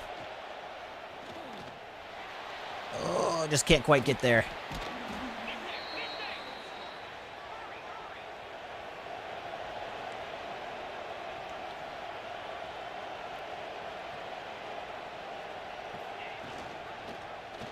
Man, the quarterback's keeping really well on that option play right now. This 3rd pretty good run this drive already. If I'm on that side, I guess I got to respect it a bit. And instead just straight up to the run to the left that time, but our defense line's all over it. 2-yard loss. Leaves 2nd and 12.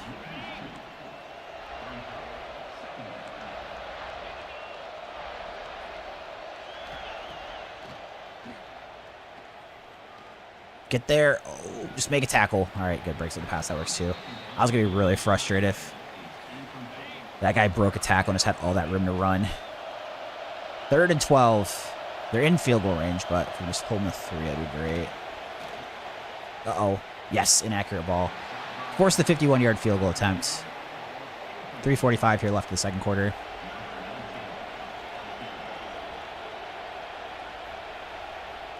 Oh, we missed it. Missed it left, so we keep the 10-point lead.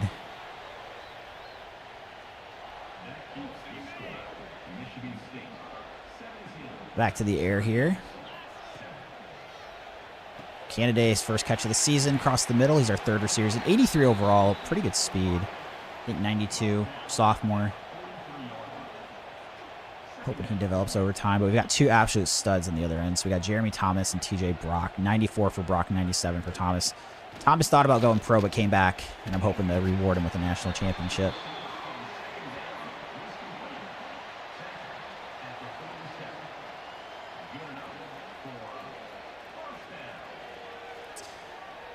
All right. 3:13 left. If that safety would come up, I'd throw deep to Thomas here, but that safety's really back deep. So we find candidate across the middle, 9-yard pickup, 3 minutes left.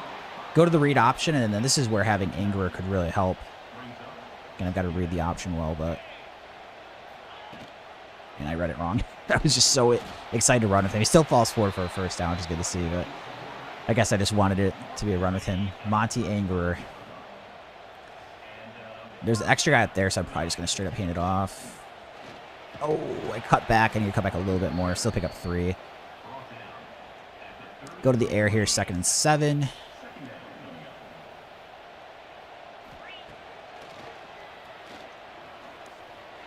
TJ Brock across the middle. Stretches out, doesn't quite get the first. It's going to be 3rd and inches. Go for the run to the right side. Oh boy. Found the first down line. Might get one more play here before the 2-minute warning.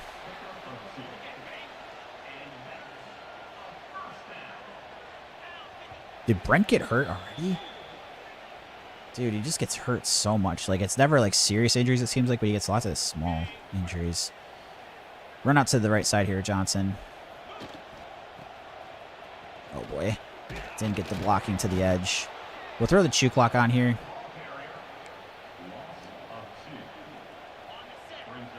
The good thing is Dawsey and Massey are still pretty solid tight ends, but they're not to Brent's. Wide open, though. Dawsey. Inside the 5. Syracuse uses a timeout. 1st and goal from the 4. Going for a counter play to the right with Gregory Johnson.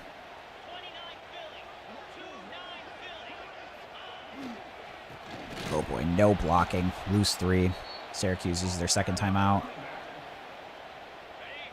Try to go for a run to the right. Let's go checking in the redshirt freshman. His first carry of his career. Not going to be a touchdown, but a pretty decent run. Syracuse uses their 3rd and final timeout. And what do we do? What do we do? I think we're going to try the stretch to the left. Well, let's go still in the game here.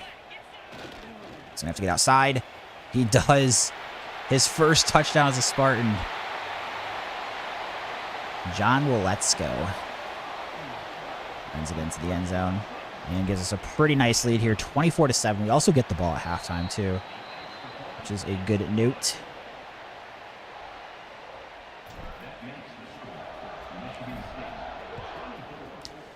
So the streams I have coming up this week, we're going to do Monday through Friday, 5 p.m. to 11 p.m. Eastern time. I'm going to try these evening streams just as a heads up. And then Saturday and Sunday, I'll play one or the other day. I'm not sure which one yet. I'm still kind of finalizing the schedule. That's why, like, next week I want to try 5 days in the evening. Screen here. Oh, jeez. Eventually wrap them up. Curious if they... Nope. I was wondering if they're going to maybe run the clock down. They don't have any timeouts.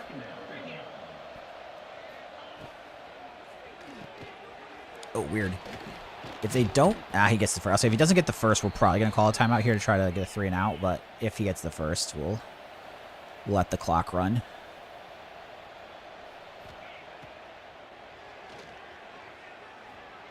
Oh, I just didn't commit to it. Oh, I ran over there. And I tried pulling back for some reason to go to the deeper guy. If I just stayed there and just clicked Y, it was a pick.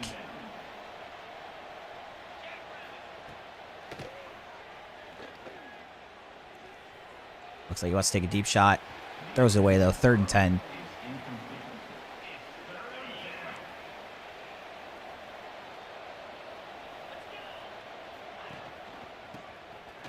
And we'll force the punt here. So 23 seconds. We're not going to have a lot of time coming back. We'll probably about 15 seconds. But if we could find a way to get in the field goal range, wouldn't be too bad.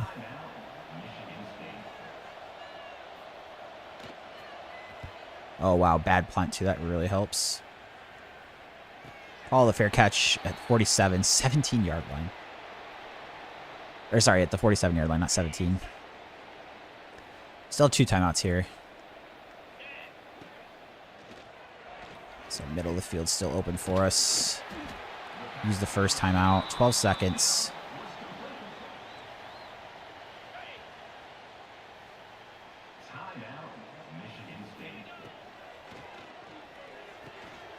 Canday across the middle.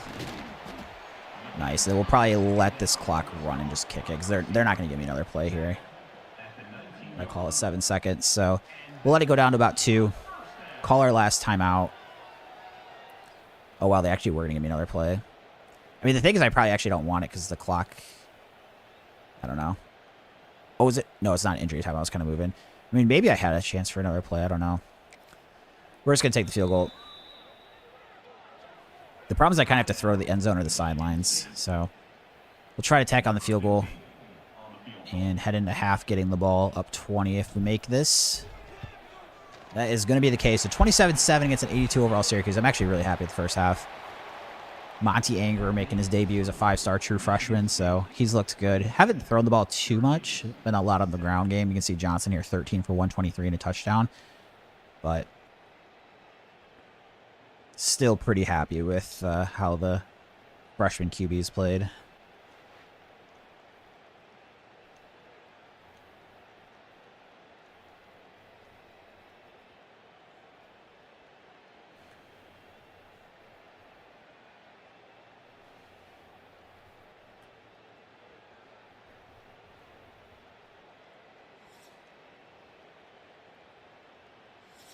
All right, here we go. Second half, 27-7 over the Qs. Deep kick here. Just go for a fair catch.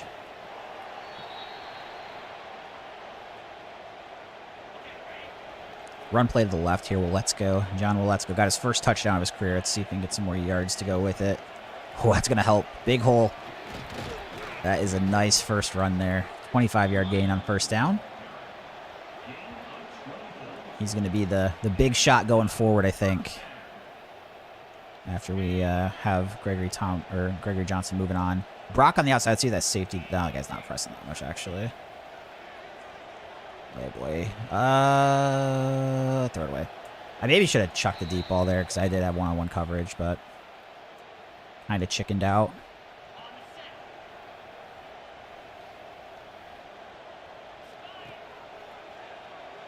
Underneath the Canada here. Maybe gets 4, so we'll have 3rd and 6.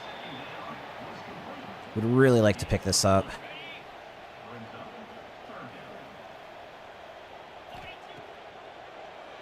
Hit the tight end. Dawsey. Filling in for an injured Brents. And let's go to the read option.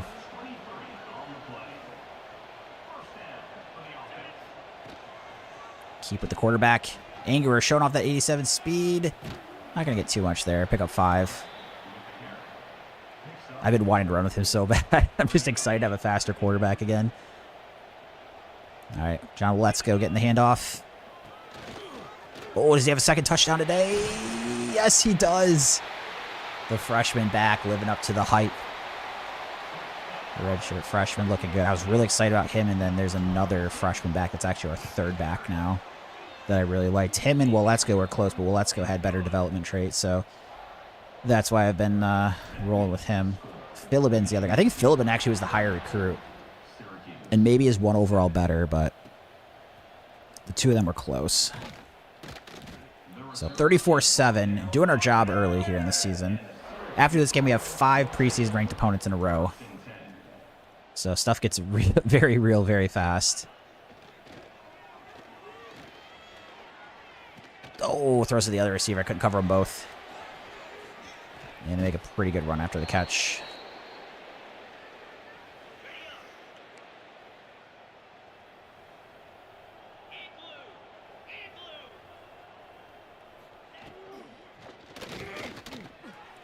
Quick pass play. Across the middle.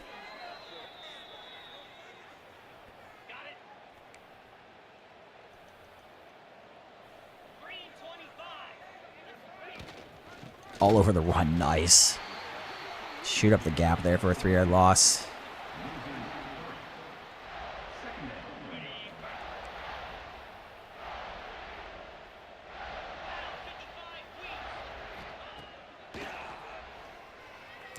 And throws it underneath routes.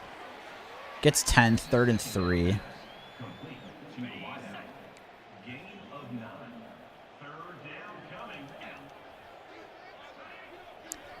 Michael Cleveland.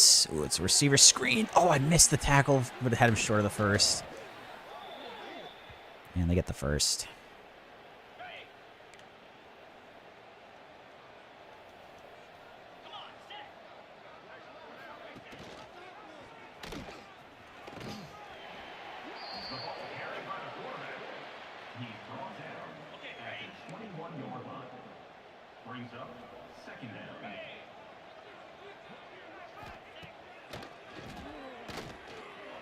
Make a tackle.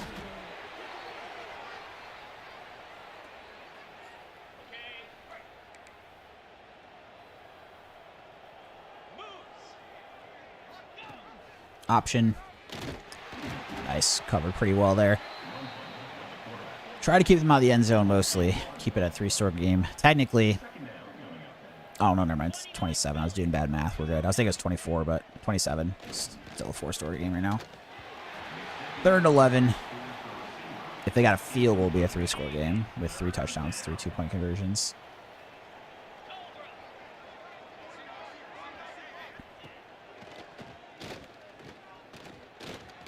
Goes out to the running back. We're all over. Incomplete pass. 4th and 11. 3rd quarter, they're probably going to kick the field goal here.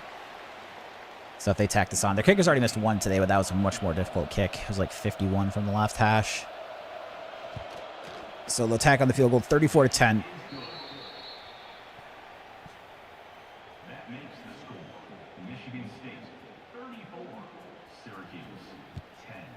And deep kickoff here. What? Just going to go for the fair catch.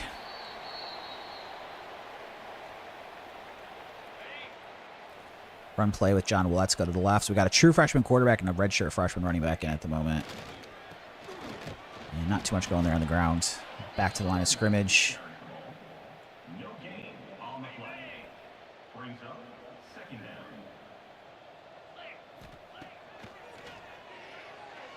Hit TJ Brock across the middle. Nice little spin move after the catch. They're going to get the first down. Nice play there. Go back to the ground here. Stretch out to the left side. Cut up the lane. Nice. Go. John Let's go. The redshirt freshman. Can he make one guy miss? He does, but unfortunately there's safety to chase him down after that. Huge run, though.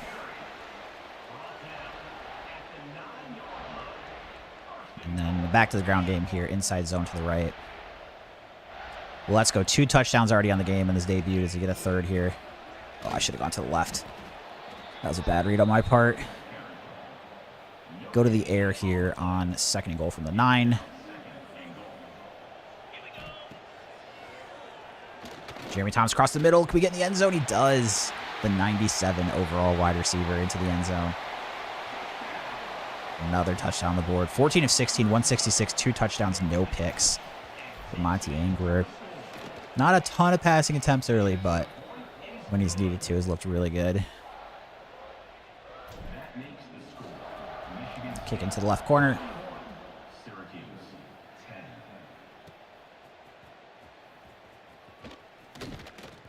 And make the tackle there.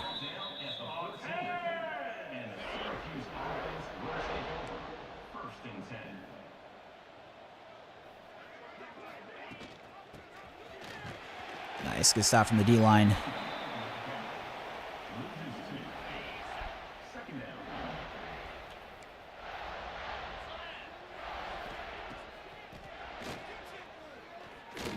Nice. The D-line gets there for a sack. 3rd and 18. So much check with the play.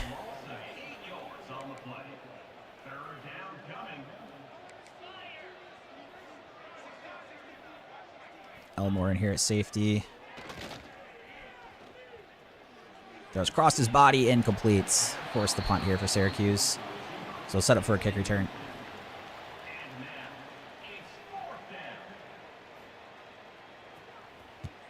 Deep kick. Much better than that one they had before the half. The half one that like barely went anywhere. Bouet try to take the outside. We get super good field position though. We're going to be at 39 on Syracuse side.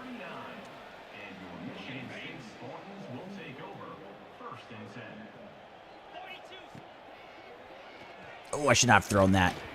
It's a risky ball against the zone. That route's really good against man to throw to running back, but against zone when there's someone to flat like that, it's a very risky ball without much upside. Back to the ground here. John Let's go on the left. Nice handoff. Gets the first down. Perfect. And then we're going to run power to the left. So Massey goes in motion to the other side. We're hoping that it takes one of their guys over with him. It doesn't. The guy drops back at least, but John Let's go up the middle. It doesn't matter. Down to the 11. So we lost two pretty good backs to the portal, but you can see we're reloading here at Michigan State. Some good players behind. Ball's 4 down to about the 5, 2nd and 5.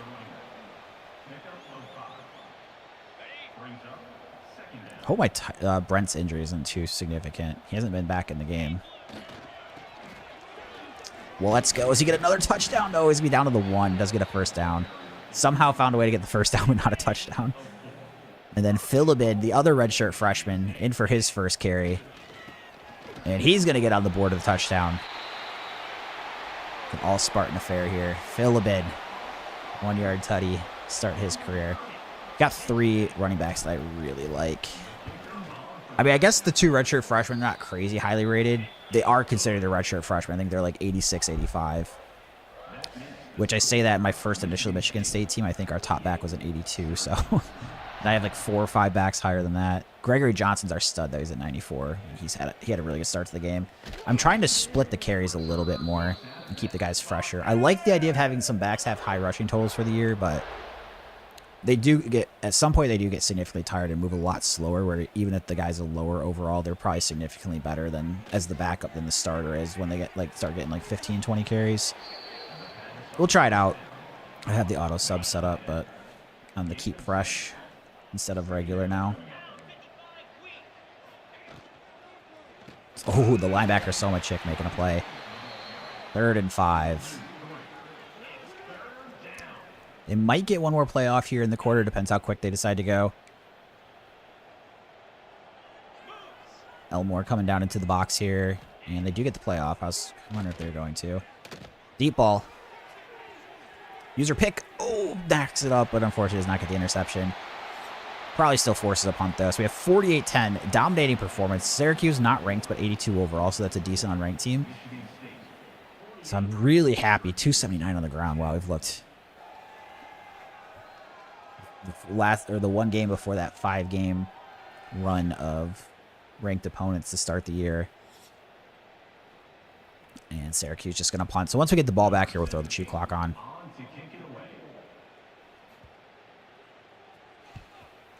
Deep kick to Bouet. And he gets out of bounds. 1st and 10. Chew clock on and going inside zone. Philbin back in here. This guy was a 5-star running back. The 4-star I've actually put as the 2nd string over him, just because he has better development.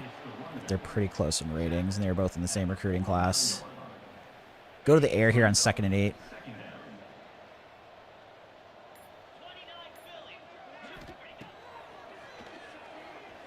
I just gotta throw this away. 3rd and 8.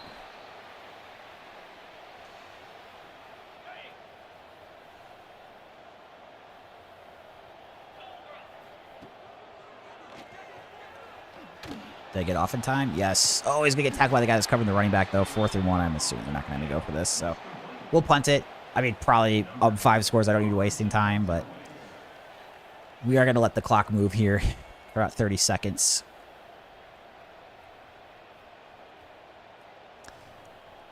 So if you're just tuning in, the first 6 years I did not make the college football playoff. Last year, 3 years ago, we make it to the semis. The next year we lose first round, and then last season we just lost in the championship game to Bama. Pretty heartbreaking one. We were undefeated that season until the Bama game, and then we lost in the Natty. It was a pretty epic playoff, though. I had a 15-point comeback win against Oregon in the quarters. 18-point comeback against our rival Michigan in the semis, and then we were down 10-0 to Bama. Went up 14-10, but they scored a touchdown late with like 40 seconds left to win. Bring the blitz here. Ooh, make a hit. Wrap them up eventually.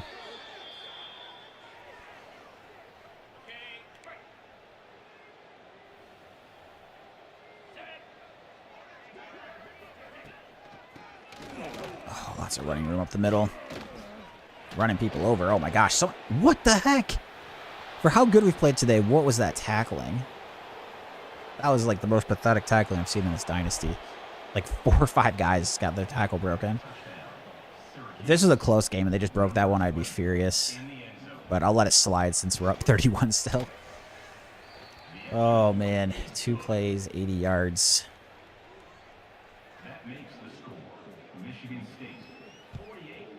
And just go for the fair catch here. Offense back on the field.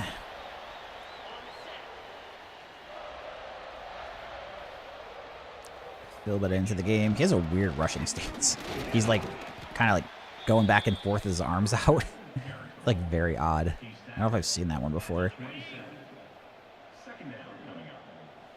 Run to the right side here on 2nd and 8.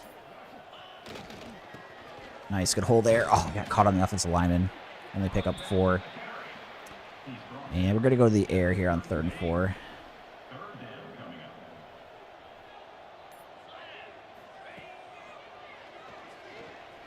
TJ Brock, cross the middle, gets the blitz. He might be gone. He might be gone. Yes, he is. Takes it to the house. Adding the stats for Monty Anger in his debut. And TJ Brock, the senior.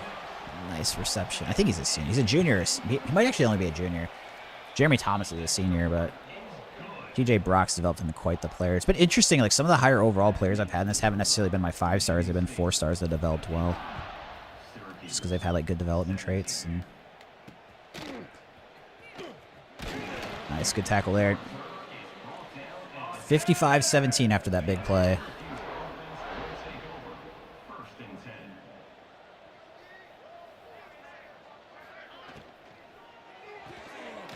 Make the tackle in the open field here, please. Nice. Good tackle.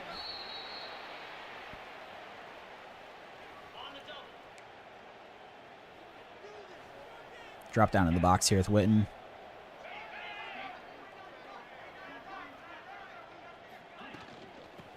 Oh boy. Another big run for them. Hopefully we make a tackle this time. We've actually done pretty good against the run except those 2 plays.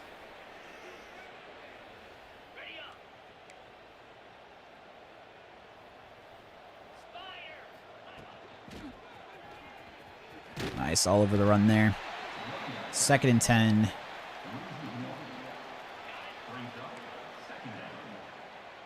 Into the pistol. Probably the last play here before the 2-minute warning.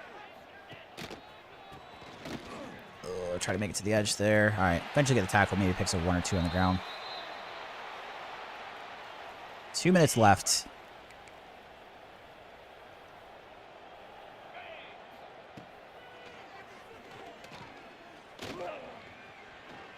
Oh, I switched onto the guy that curled. Gave up that guy's open route.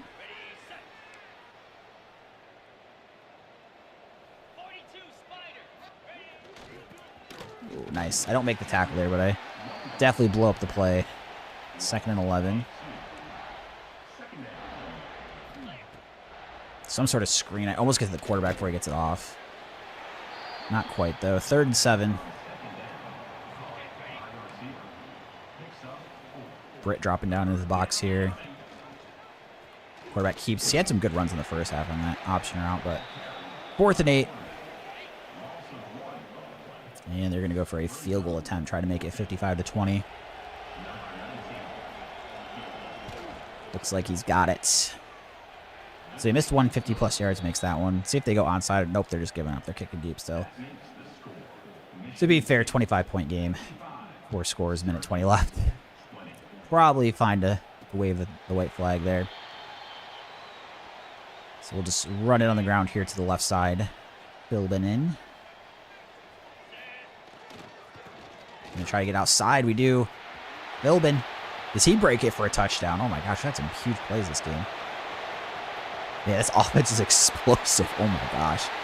This has got to be by far the most points I've dropped in a game against a team that's over an 80 overall. I was wondering how the offense would look this year, the true freshman at the helm, but wow. The first look, these two freshman running backs are pretty good too, these redshirt freshmen. Giving us some good depth with Gregory Johnson there too.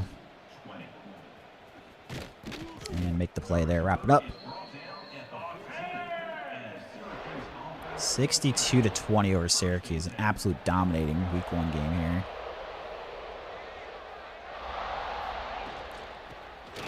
Yeah, they're just going to go for the run here. 2nd and 8. Stop them for not too much.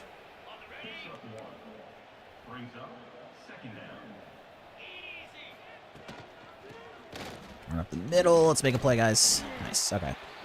Get the stop.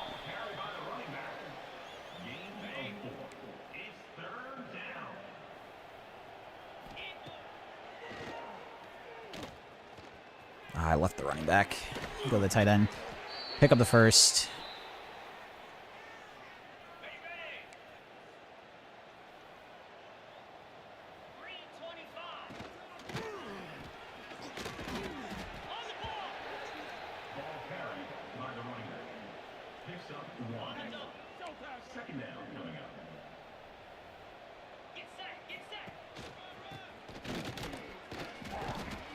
Big tackle.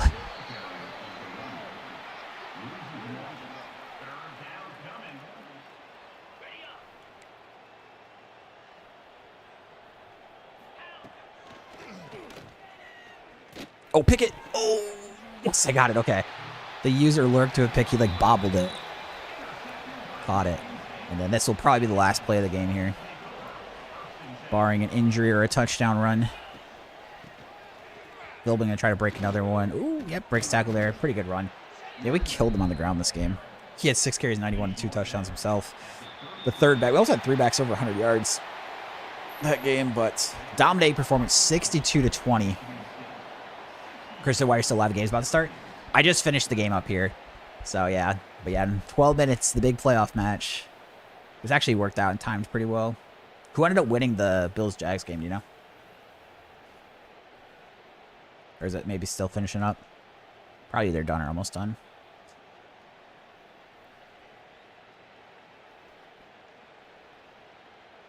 Bills won. Wow. Unfortunately, you wanted the Jags. I mean, this is a big opportunity for them this year with the Chiefs being out, and that's the team that's giving them problems. So, let's take a look at the stats real quick. So, passing 16, 22, 42, 3 touchdowns. Great debut from Monty Angerer. The rushing attack, though, 13 for 123 for Johnson, a touchdown. John Letsko, 11 for 145 and 2 touchdowns. And Nasir Philbin, 6 carries, 91, 2 touchdowns. And then receiving, got TJ Brock going for 108. Jeremy Thomas played 26 this game, but he's a stud. He'll play a big role as the season goes on as a 97 overall wide receiver.